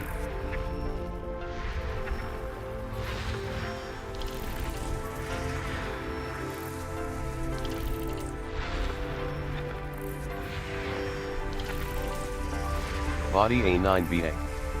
Parent has high angular diameter from body.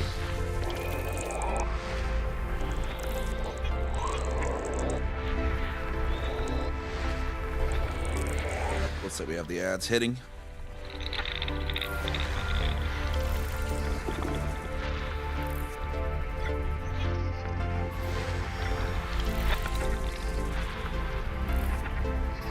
Body B2. Non-atmospheric landable with life.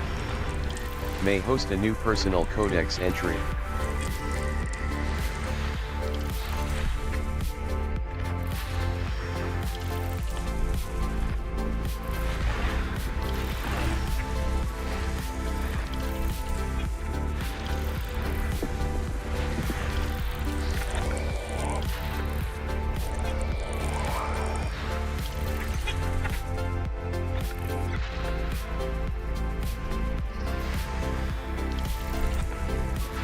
Body B4A.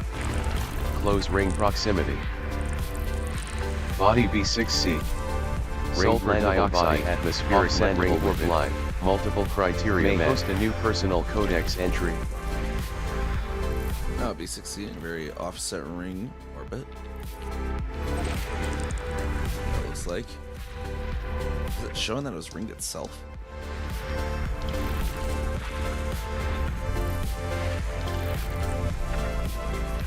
Body B7A. Non-atmospheric landable with live. May host a new personal codex entry. Ringed landable body. Body A1. Non-atmospheric landable with live. May host a new personal codex entry.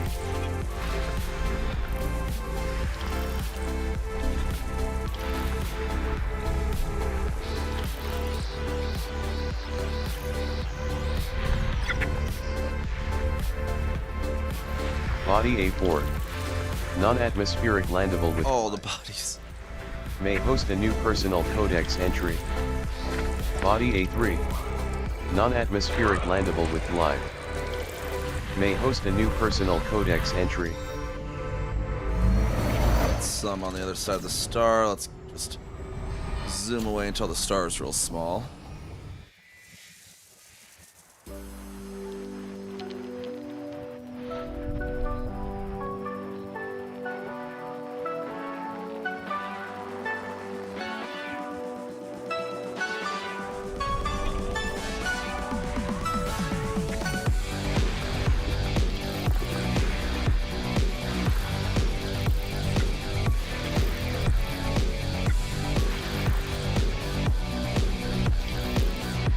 Body A11M. Ringed landable body. 6C.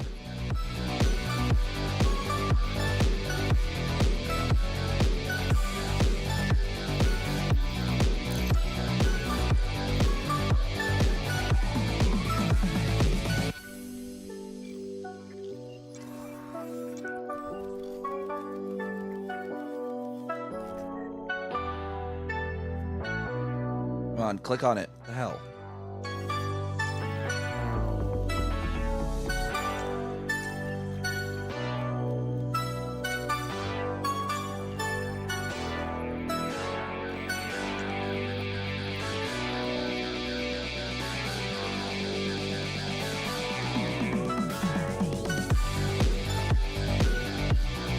Six ringed? Why does it say high ring, high inclination rings then? Or it's just the orbital? Oh, not high inclination rings, regular. Okay. What else did we have for bios here? Just mostly anemones.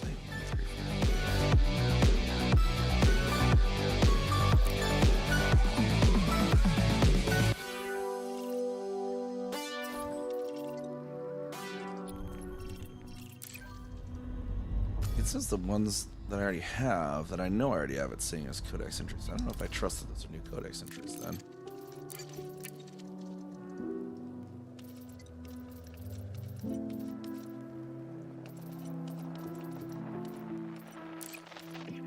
Yeah, I guess I was gonna say, I'd be surprised if I don't have basically fucking everything for this section, for anemones. Okay, so I have all the anemones in Orion Spur. It's just Elite Observatory, because their Horizon bio doesn't play well with them. What was our next? Is the Flaming Star sector.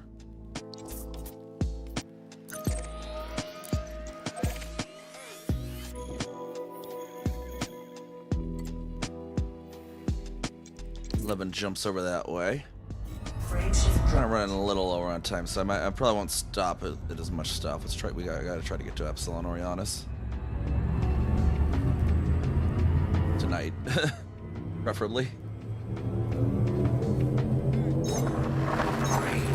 2, 1, engage.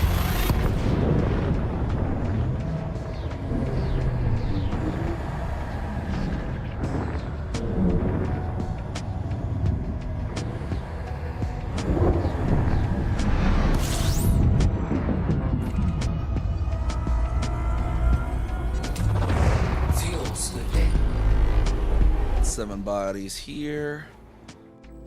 All just AC worlds. Frameshift drive charging.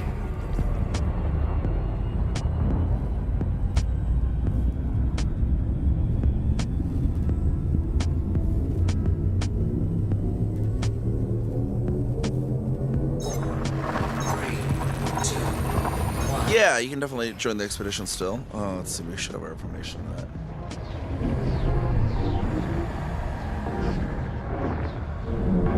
Be able to sign up on the roster there and read all about it there. We literally like just left yesterday, so yeah, you're not late at all, really. I mean, it literally just started yesterday. Fuel scooping.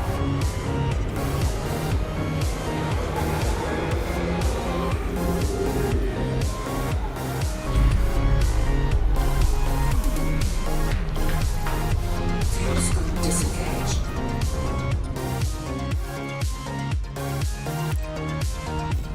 And our yeah, we're fairly close to the bubble still. We kind of first lake's kind of goes out a little bit westward, and then kind of goes around the outside of Bernard's Loop and stops at Epsilon Orionis. So even a direct line to that's only like 2,000 light years. That's 5,000 if you take the roundabout way, the other waypoints.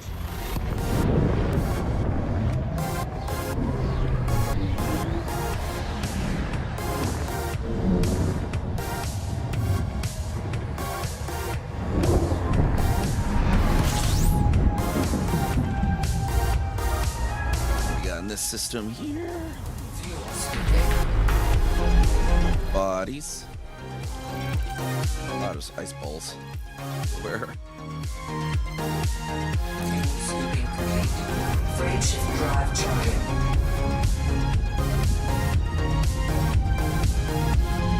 And our squad carrier, one of those sport carriers is still in Alginum too. It leaves on Friday, so even if you need to catch a carrier or anything, load your ships up on one of the sport carriers, it's still at the starting point even.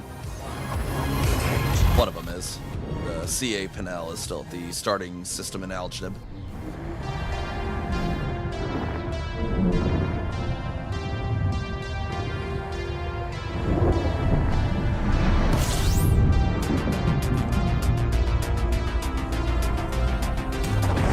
Fuel scooping. 31 bodies here, let's see. Let's go. Okay, we got some atmospherics. Scooping complete. I'm at Brown. Apparently, time traveled here to land on those.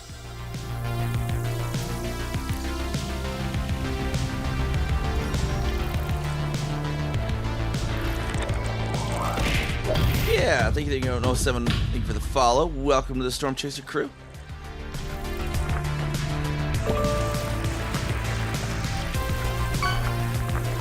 Body ABC 188. Parent has high angular diameter body size. Body ABC 18. Argon atmospheric. I really need to figure out how to consolidate those custom criteria between the two versions of Elite Observatory so they don't double talk. Argon atmospheric landable with glide.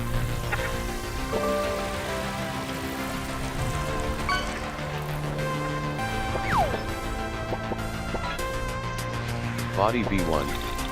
High inclination body near rings.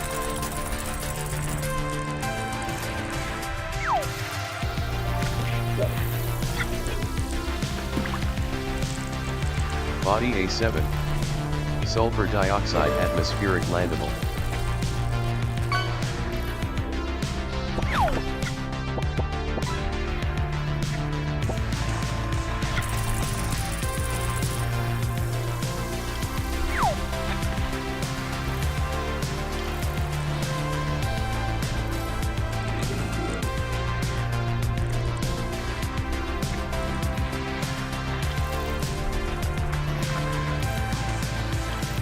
Yeah, we're usually in January each year, but I delayed it from January because of Distant Worlds this year. So we're doing our annual expedition here this year from June to August rather than our normal January time frame. Body ABC-2A. Close ring proximity.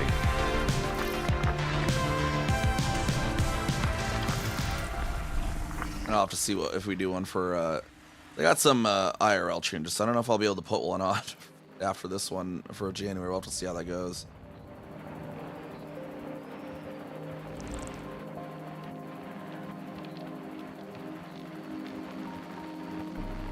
might be not optimal to do it during the university school year for me, so I might actually start moving into June. I don't know. Frameshift drive charging.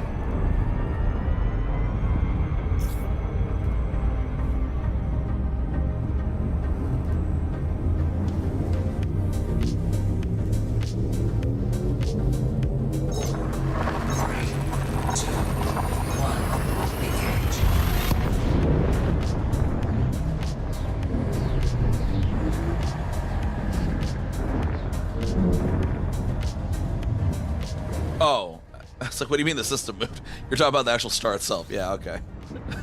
I'm like, yeah, that sounds like a good screenshot then there. Like, yeah.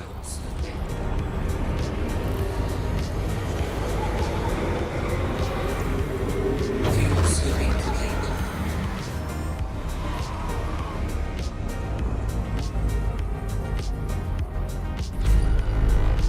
Got three star, well, 2 stars of gas giant. Drive charging. Hot Jupiter there, real close.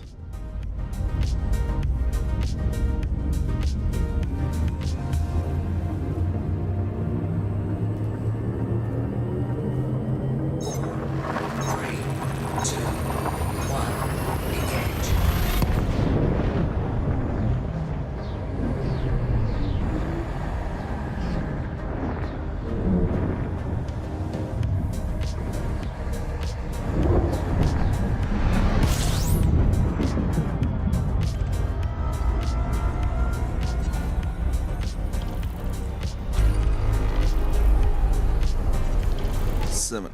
Buddies.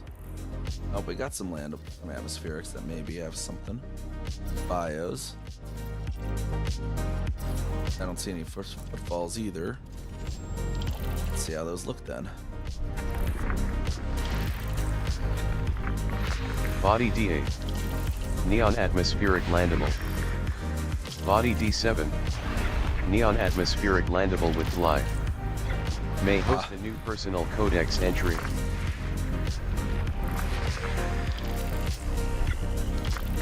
Body D4. Neon atmospheric landable with life. Neon atmospheric. May host a new personal codex entry. Body D2.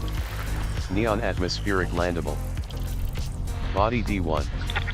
Neon atmospheric landable with life. May host a new personal codex entry. Body D6. Neon atmospheric landable. Body D9. Neon atmospheric landable. Body AB1. Argon atmospheric landable with life. May host a new personal codex entry.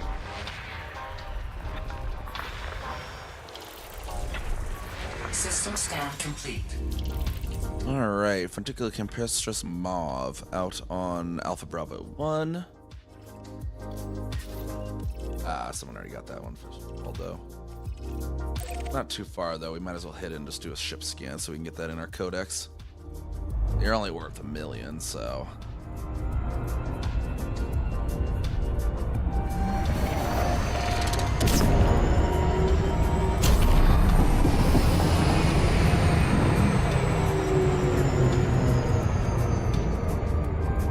the deltas are bacteriums that I already have.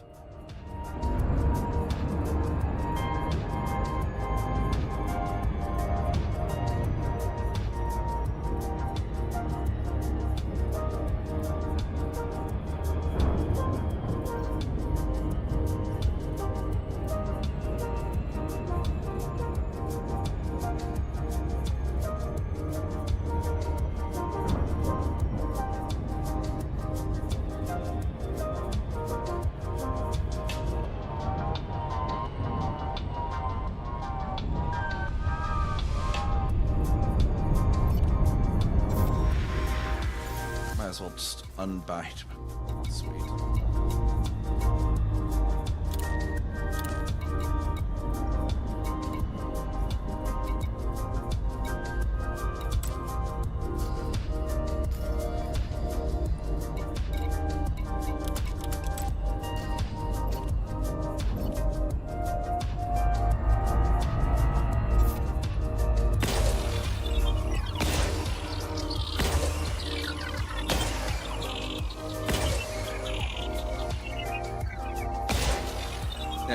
Let's see where they pop up on this planet.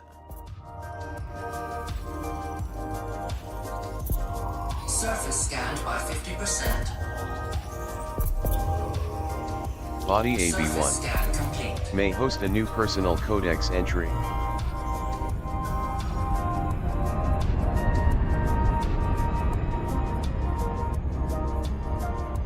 Go down real quick and codex scan this Funticulua.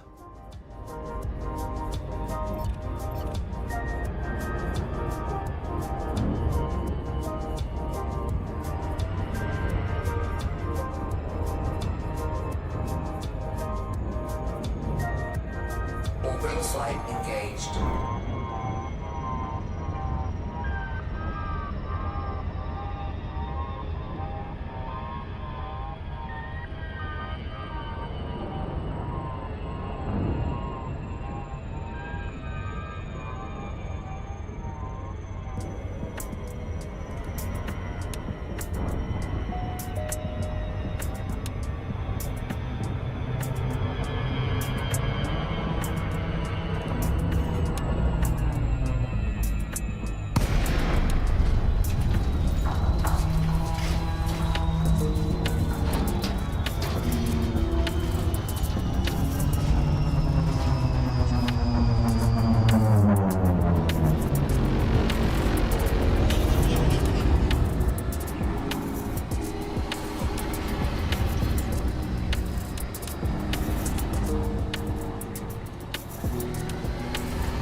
Alright, now just look for some little trumpet looking things.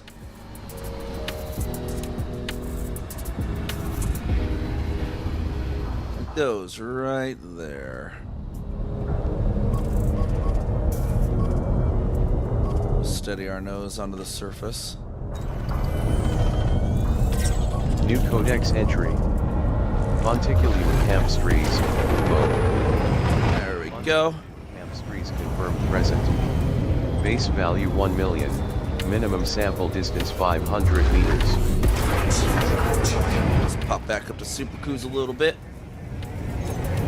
3, 2, 1.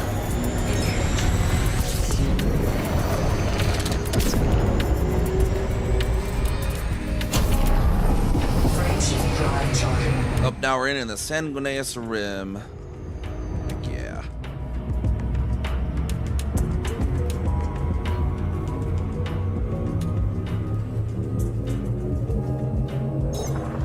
Three, two, one. Engage.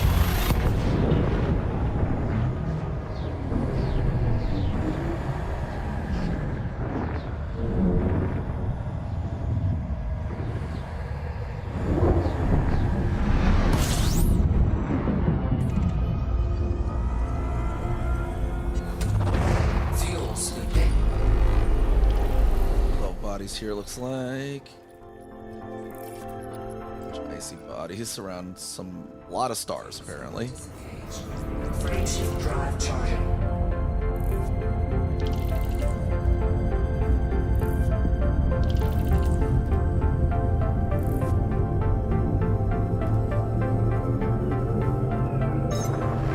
Three, two, one. Engage.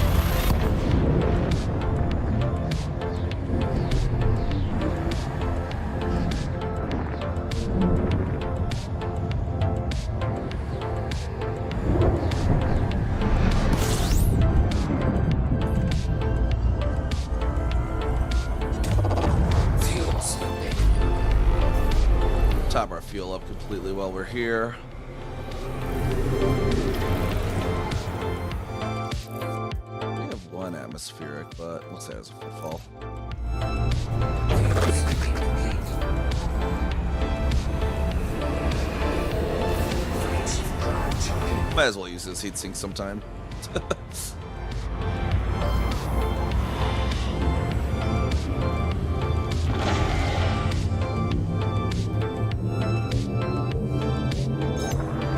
Three, two, one. Engage.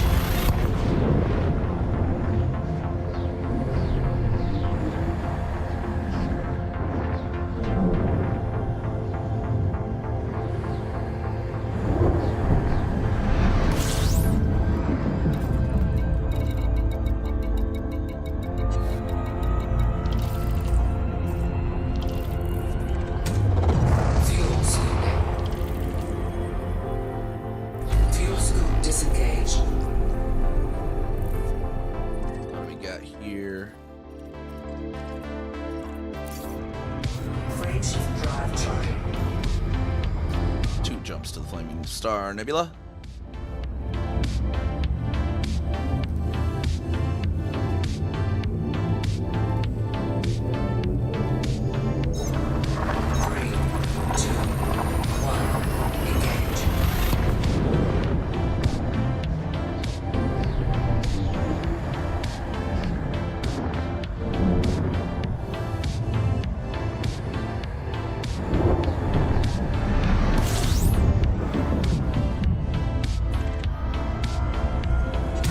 System scan complete.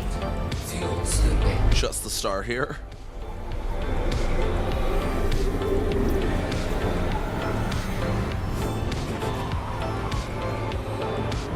Fuel scooping complete. Frameshift drive charging. Galaxy B30 is the waypoint for Flaming Star Nebula that we'll be entering.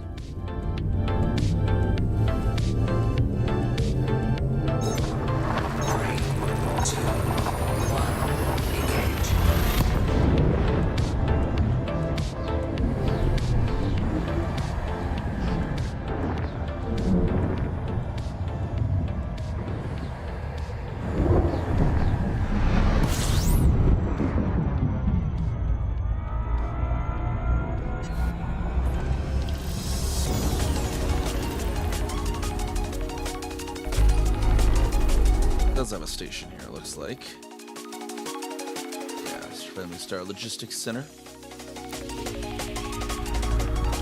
It's a spot to turn some stuff in.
Down there in the rings. It's either about to leave into the shadow or it has just exited the shadow.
Being the flight controller at this station's got to be the most laid-back job ever. Just like you have days where nobody even shows up, and then, you know, every once in a while you get just someone shows up just every few days. Otherwise, you just sit there and relax.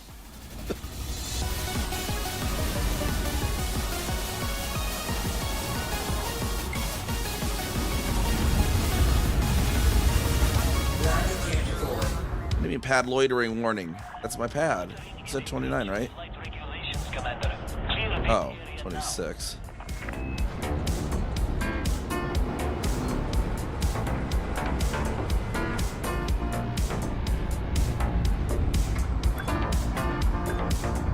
Every few days you get a commander who's a dipshit show up, apparently.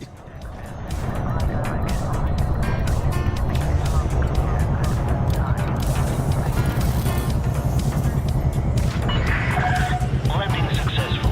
Docking restraints engaged. Report to station services for more information, Commander.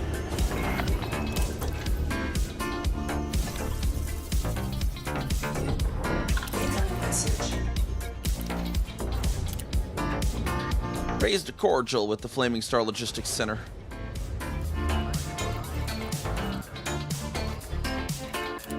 We got those anemones we can turn in real quick at their Vista.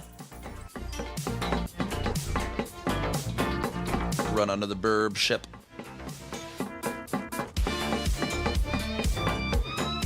Flashing light going on up there, apparently.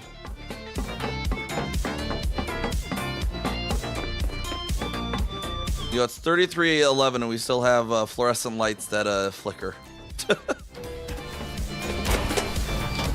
That is an insurmountable technological problem, apparently. Surprised they wouldn't be actually using LED lights strips in the future like this. They still use fluorescent tube lighting still. Can I trust you have bio. We always seek to learn more about life in the black. Vista, thanks you for your...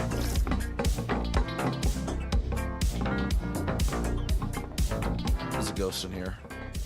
And he is following me. Looking for a new weapon or to upgrade an old one? Something catches your eye? Let me know. Oh, see, she has a bonus suit. Yeah, if anyone needs a pre-engineered a G3 Maverick suit, they got him here at Flaming Star. Let you down. Come back when you're ready. That at least just the Matrix, and yeah, they're just the machines are like, yeah, we tried to have your stations where the lights would never malfunction because we used LEDs. That apparently was too perfect for y'all. That's the whole reason that Elite is game good, no flaws. That's the reason there's bugs in Elite. The first version of Elite in the first Matrix had no bugs whatsoever. It was the perfect game and operated flawlessly. But humans like, oh no, that is impossible to have a software program this expansive without any bugs.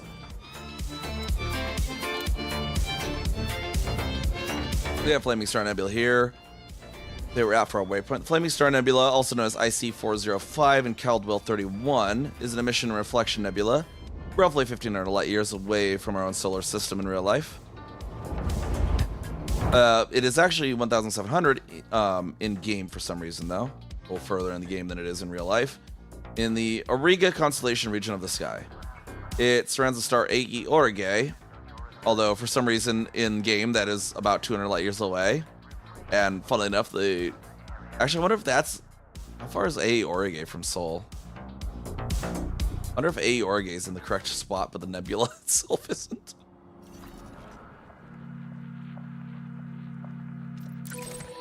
No, AE Aurigae is actually even further out of position.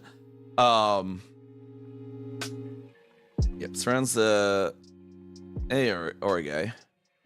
Based on its proper motion, the central star AE Aurigae is believed to have been a star ejected from the Orion Nebula from a collision of a pair of binary star pairs. Which, one of the other optionals, I think, right?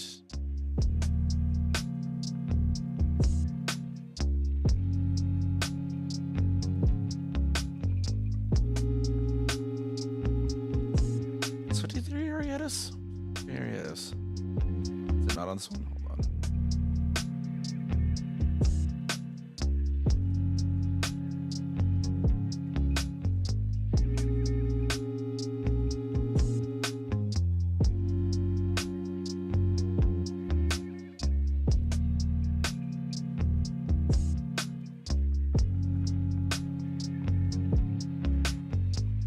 Yeah, okay. 53 Ariadus is the other star that supposedly was ejected as well with AE Aurigae. Which is back towards California Nebula.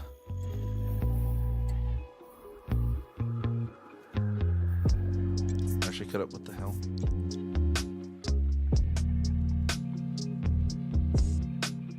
Why is my bedroom Alexa talking?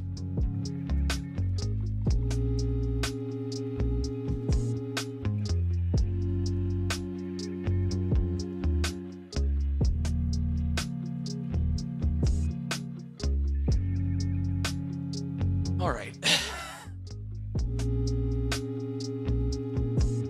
I don't know. Alexa apparently heard something, and Alexa is just like going all off.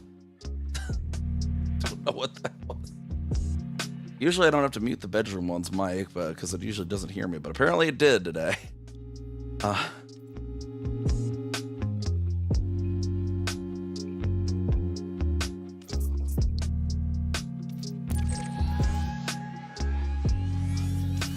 Which horror short?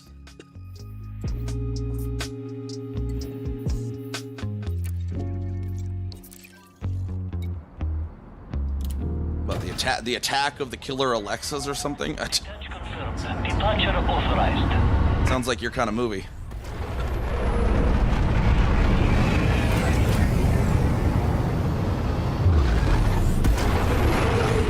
It looks like, yeah, I was about to enter the shadow, because we're definitely in the shadow of the gas giant now. That's for sure. Oh, that's a good screenshot. Hold on. There we go.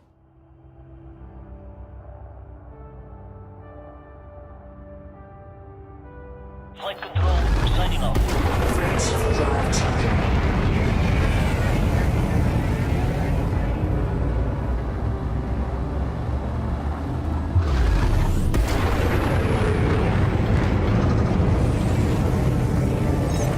It was like at some point during the second mass jump yesterday too, I was just sitting here doing the mass jump. Also, my lights in my bedroom just turned themselves on because I have a motion detector in there, and I'm just like looking over like, yeah, that's not creepy at all.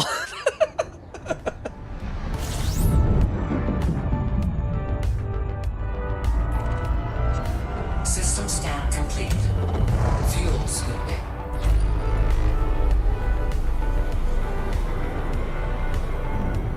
Fuel scoop disengaged. Frameshift drive charging.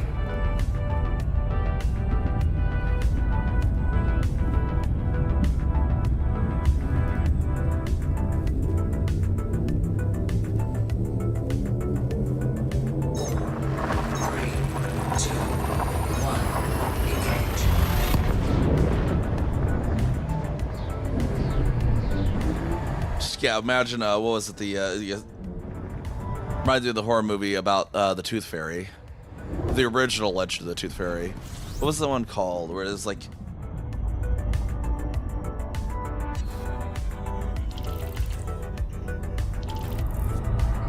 there's an old horror movie, like a Hollywood one, where it was based on the original Australian Legend of the Tooth Fairy, and the guy had to like stay in the light. Like, just imagine that, but with smart lights that malfunction. Fuel scoop disengaged. This little contact binary system here. Up and no life forms on that though. Frameshift drive charging. We got Aorige, which in real life is inside the nebula we just left 200 light years ago. Kind of an awkward, little Stellar Forge awkwardness here. Is the nebula should be around this star.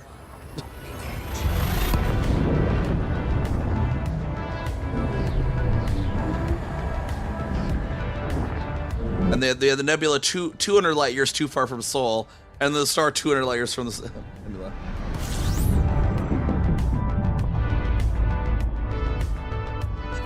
I don't know. It wasn't a series, it was just a single one.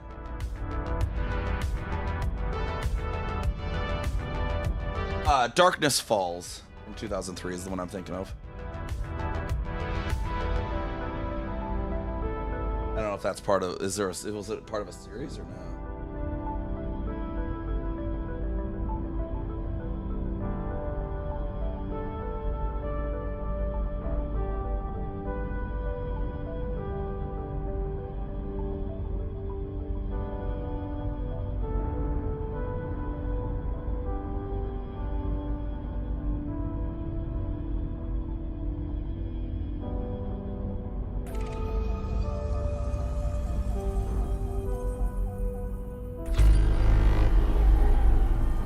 got two bodies here.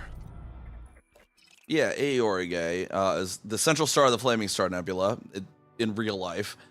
However, it's not formed there. It's considered a runaway star that was believed to have been ejected from the Orion Nebula by a collision of pair-binary star groups along with 53 Arietis, such as passing through Flaming Star Nebula at high speed, which is creating a bro shock, which creates many of the high-energy electromagnetic radiation, which lights up Flaming Star Nebula.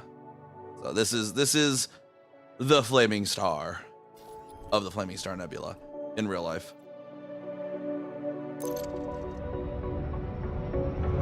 Yeah, who was the main guy? The main guy was, what's his name?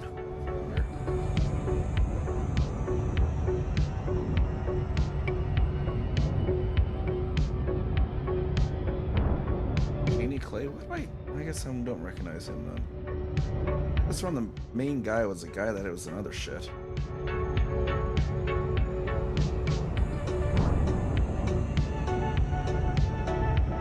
I guess he was in CSI.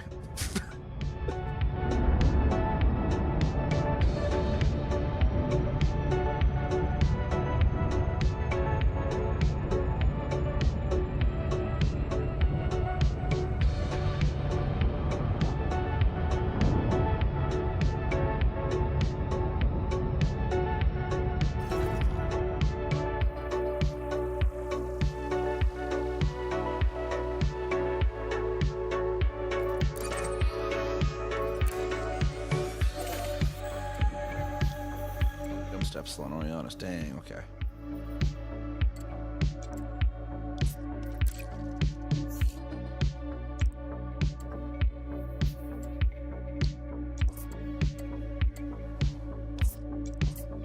To there, and I gotta get some tellurium. Drive charging. Oh heck yeah! It is build over there. Why is that not replying to YouTube? Oh, there it goes. Okay. Yeah, it's actually it's one of the better jump ranges you can get. Actually, it's pretty much second to the Mandalay in terms of jump range. And then the Caspian, of course, has its special boosting stuff, but yeah, for SEO ships, I mean, Anaconda can slightly beat it in jump range, but it's not an SEO ship, so.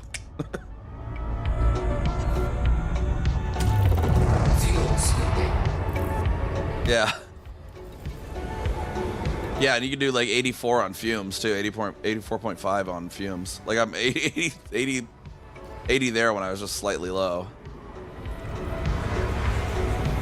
Freaking amazing Explorer, actually. I prefer it over the Mandalay because it has like a better cockpit even. Like the Mandalay, you can't look straight left and right. You can in this thing, and you can look all around everywhere else too. Frameshift drive charging.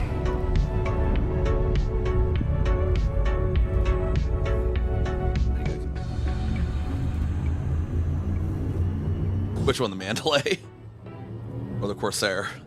3, 2, 1, Yeah, we're running low. Yeah. Yeah, it's definitely good. I still wish FDev will fix the backward engine pips issue though. There is an issue with the engine pips. The thing when you're not in Super Cruise, if you have like no pips in engines, it'll pitch at its fastest rate. The more pips you have in engines, the slower it pitches and rolls and yaws, which is backwards from every other ship in the game, and it's kind of annoying. And I still don't understand how FDev has not fixed that yet, despite tons of reports. There's no way that could be intended. Like, frameshift drive charging.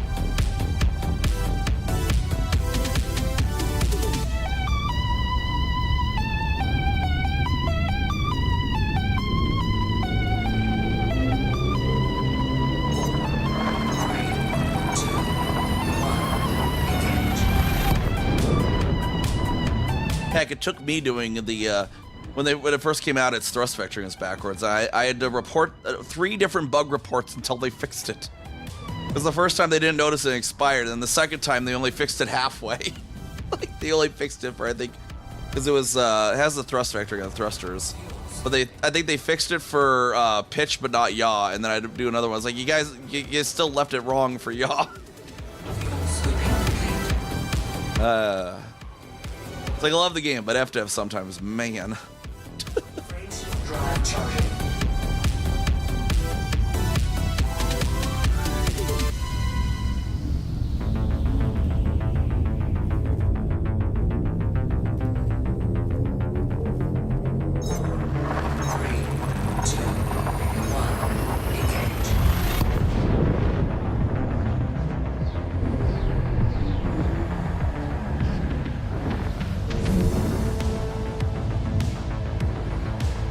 All 5 of them for 2019? Yeah, that sounds like a bit of a tight movie release schedule.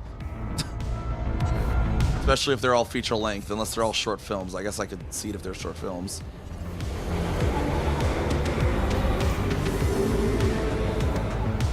Fuel scoop disengaged. Oh. Yeah, I look it up and like IMDb rating is 1 out of 10. Immediately. Where's this monster looking thing? Frameshift drive charging.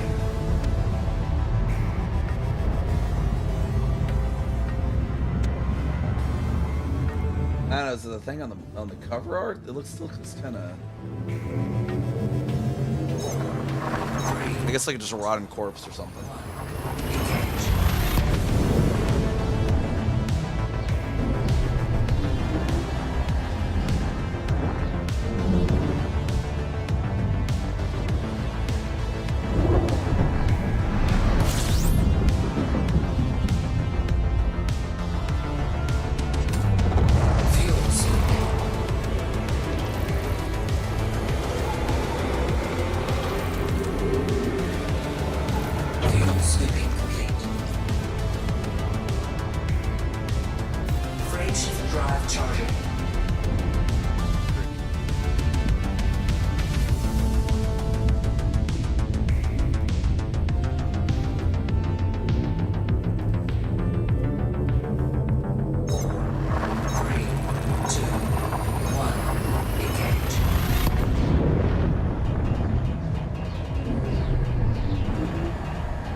That's definitely a face of all time.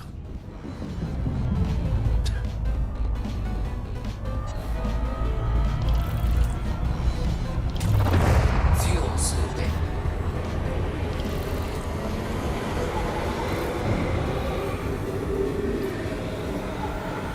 Frameshift drive charging.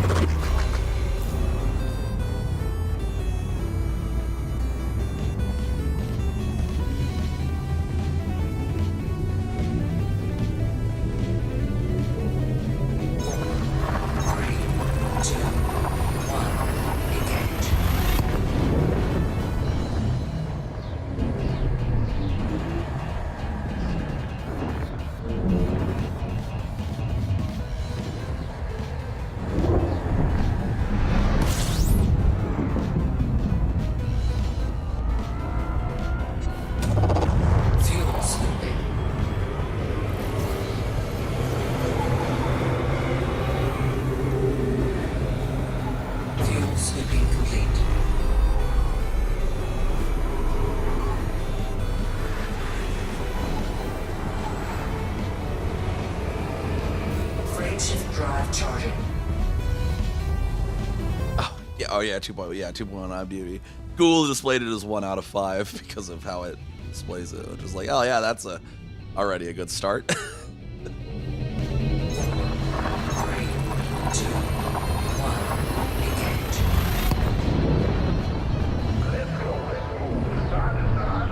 So the funny thing is, if Earth was positioned relative to Bernard's loop from like this angle, it definitely would be called Crab Nebula because it looks like a freaking crab from this angle.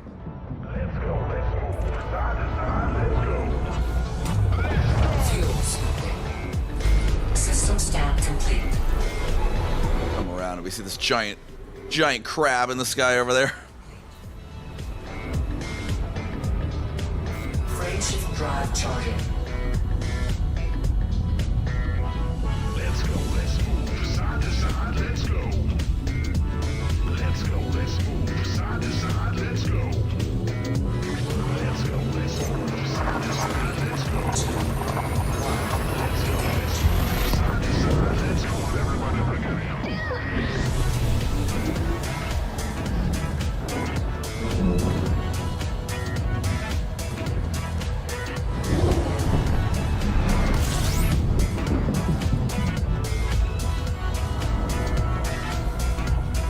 honk them. Fuel scooping. System scan complete. Just 4 stars. Fuel scooping complete. All right, we're in the DM99 cluster up here already. Nice, nice. It's like a crab with a little hat on it.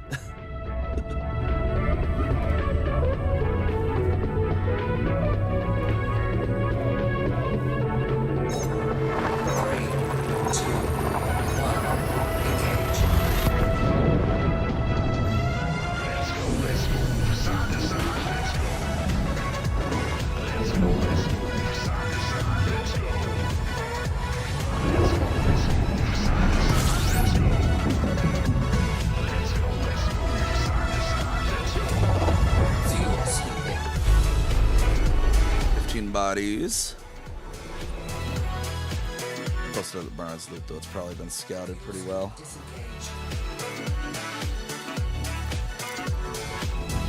Frameshift drive charging.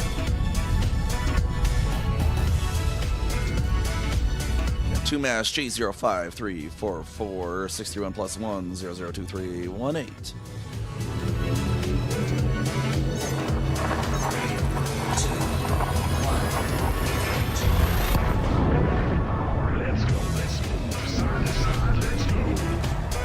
What is there non-horror ones about puppies or something?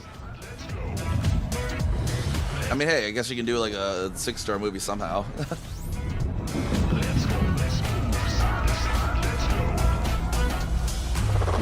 Fuel scooping.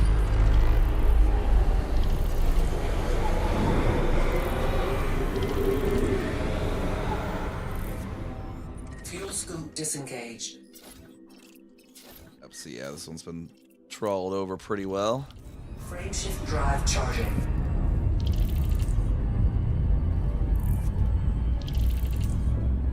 We got Bernard's crab over there.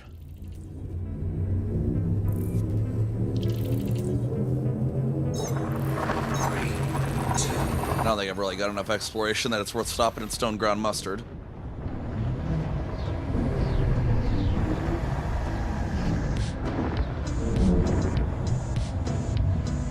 Although I think the Tellurium planet was the one in orbits. Let's see, which one was the Tellurium?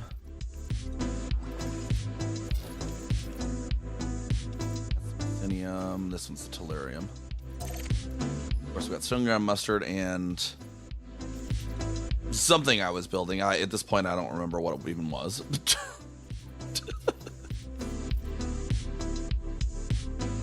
Not many commodities. All probably a satellite then, I imagine. I don't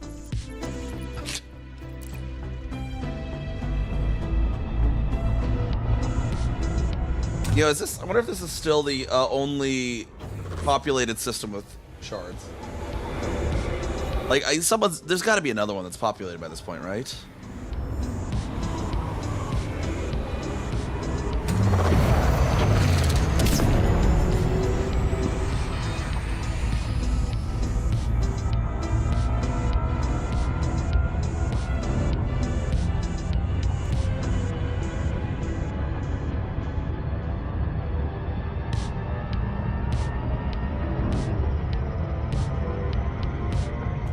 Okay, someone did one in Uchors, apparently. I was still at first, though.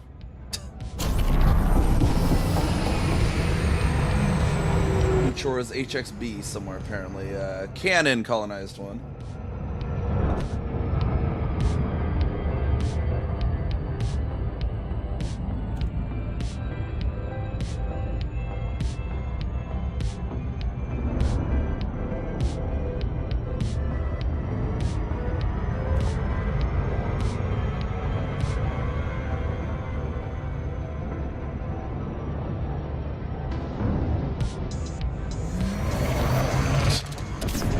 I mean, you know, it said it's more like that, you know? That's being shit is a quality of it, I suppose.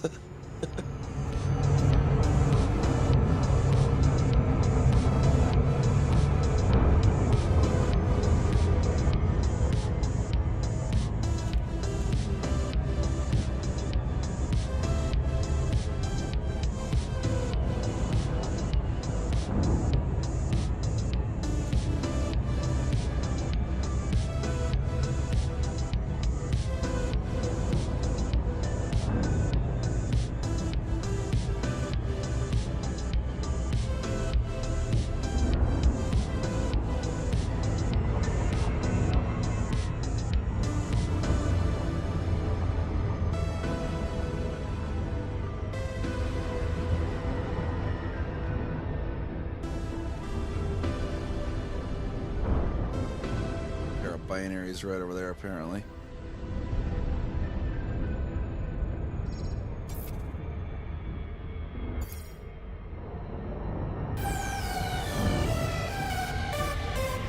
I just need a bunch of tellurium for my SRV premium repair, just in case I need to do some premium haul. I don't need much though, because I still only have 18 tungsten, but just in case I need it for an event or something.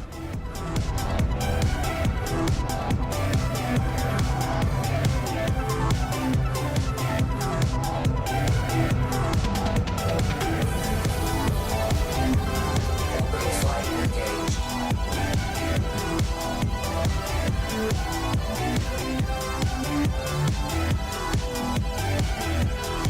But I might as well fill up while I'm here, right? It's one of those.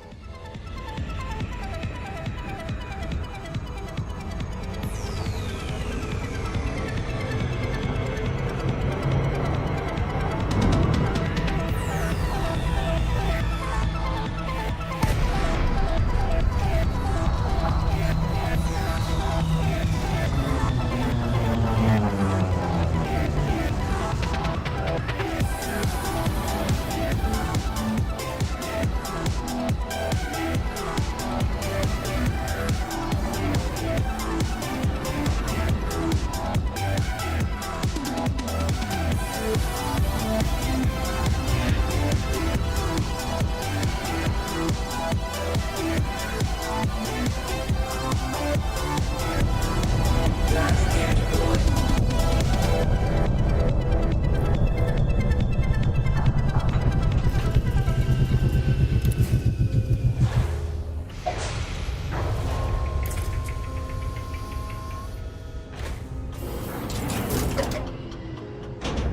Low gravity.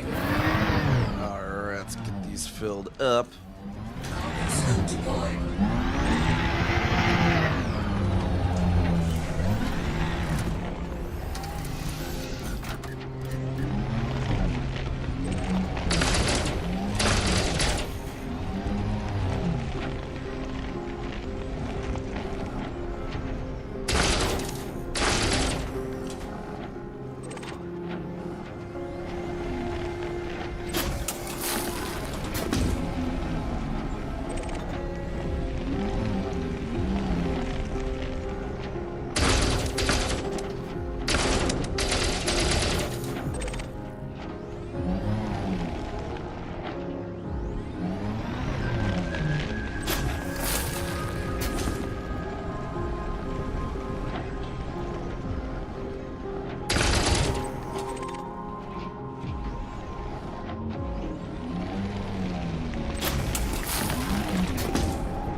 Luster's over here.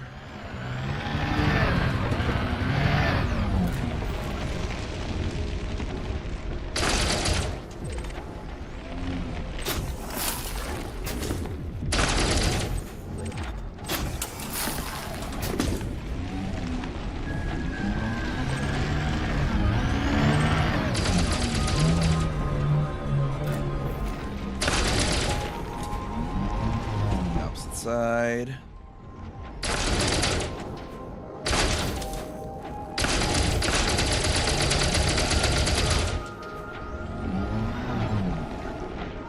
Oh, and apparently really does not want to come off. There we go.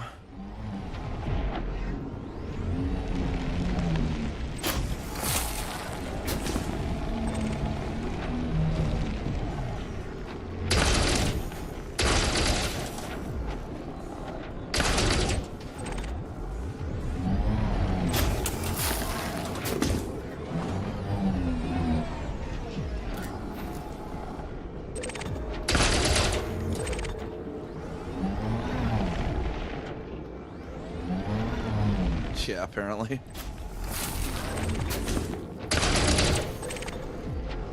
Yeah, be at just the exact correct angle, apparently.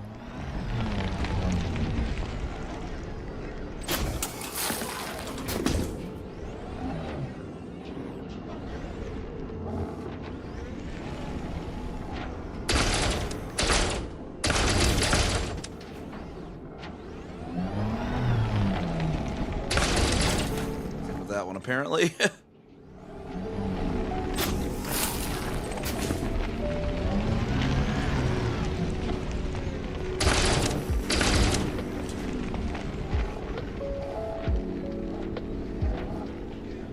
Go down low enough. There we go.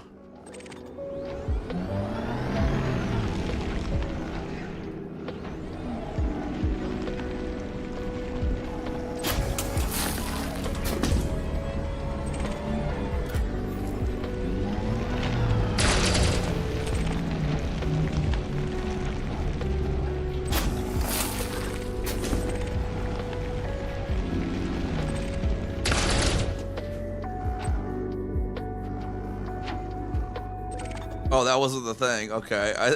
Something shot off of it and went up. I was like, oh, well, its people needed it, but apparently that was not it. I don't know what that was that came off then.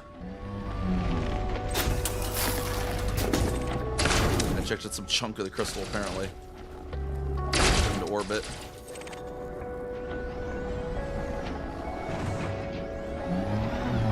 You don't really want to back over these because the game physics really doesn't like backing over them for some weird reason. Even though the rear end of the SRV is like, you know, even higher off the ground, for some reason just it has an aneurysm, like backing over things, and it will just send them into orbit, or it'll send you into orbit from the physics collision.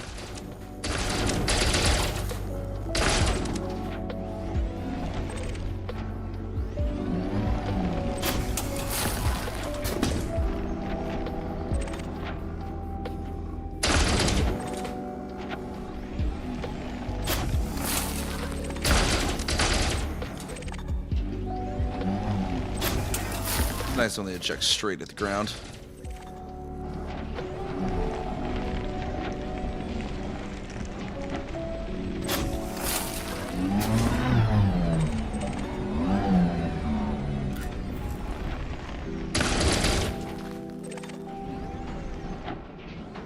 It's kind of like trapped in the geometry of the crystal.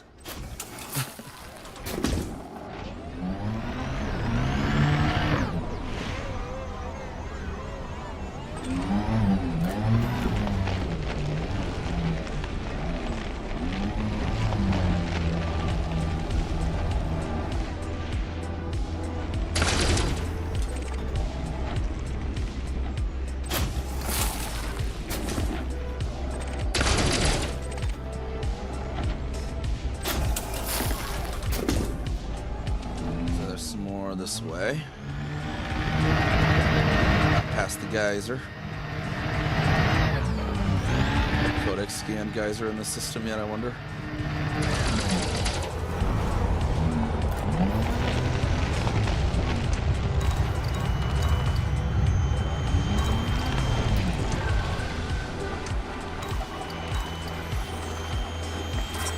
New codex entry. Carbon dioxide. Apparently not.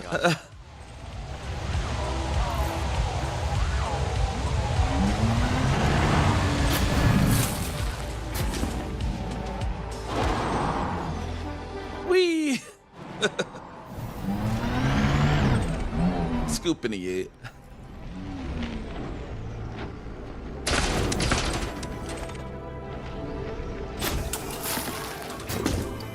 Pretty sure I've done the crystal shards. Crystalline shards confirmed present. Base value 1.63 million. Minimum sample distance 100 meters. Imagine I've done the bioscan in this particular planet too. I think I've visited here off Kezka before, but let me look. Oh, no, I haven't actually scanned him on this particular planet yet with this character. I'm sure I did it on Neve. First partial sample collected.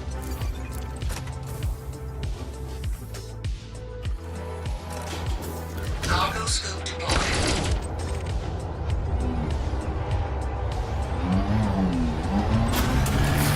Go for these ones now. Minimum distance reached. Traveled over 100 meters from previous sample. Boop. Cargo scoop retracted.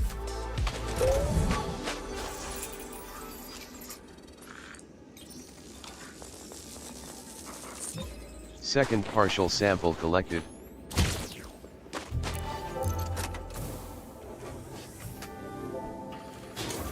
Cargo scoop deployed.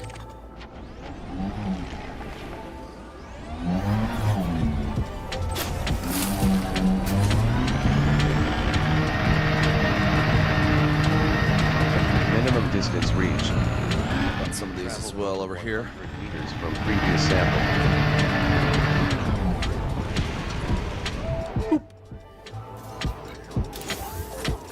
Cargo scoop retracted.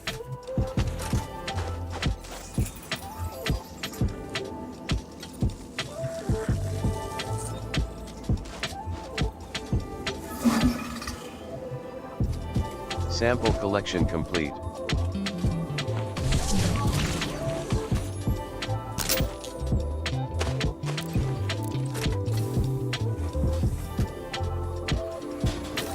Cargo scoop deployed.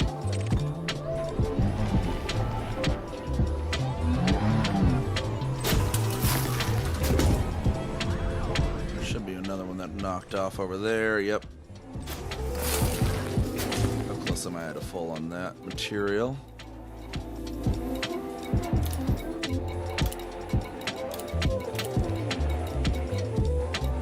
$81 of 100, but we'll re-log in because it'll give it up to 150. That is one known bug of the game.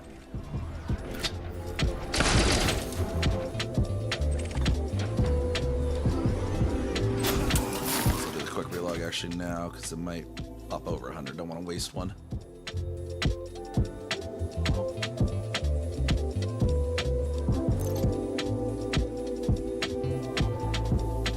That is a weird bug.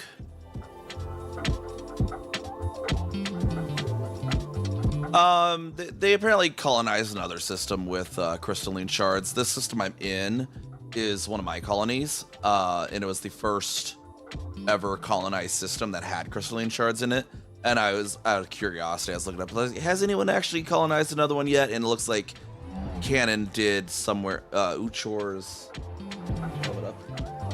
Uchor's HXB C16-0. Let's see where that is.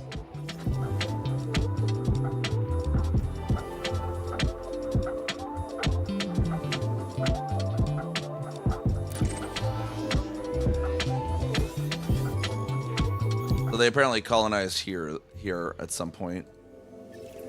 Someone did.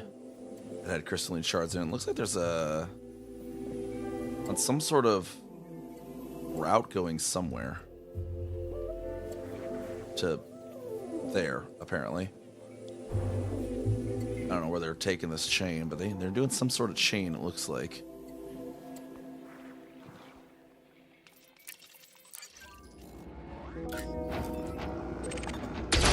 But yeah, this particular system is one of mine with CA Psychiatric Institutions Limited. That's our exploration group. Whoops. That one gets sent into the abyss.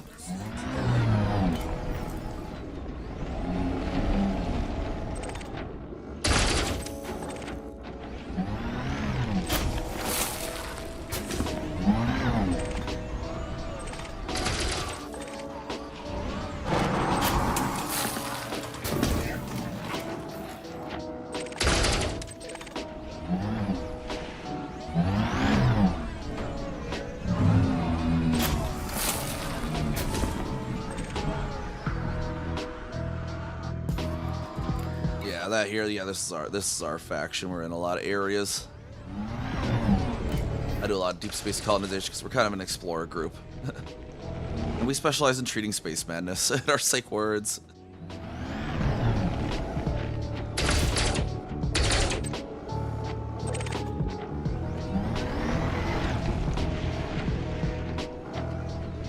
And you know, I wrote that we're the foremost authority on cosmopsychosis when I submitted that, and the developers decided to, to let that be canon. So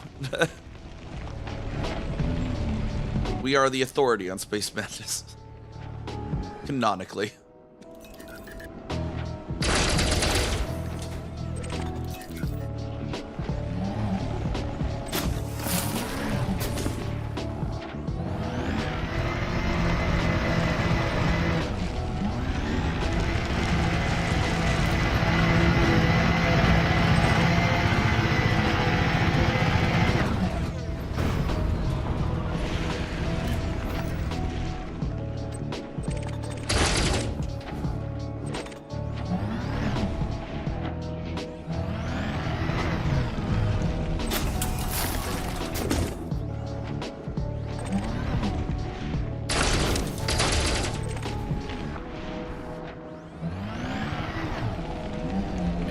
nice little triangle there, then drove over it.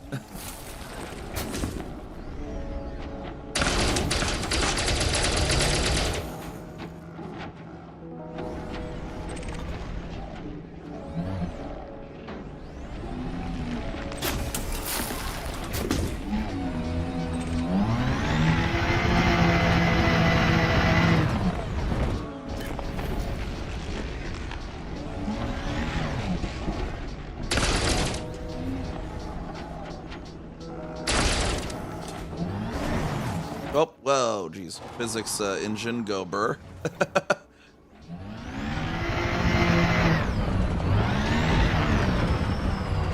Bubble's part of bubble. Yeah, well, there's two mass all over the galaxy too. There's like, I think there's some two mass stuff all the way out near Eagle Nebula too, which is like over here somewhere. Because it's just a stellar catalog. It's the 2 Micron All Sky Survey, is what that stands for. And so there's like, oh geez, how's it going, Queen of Lasers? Welcome on in, everyone. There was some 2 mass over here. Yeah, you see some 2 mass in here. And along the OVJ 2009s, I swear I saw 2 mass in there. Yeah, let's see. Hey, how's it going? 0707, thank you for the follow. Welcome to the Storm Chaser crew as well. Laser raid, heck yeah. What were you getting up to? We're starting our celebration for Astronomy Leg 1. We're almost wrapping up after I fill up my tellurium and get to our final waypoint here in a bit. Yeah, we got our expedition. We launched it yesterday.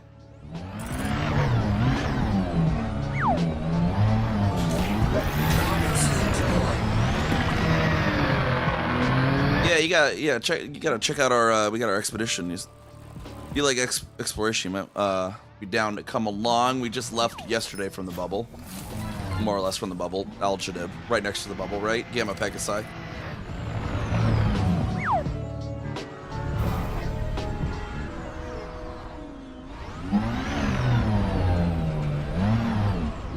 Oh, was there something going on with your internet?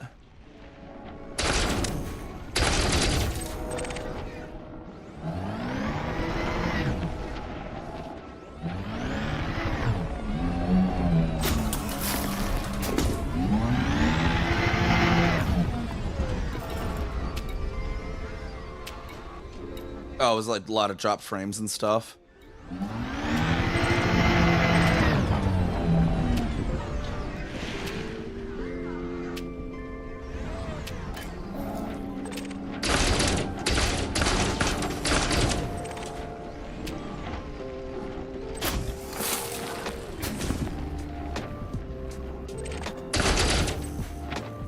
Potentially. So this leg so far has been, if we actually have our leg 1 post. Let me grab that.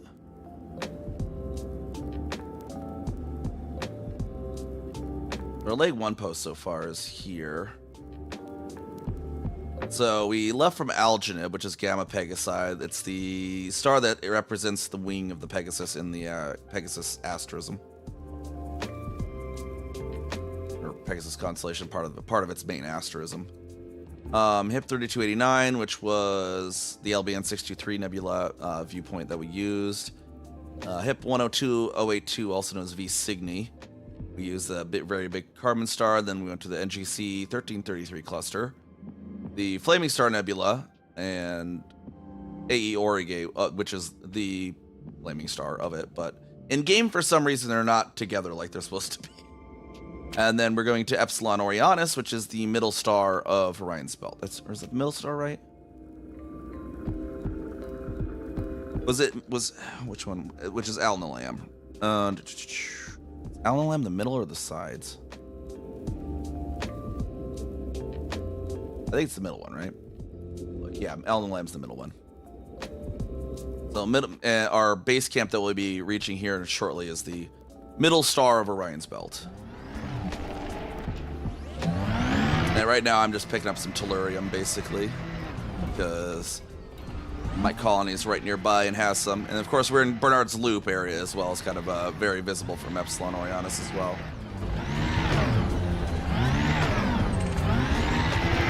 And And then, of course, throughout the expedition, there's a whole bunch of others too. If you see our actual announcement, nope, not the Discord server. Announcement. Whole list that we'll be reaching is actually there. What we're actually going to be going, eventually working our way all the way down to HD 39340, which is the furthest south real star in the game. And visiting stuff along the way like Jellyfish Nebula, Crab Nebula, Seagull Nebula, a bunch of nebulas, Heart and Soul Nebula, and Bubble Nebula. Back after that is where we'll end up at Bubble Nebula, and just visiting stuff all along the way, basically. We try to focus a lot on real stuff. That's our kind of point of our expeditions, is focusing on the real world celestial objects that are in the game.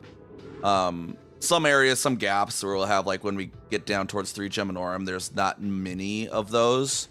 So we'll fill it in with some other stuff, just so there's a lot of stuff, yeah.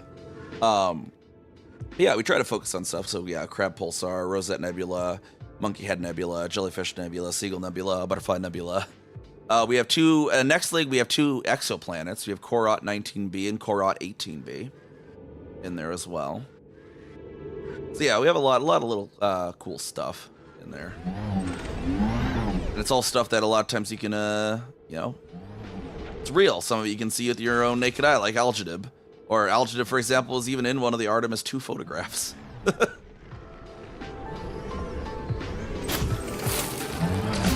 It's kind of cool because Algidib's actually one of my colonies. That's why we started from there.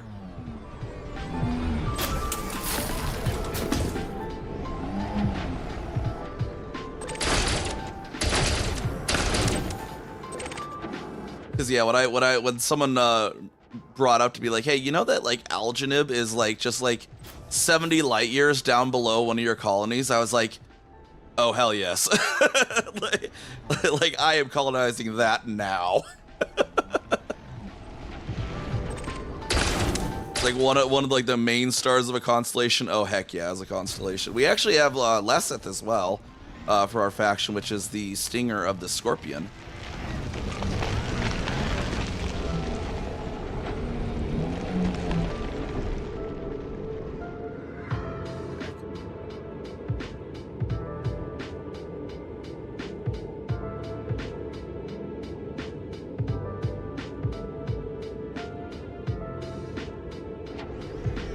But yeah, we just left yesterday. If anyone's interested in going on an expedition, fairly chill back, small group expedition kind of we have. We got that going. We'll be going until a little bit into August.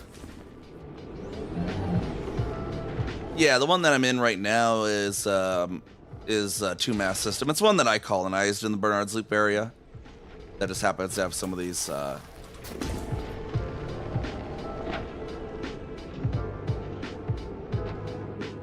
It was once believed, or is it still the lower temperature limit?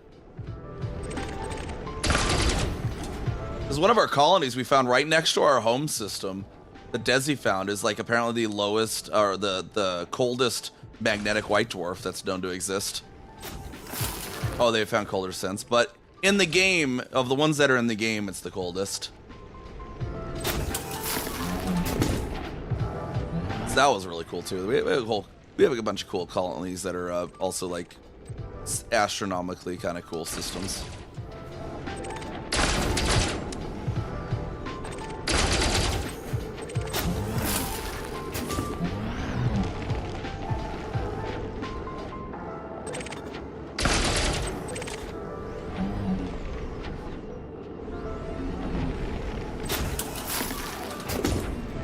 Ooh, okay.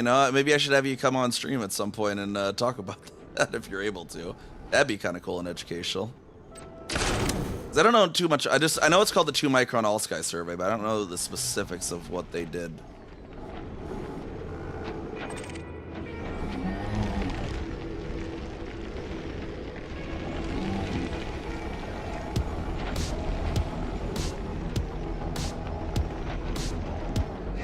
Not scooping. Am I full? Am I full now? I think I'm full. Yeah, I'm full. Okay. Ship recall. Cargo scoop retracted.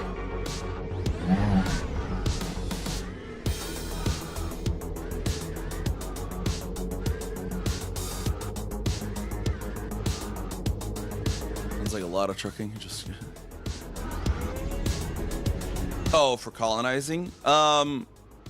Yeah. So I mean, sort of.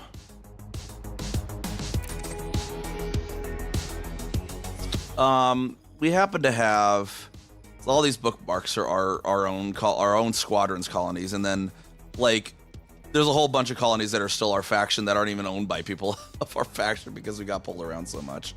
But all these bookmarks, because we originally came out here to make our own little conclave, our own little colony bubble, because this system here had a pre-existing faction called Spinner March's Alliance Concern, which was a player faction, and this system's roughly like 320 some light years from Sol, if I remember correctly. And back at the time when you could bring player minor factions into the game, one of the criteria was you had to be quote unquote in the bubble, and the way that FDev defined the bubble was 350 light years from Sol. And this one here is, let me get the exact distance real quick.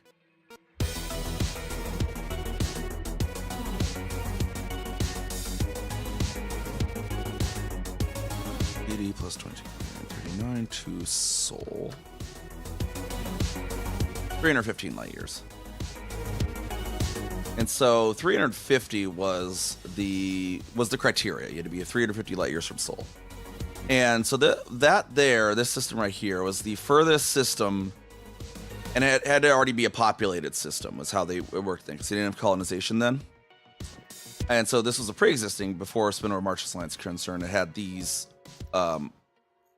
other factions in it, and apparently we're in there now too. But it had these 4 factions by native. And then Spinner March's Alliance Concern applied to have themselves added. But there were no systems between 315 to 350 from Sol, so that was why it was the furthest. And so when colonization dropped, part of the criteria again was you had to start from the bubble. Systems that were outside, quote unquote, the bubble would have the colonization contact disabled. And so I was like, I wonder if they're using the same criteria. Sure enough, they were. And this system here is another one that is technically within range. And so it had a colonization contact. This was the furthest system from Sol with the colonization contact. And so I was able to colonize from that to... Where's DCC? Or no, was it this one? Was that a DCC I colonized to? Oh, that one. Oh, wait, no, that's the one I colonized to. There was a spinward system. Anyways. Oh, is this one? Signify LCC, that was theirs. And then I colonized to this, and then over to that, real quick, and over there. And so technically this was, for the first day of colonization, I think actually the first 2 days of colonization, this was actually the furthest colony from Sol. Because people didn't actually know about this little conclave. Because people knew about the ones like Robigo and some of the other ones that had interesting stuff. Because Robigo's actually kind of near this. It's just past the 350 line. So, but a lot of people didn't know about the BD 224939 conclave. And some people didn't even look to try to colonize here. And it was actually funny because there was someone that was actually trying to get to a star right around here. And they were chaining out from the bubble. And then all of a sudden they saw my colony pop up and they're like, hold up a second. So yeah, we made a bunch here, and then someone in our squad noticed, hey, Algenib's right down here. And it looks like it'd be, I think it was like 7 jumps or something to get down there, some of these interim systems. So we jumped down through some of those, and some of those actually enabled reach in some other systems and stuff. So it was a lot of effort, but it was effort that opened up other possibilities that were good, so we've spread all around. So it's, yeah, it was worth it. Took a little time, but we hammered it out quick, and Algenib's a really cool system. Has a black hole in it. We have if you go to Algenib, we have a outpost around a black hole there. There's the 3rd star, that system's a black hole. And it orbits, the way that colonization did it, set this station up to orbit the black hole like once a minute. So when you're in there, the whole skybox is rotating like a good, like, at least like 5-10 degrees per second. if not more.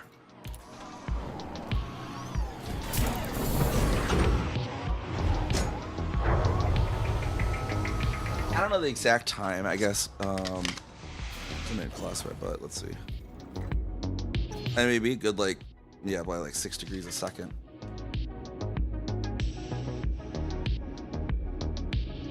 Math pans out. All right, let's get on over to Epsilon Orionis.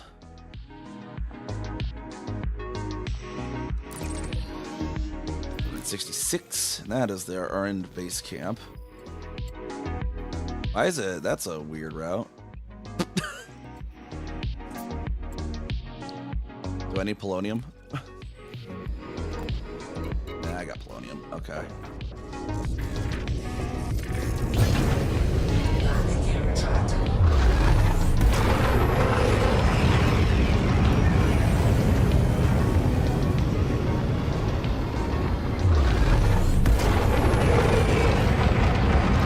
Well, I might as well stop at Stone Ground Mustard and turn in that bio data.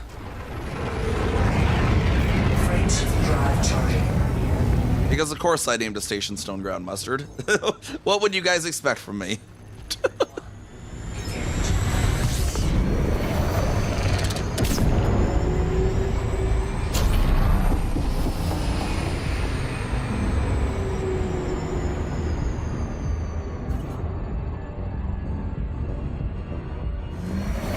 Yeah, it's an rocky asteroid base. That's appropriate.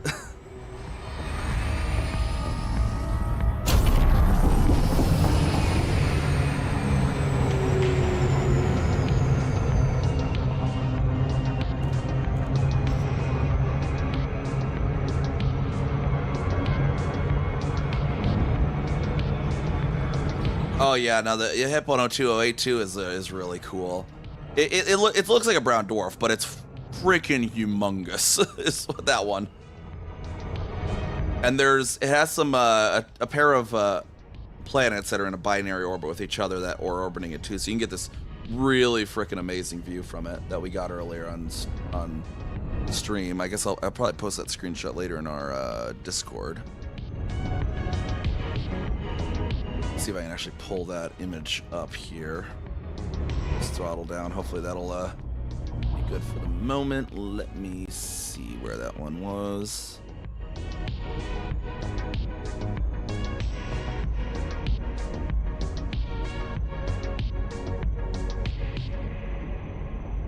The binary planets.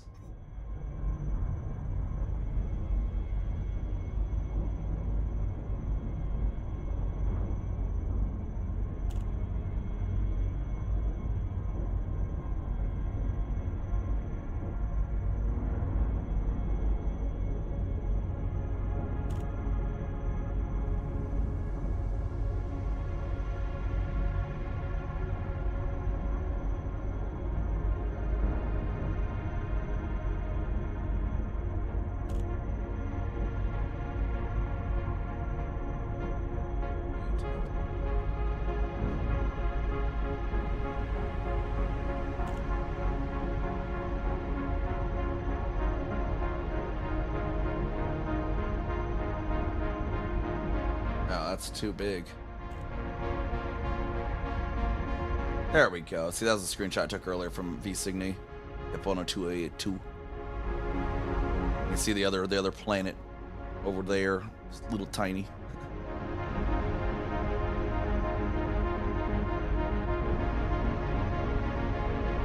We had another expedition member at the same spot, so we took a shot together.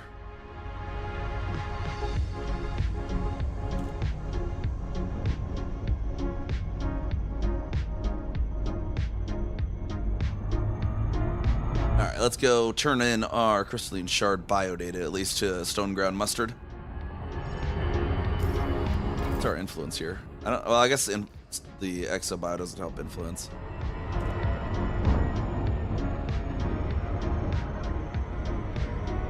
It was totally Desi.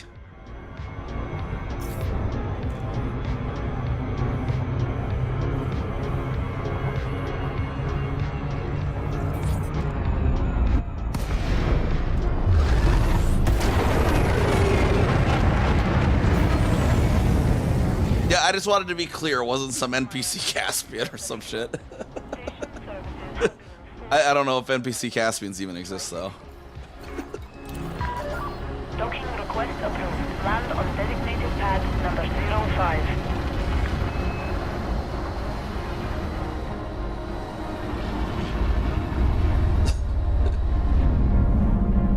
I have, like, because if you're like within 1,000 light years from a populated system, NPCs can randomly spawn on the surface.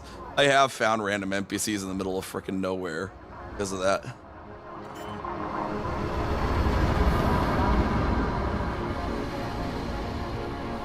Howdy, howdy, Tutor. Landing gear deployed. We're just docking with mustard real quick.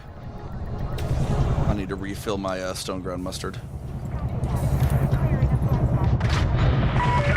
Touchdown confirmed. Systems offline. The Imperial Flight Operations Bureau wishes you a pleasant and productive visit, Commander.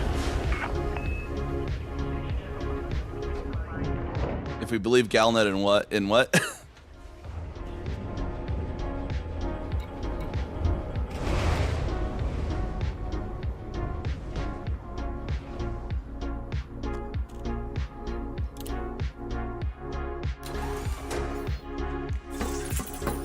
Oh yeah, they probably will eventually make them NPC capable, and then you'll never see them still. Like, kind of like how supposedly the Mandalay and the Type 8 are able to be driven by NPCs, but I still don't think I've seen one. I think I've seen an NPC kit in Mandalay once, but like it's for some reason they're just ridiculously rare still.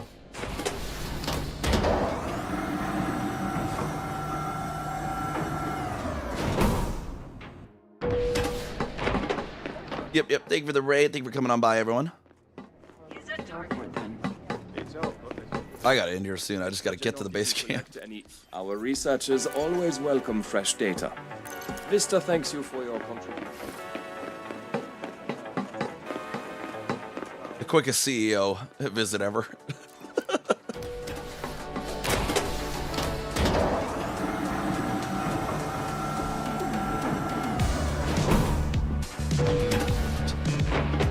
Like, I think the hilarity of that is funny because like my character is the CEO of this corporation. And it's like the CEO fucking just runs in and then runs back out.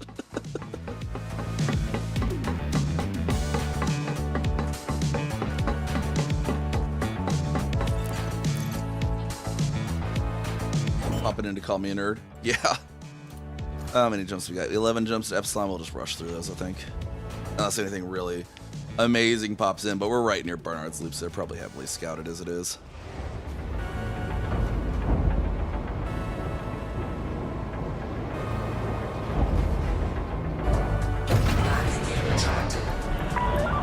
Landing coupler disengaged. You are reminded to observe safe speeds when traversing the docking bay.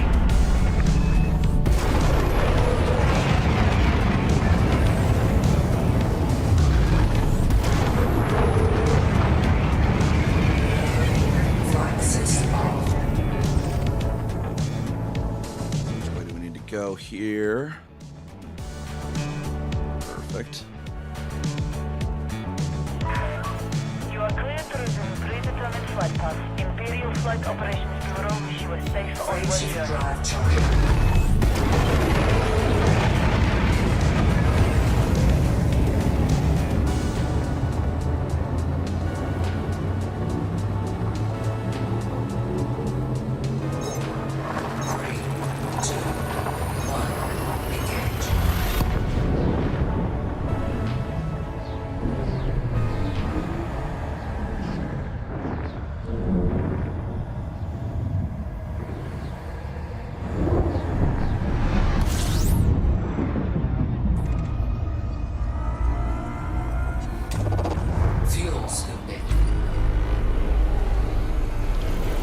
Just a bunch of 3 stars, I think. Fuel scooping complete. Frameshift drive charging. Obscured.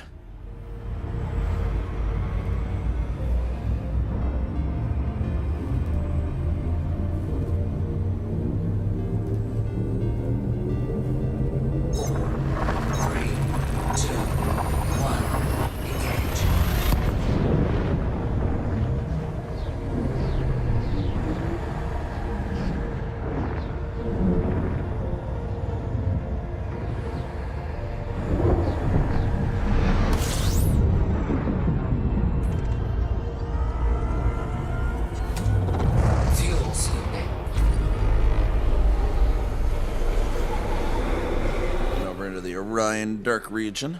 What we got here? Sweeping complete. Or like the Orion Duck region, quack. Frameshift drive charging.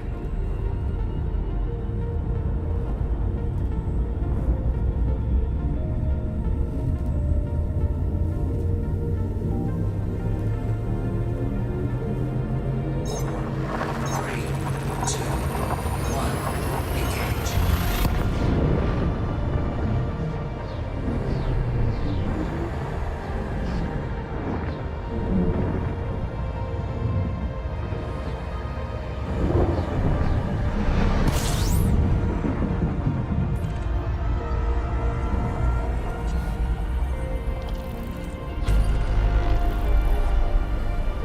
There's 3 bodies on that one.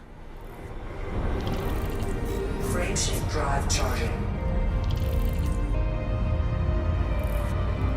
In the Messier 78 sector.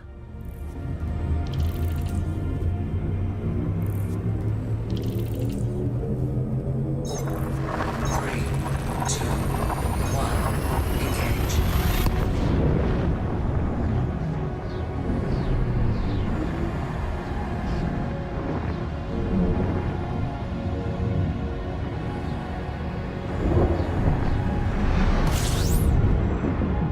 Kind of give us a weird route too. 'Cause I don't. Fuels. Or that's because these are these the permit locked ones? Necessarily. Fuel scoop disengaged. Oh, these might be the permit locked. No? Huh. I don't know why then. Why it making us do this?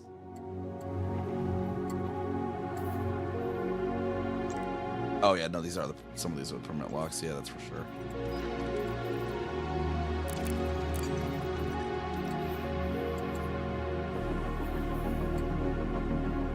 Not many of them though.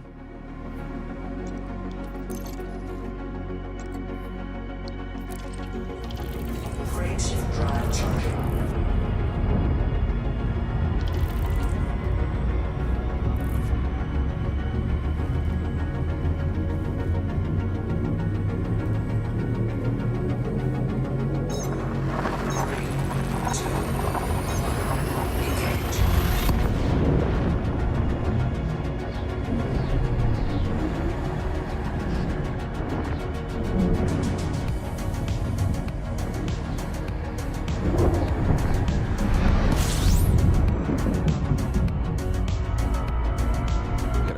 Loop sector. I didn't even know there was a Bernard's Loop sector. Yeah, I know Bernard's Loop exists. I didn't know there was a sector named it though. I thought I just used the Orion sector or whatever. Frameshift drive charging. He's up to something, I can tell. But what? That's it. Always up to something.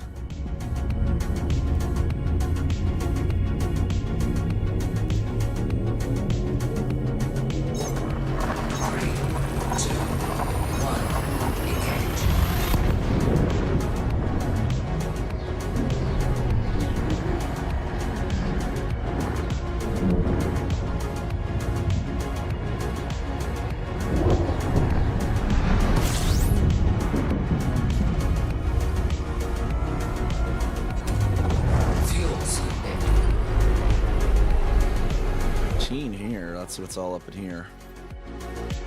Free at last has landed on that.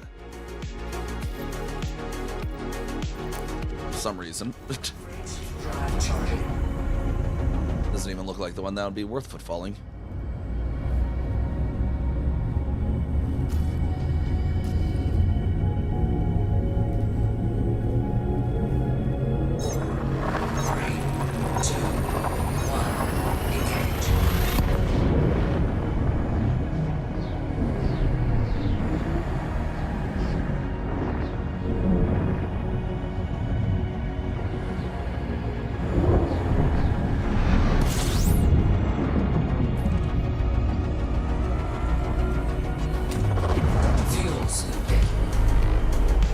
Looks like it's just 2 stars here. Frameshift drive charging.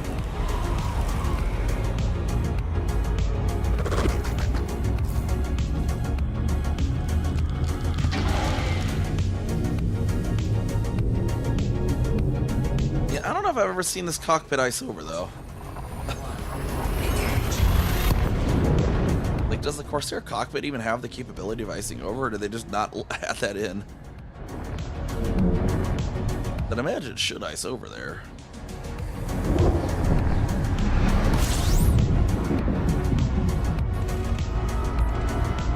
Maybe if we launch like 2 of them somehow. Get all the way to 0, keep it down there, maybe it starts icing over. Oh yeah, I guess I see some ice forming. A little bit. Not much though. Mostly up there.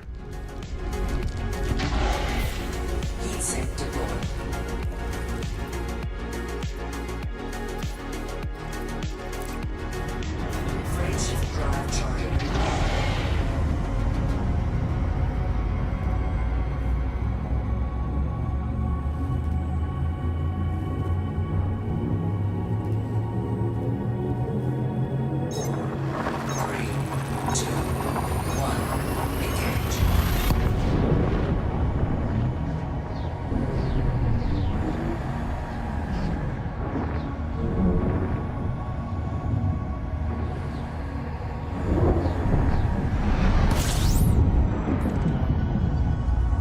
Anything? Yeah, these seem to be pretty well combed over so far. Even the ones that have stuff that's first footfalls. Even the ones that don't have anything are first footfalls. Frameshift drive charging. We got some good stuff early on though. We are near Barnard's Loop, which is a pretty popular area. Definitely later in the expedition we'll have a lot more sparse areas.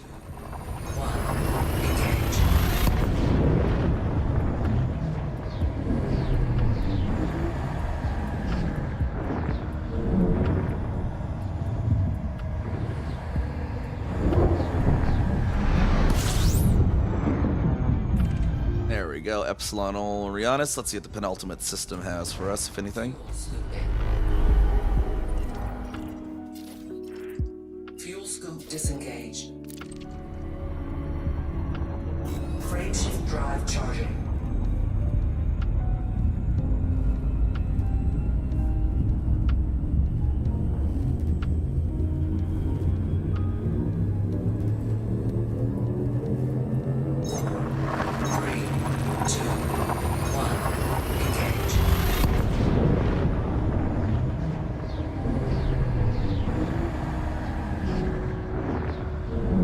Yeah, this right around Barnard's Loop's a super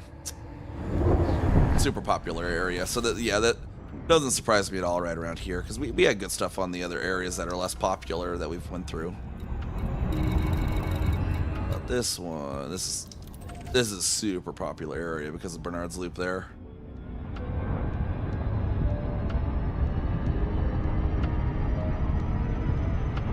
But decent way to get people around Barnard's Loop, because getting directly through Barnard's Loop would be there's the black hole right there too. You can see the star warping. Camera on it. Gravity lensing of it. Where'd it go? Lost it. There it is. There we go. You see the lens warping of it. I should move Kami's lookout to be around the black hole.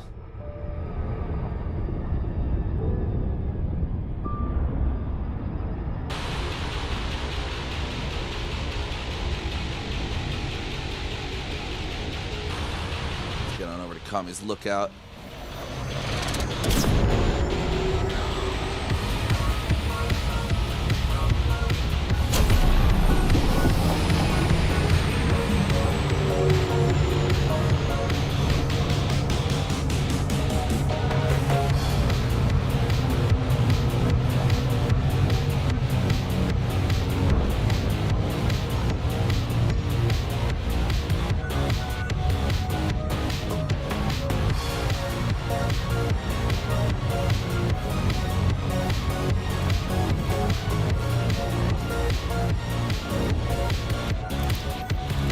If it had a POI here now. So yeah, for some reason they have Alnitak and Mintaka under their IAU names. in the game. But for some reason, they decided, Aldelam, no, we'll just call it by its Flamstein designation instead.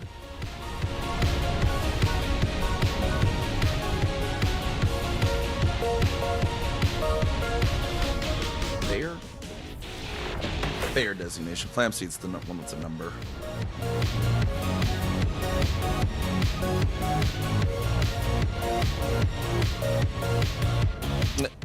That star over there, like on top of the frickin' galaxy there, it makes it look like it's some sort of like child's toy or something.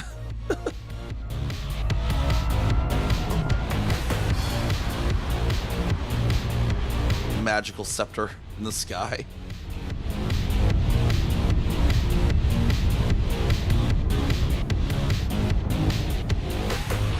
But it's kind of interesting too. If I remember correctly, Elden Lamb would actually be a lot further from Sol than it is in game. I believe they found later on that it's actually closer to like 5,000 light years away, and that they thought it was closer because what we're mostly seeing is its light on Bernard's Loop rather than the actual light of the star itself. So the parallax measurements, we're measuring it to Bernard's Loop.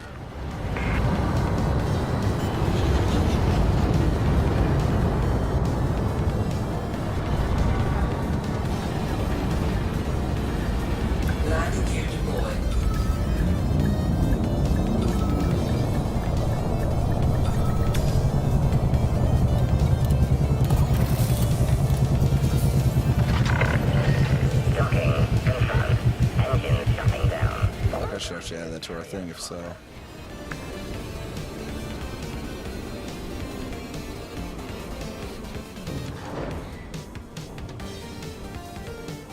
Yeah, maybe it's the other two that were really fun. Apparently, like Mintaka. I mean,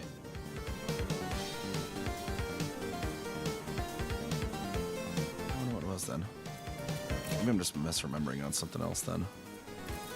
It seems that this then would be fairly accurate. We're 1976 from Seoul.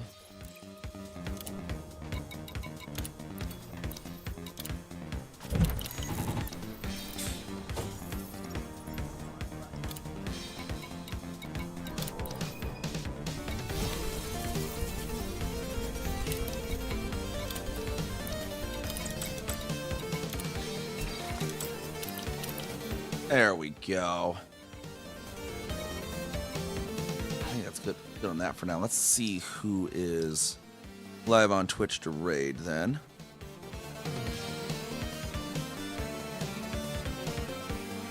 Now at the base camp, and we'll be streaming the mass jump next Sunday as well. One right at midnight of Sunday, my time at least. And who can we send all you nerds off to then? See, Tiralina Kiara is also doing Elite. Anyone else doing Elite? No, that's only Elite person I know.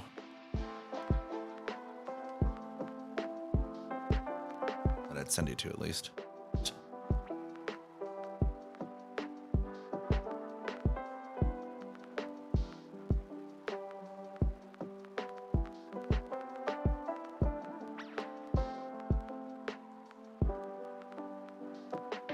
All right, there we go. Get the raid message copied for anyone looking to do that. Get that copied. Pop that in there. Of course, we got for anyone who already doesn't know, we are on the Celebration of Early Astronomy Expedition. Link for that right there. And we're gonna go check out Tiralina Kiara. They're doing something. I'm not sure what they're doing. It doesn't specify what exactly they're doing. So, but we'll go check them out. Another lovely Elite Dangerous VTuber with purple hair. So, go give them all our Storm Chaser crew love, and I'll see y'all next time. Bye-bye.